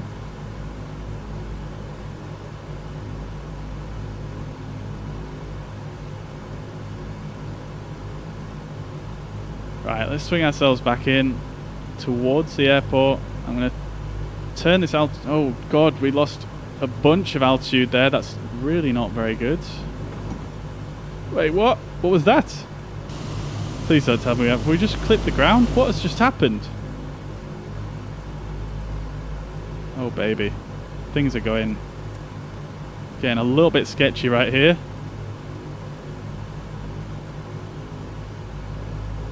Alright, let's intercept that inbound course. What just happened there? Oh, we did touch the ground. What the heck? It recorded a landing rate. What the...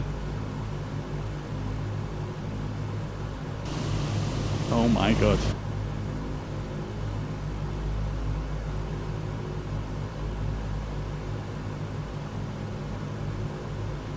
Why did we lose so much altitude there when we turned the altitude control off? That was interesting. But we're still alive. The aircraft survived it. I've got the damage turned on, so... Right. Should be intercepting that inbound course any second now.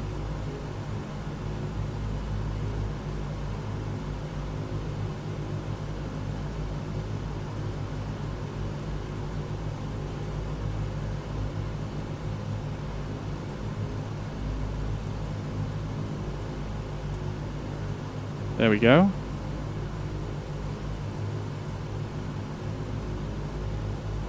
Okay, I am far too late at getting configured here. Let's get the gear down. And I'm just going to go straight to flaps 20.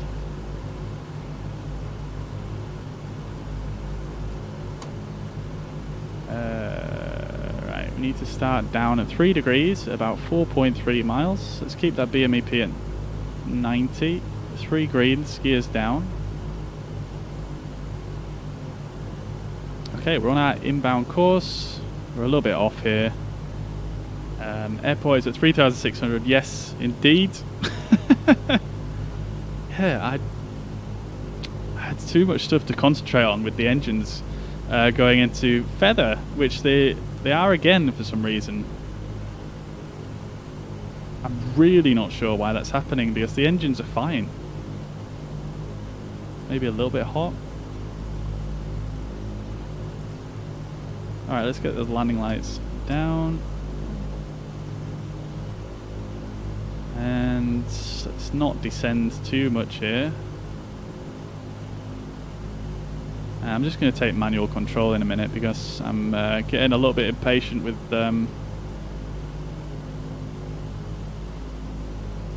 what's going on here. Alright, let's just quickly run through the descent checks, approach checks, sorry, make sure I've got them all. Let's get the mixture in auto rich. It's looking good, hydraulics are set, carburetors set, cowl flaps fine. Flaps are extending. Okay, we've done the approach checklist. I'm just going to fly it manually from here.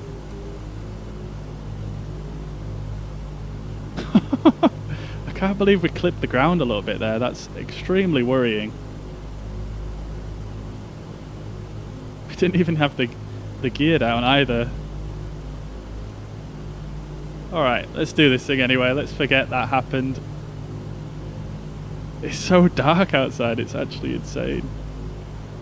We definitely need to stop losing altitude at this point in time.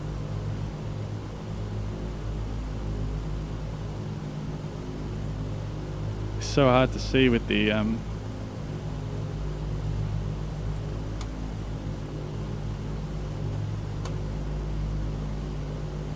just going to keep at flaps 20, I think, for now. Because we're quite slow. We're quite slow. Could maybe increase the power a little bit to 100 BMEP. I don't think we want to go too much faster than that, though. I need to stop descending. It feels like it's reacting extremely sluggish to me right now. Alright, okay, I think we've just about recovered that now. And, oh dear. This is not my finest approach, I'm not going to lie, guys. Alright, I'm just going to go around here.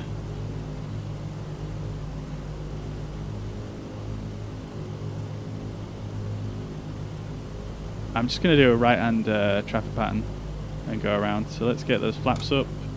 Gear can come up. I'll put flaps up to 20 for now, I believe. I think. Let's go to 40 inches. Just going to keep the nose down a bit so that we can pick up a bit of speed.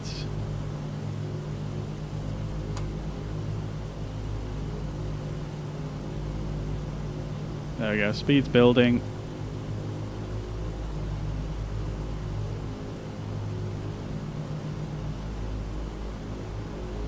I don't know if you might go to a higher climb setting for a go around. This aircraft's so out of trim, it's crazy.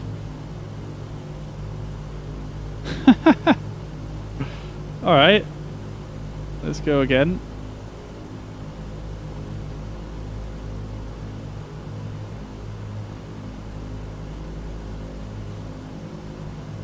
Let's go up to 5,000 and we just do it again.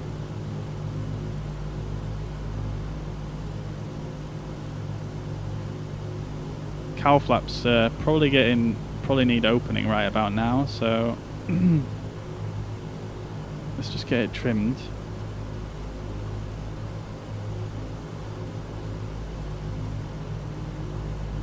I'm gonna leave the let's go flaps up. And let's just open these up a bit.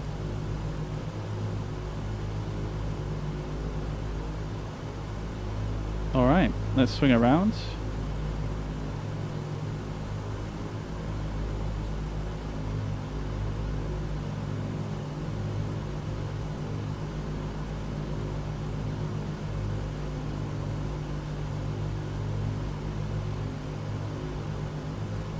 Will, yes, we are still, yeah, we're just arriving at Victoria Falls right now. Just had the sloppiest approach of my life though, so I'm just going around.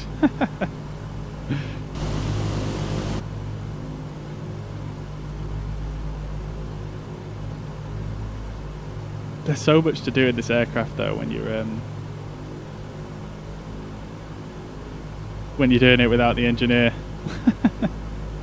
It's such a challenge. I love it though. I love it. I do enjoy it. But I'm just scratching my head a little bit, honestly, about why the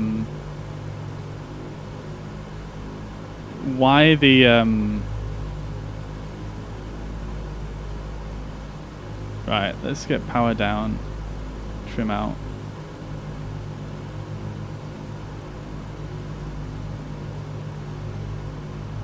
Okay, 90 BMEP.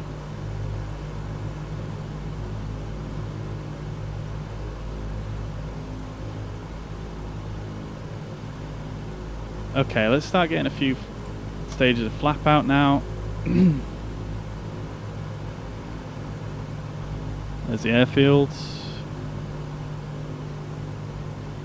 Possibly going a little bit high. Let's get it trimmed a bit.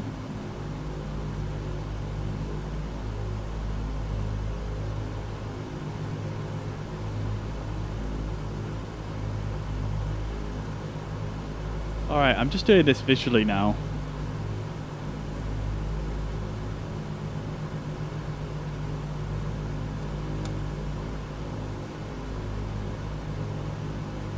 Okay.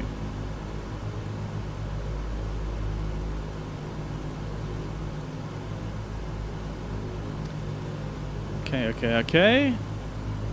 We're losing altitude. Oh no, sorry, we're gaining altitude. Right, so we're just going to do a right-hand traffic pattern and then do a semi-visual approach. I'll use the VOR and whatnot for a rough guidance and DME and whatnot, but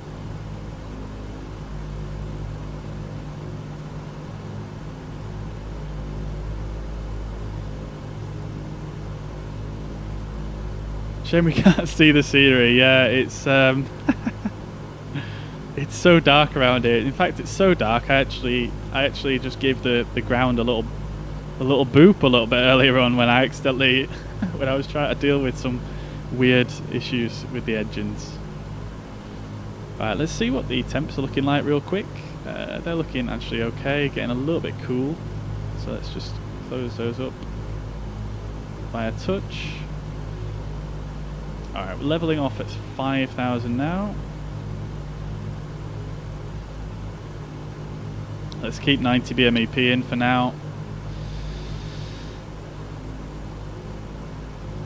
And we're going to fly this heading till probably about 8 miles.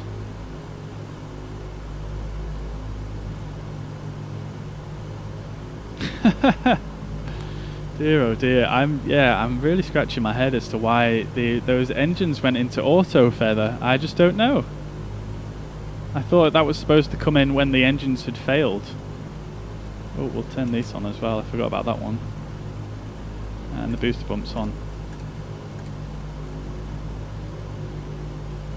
Yeah, there was definitely something.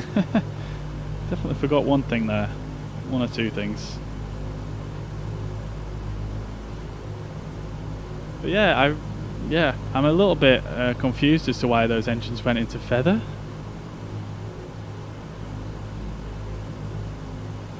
Alright, so we've got flaps 15, 150 knots. Looking fine. Oh, Gadget, thank you very much, dude. Thank you very much. That's very kind of you to say. I'm glad it helped you. I'm glad it helped you. Yeah, I mean, I'm by no means, you know, an expert in this aircraft. I'm still learning every time I fly it. Something always seems to go a little bit wrong, especially on stream. When I'm off stream, you know, obviously nothing goes wrong. But yeah, still learning. But I'm glad you know you've watched some stuff and it's been helpful to you. Ian, welcome to the chat. Sorry I missed your message earlier on. A little bit preoccupied with various things to do at the moment.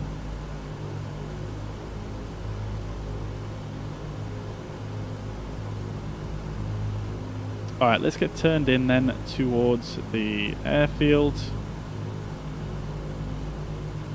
Making sure I don't lose any altitude in this turn.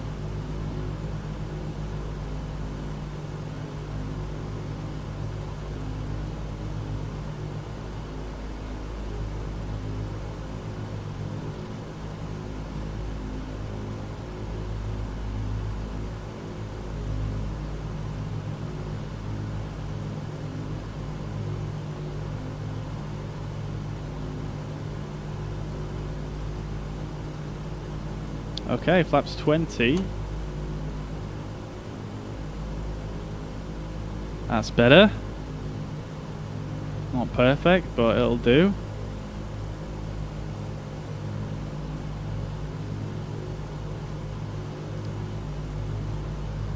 this thing trimmed out.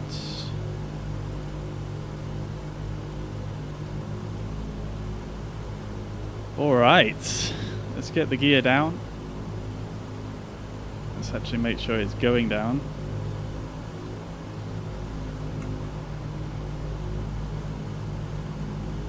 What the fuck?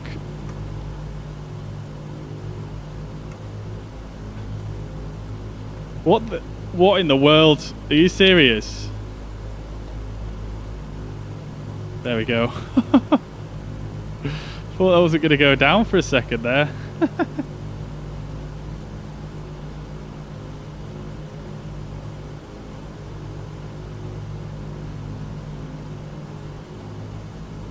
Okie dokie. So we're looking much better this time. A lot more stable. A lot less things to faff with. I think we're good. Let's go for flaps 30.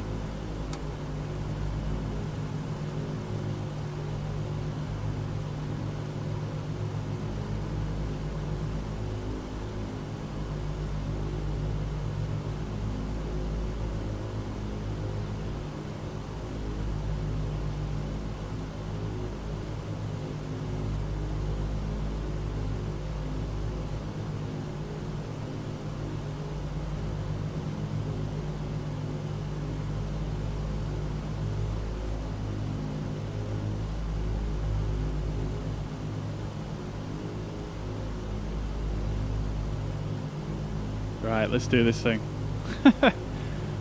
It looks so weird not being able to see any of the ground whatsoever. Just try to keep that nose up. It keeps wanting to descend.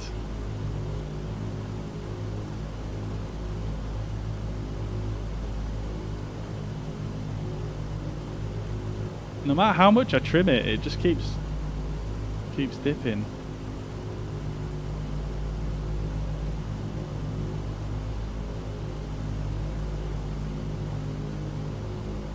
Oh, that's a bold prediction there, Teddy. Exclamation point predict on Twitch if you want to put a landing rate prediction in.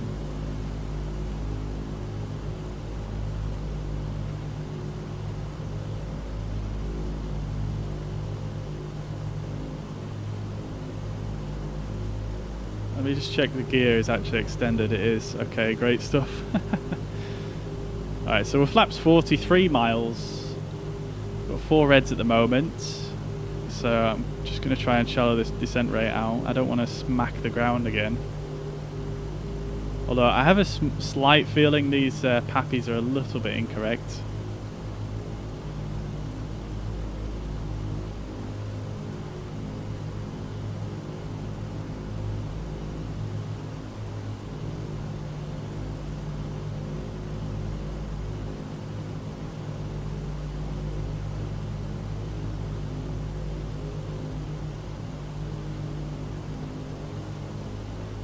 Please.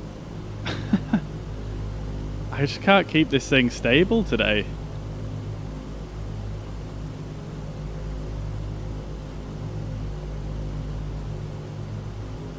Right, that's looking a bit better. We're a little bit below our VREF. I'm just going to add a touch more power. Please stop descending. Oh my lord, how much do I need to trim this thing? I'm gonna balloon again when I get full flaps, and I'm gonna miss my descent point.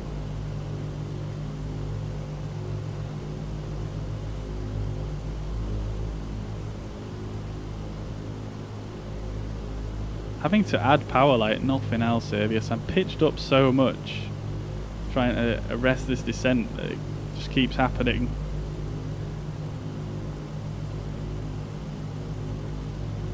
Right, okay, that's looking a bit better now. Let's start dipping the nose a bit. Still pretty low.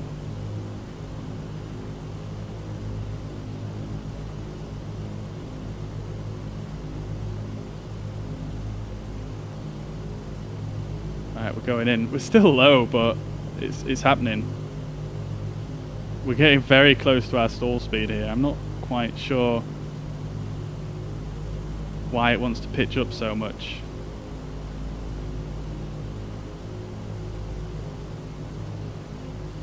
And it's floating. There we go, we're down. Huge bounce. Look at the nose. What's going on with this? Thank you for the lighting, whoever that was, Reese. What is going on? I've literally never had this happen before in this aircraft. I must have done something terribly wrong there.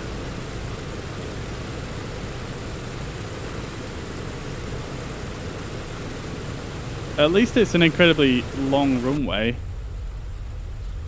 Oh my lord. I guess I needed way more power there. I guess I did.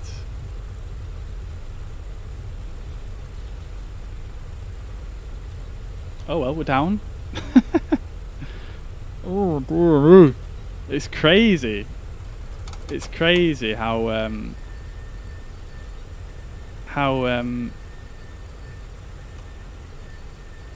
different it is trying to land this thing when you can't see the ground.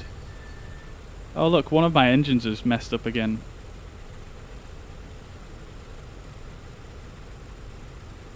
CG shifted. I don't know, man. I really don't know. Let's have a quick look here.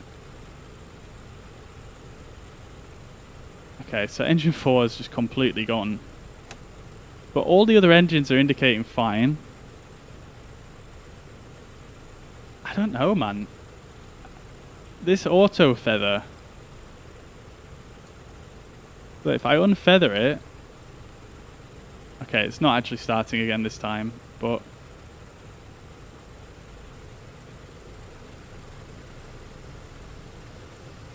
I just don't understand why the auto feather was coming on so so often there. Do you know what I mean? Like, many of the engines cut out. Well, 2 of the engines cut out like on 2 occasions, did it? Like they went to auto feather.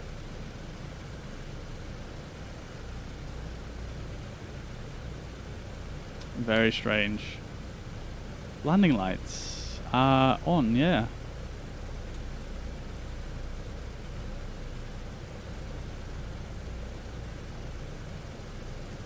Let's get these cowl flaps open anyway. Yeah, it is very dark, isn't it?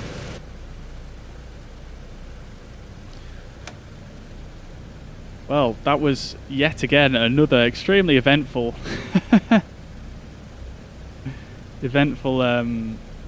flight in this aircraft.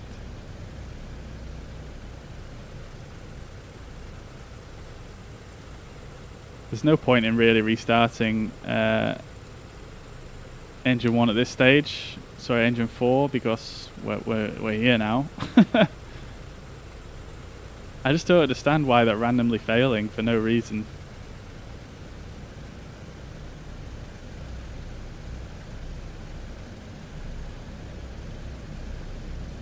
I mean, to be quite honest, the reason why I had such a high nose attitude there on final was probably because, well, actually, I don't know.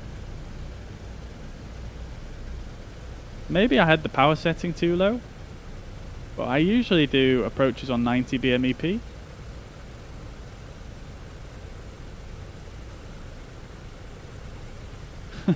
Buttery-ish. I mean, at least it was a soft touchdown, but I did bounce, like... Actually, I don't know if I did bounce. We'll have to see on the replay.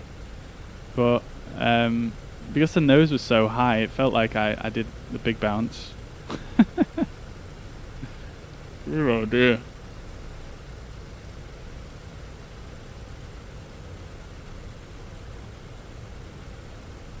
Yeah, I'm a little bit confused. I'll have to watch the video back and we can do like a debrief on it next time. But I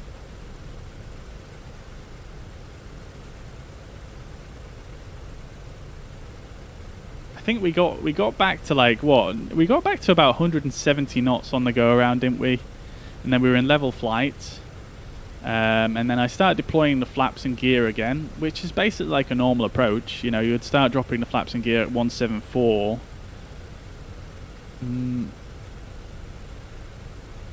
And yeah, I mean, I guess maybe I just wasn't. No, I actually don't know. Unless one of the engines failed like earlier on in the approach, and I just didn't notice for whatever reason, and that's why it was sinking so much, and as a result ended up, you know, nose high. I'm not sure. But generally, this aircraft, when you land it, it comes in nose low, doesn't it? You know.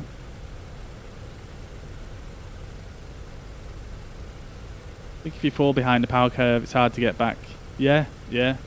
I think it's something to do with that, but like I say, I feel like I applied power as I normally would have done on an approach.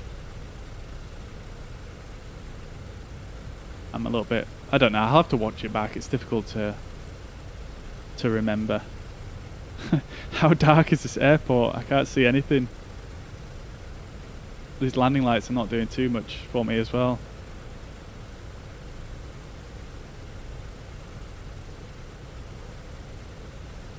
It's crazy how dark it is.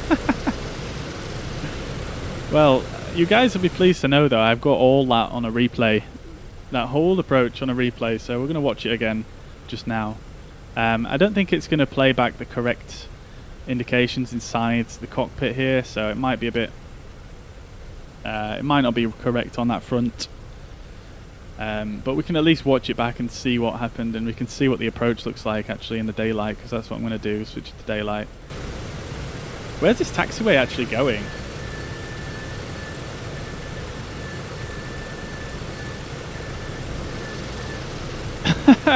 I can't... Is this the apron here? Can I just turn left here? I think I can.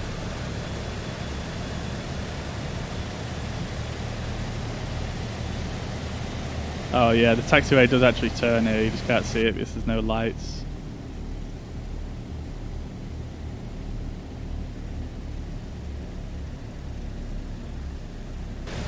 Let's have a look at this propeller that's in feather. Oh, look at that, it does actually visibly go into the feather position as well. Very cool. Very, very cool. Well, thank you very much guys for flying along with me anyway, that was awesome. Why isn't it... It's not turning now. Okay, I'm just plonking it here guys, I'm just plonking it. I'm just plonking it down, and what I'm going to do is, we're not going to do the full shutdown and whatnot procedure. So that we can watch the replay, what I'm going to do is I'm going to just turn all this stuff off, and I'm going to go back to ready for taxi, and hopefully that should give me my engine back. Still feathered for some reason, you would have thought. Okay.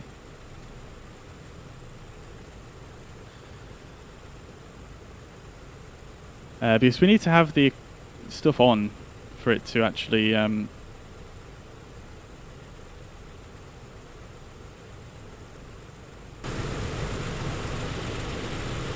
work on the replay. Let's turn this up. There we go, it's spinning up now. Oh my god, lightness, I can see again. Let there be light. Oh my god. Look at these two DC-6s here, beautiful. I wanted to park here, but it just didn't happen. Alright, cool. Well, we've got the engines back now, at least we can do the replay. So let's have a quick look then at how that looked during daylight.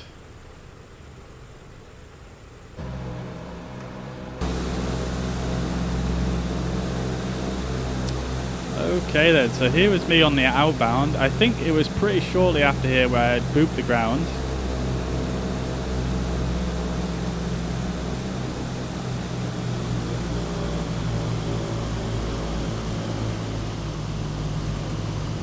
Yeah, it was this big, look at this right here, it's when I was doing this long turn.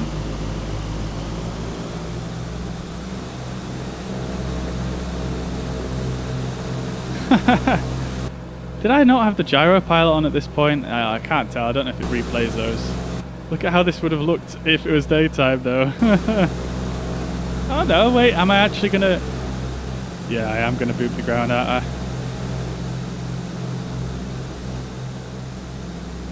Like, it looks ridiculous now watching it in daylight, but you couldn't really tell when it was nighttime, could you?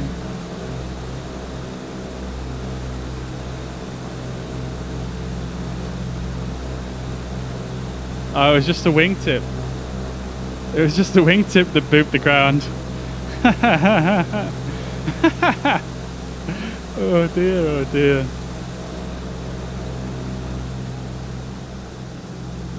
Look how low it is though. Alright, let's now see the see final for this first approach.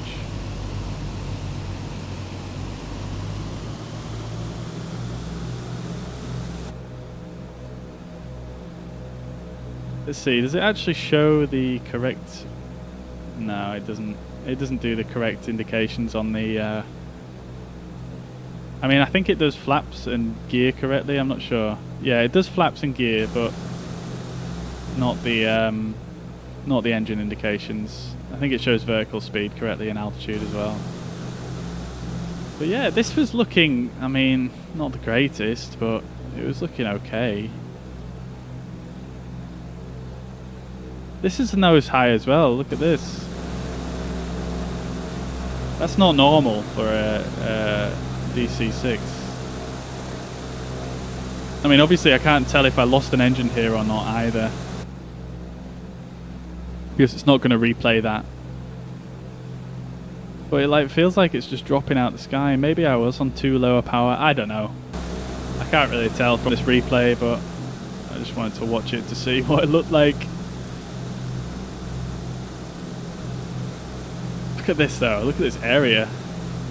It's just trees as far as you can see. Crazy. And then this was like the slowest go around ever. I got pretty low to the runway, I think, as well. Oh no, gear up. There we go.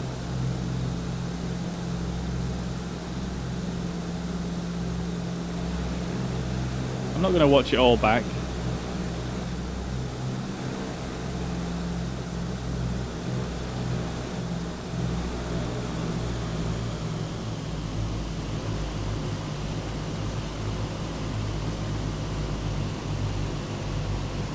I just want to see a short final here. I want to see whether I bounced or not.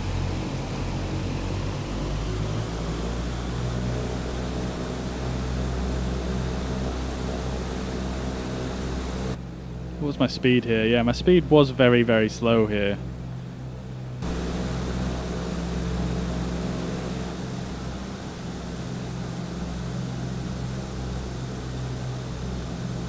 Not bad though, like I still managed to clear all the obstacles on short final.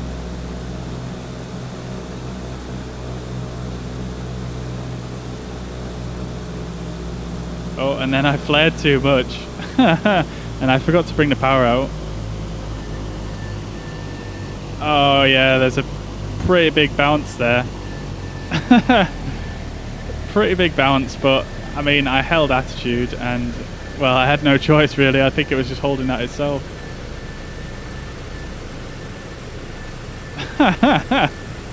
Oh dear.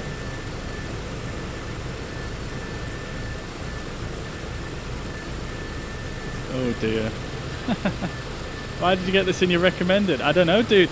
Are you into flight sim? Welcome to the chat, by the way. I hope you're doing well. Alright. Beautiful stuff.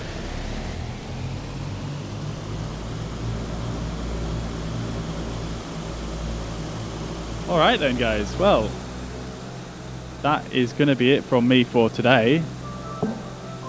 So thank you very much for tuning in, everybody. Thank you very much for watching. I hope you guys have enjoyed, even though it was a little bit of an absolute bizarre approach. I'm a little bit confused on that, but I'm definitely going to look into to what happened there. And I am going to, yeah, we're going to do a full debrief on it on next stream. we'll have a look at and see what happened there. Can you see speed a little bit further out? Well, yeah, I mean, you can see it. Let's see. So this was just after I'd finished the crosswind leg, I believe. Yep, so we're flying downwind now. Speed is... Yeah, I'm leveling at 5,000 here.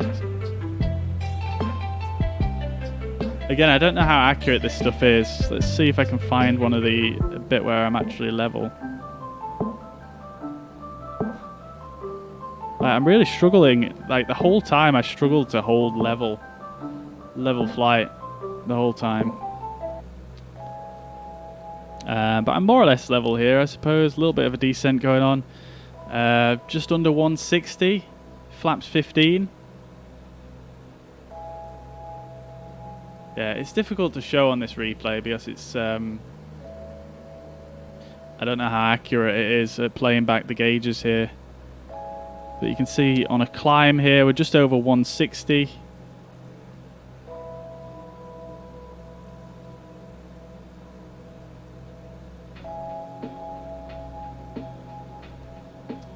Anyway, we'll have a look at the replay from. We'll watch the full video back next stream. But I think that's me done for today. And yeah, we'll do a debrief next time. But thank you for very much for tuning in again, by the way. I hope you guys have enjoyed. It's been a lot of fun as always. Something always gets a bit crazy when I'm flying the DC-6. I wonder if next time it might be worth just turning off the engine damage, because obviously they started feathering themselves on their own, and I feel like I didn't do anything wrong there. I'm not sure. Maybe we'll have to. Maybe I'll have to post it in the PMDG forums and see if anyone can offer any advice on that one. But thank you very much, everybody, for tuning in. I hope you've enjoyed. Paul, thank you very much for tuning in again. Reese, good flying with you, mate. It crashed, but at least I helped with the light. It was really dark. Yeah, dude, thank you very much for that. Well, I'm glad you enjoyed it anyway, and thank you very much for flying along. Carrie, thank you very much as well for flying along. Thrask DK, Thomas, thank you very much for flying along. Teddy Saunders, yeah, thank you very much for tuning in. Fav, thank you very much for tuning in. BJ, thank you very much for tuning in as well, and for your little tips and tricks there. Appreciate you tuning in. Thank you very much. Dave, thank you very much for tuning in. I'll drop you a message shortly. Mariner, thank you very much for tuning in, dude. I'll speak to you again soon. Gadget FPV, thank you very much for tuning in. John, thank you very much for tuning in. And Will, thank you very much for tuning in also. Let's see if I've missed anyone else here. Ian, thank you very much. Let's see who else. Canadian Eject Road to Hell, thank you very much for tuning in. Reese, thank you very much for the follow on Facebook as well, dude. Much appreciated. Gadget, thank you very much for the follow on Twitch. Apologies, I missed that, obviously. Had the hands full a little bit there. Pramod, Jishan, Choi, and Suman, thank you very much for the follows as well on Facebook. And Lucas, thank you very much. Sanjeet, Chronic Gaming, Dennis, Samuel, and John Connors, thank you very much. Adam as well. And Mark, thank you very much. I think I might have got everyone there. I might have missed some. Apologies if I did. Thank you very much, everybody, once again. Hope you guys enjoy the rest of your Sunday. I'm going to leave the replay playing here for a few minutes, just while this stream sort of dies down. But once again, thank you very much, guys. If you are not following the channel on I've got YouTube, Twitch, and Facebook. We stream to all of them simultaneously. So if you have a preferred channel, head over there. The links are all in the descriptions, and just search for Bobby Fuzzy on the relevant channel. And drop me a follow. That'd be really cool. Thank you very much, guys. We shall see you next time. Yeah, certainly will do, Carrie. Yeah, thank you very much. Paul needs to go work out his issue. Yeah, dude, I hope you managed to get to the bottom of it. It's all learning, it certainly is, yeah. I'm from Denmark, looking forward to watching some football later this week. Yeah, I think we all are. Yeah, I think we all are. It's coming home, dude. We shall see. Alright, well thank you very much guys. Thanks again for watching. I'll enjoy the rest of your day. I'll catch you in the next one. Bye for now.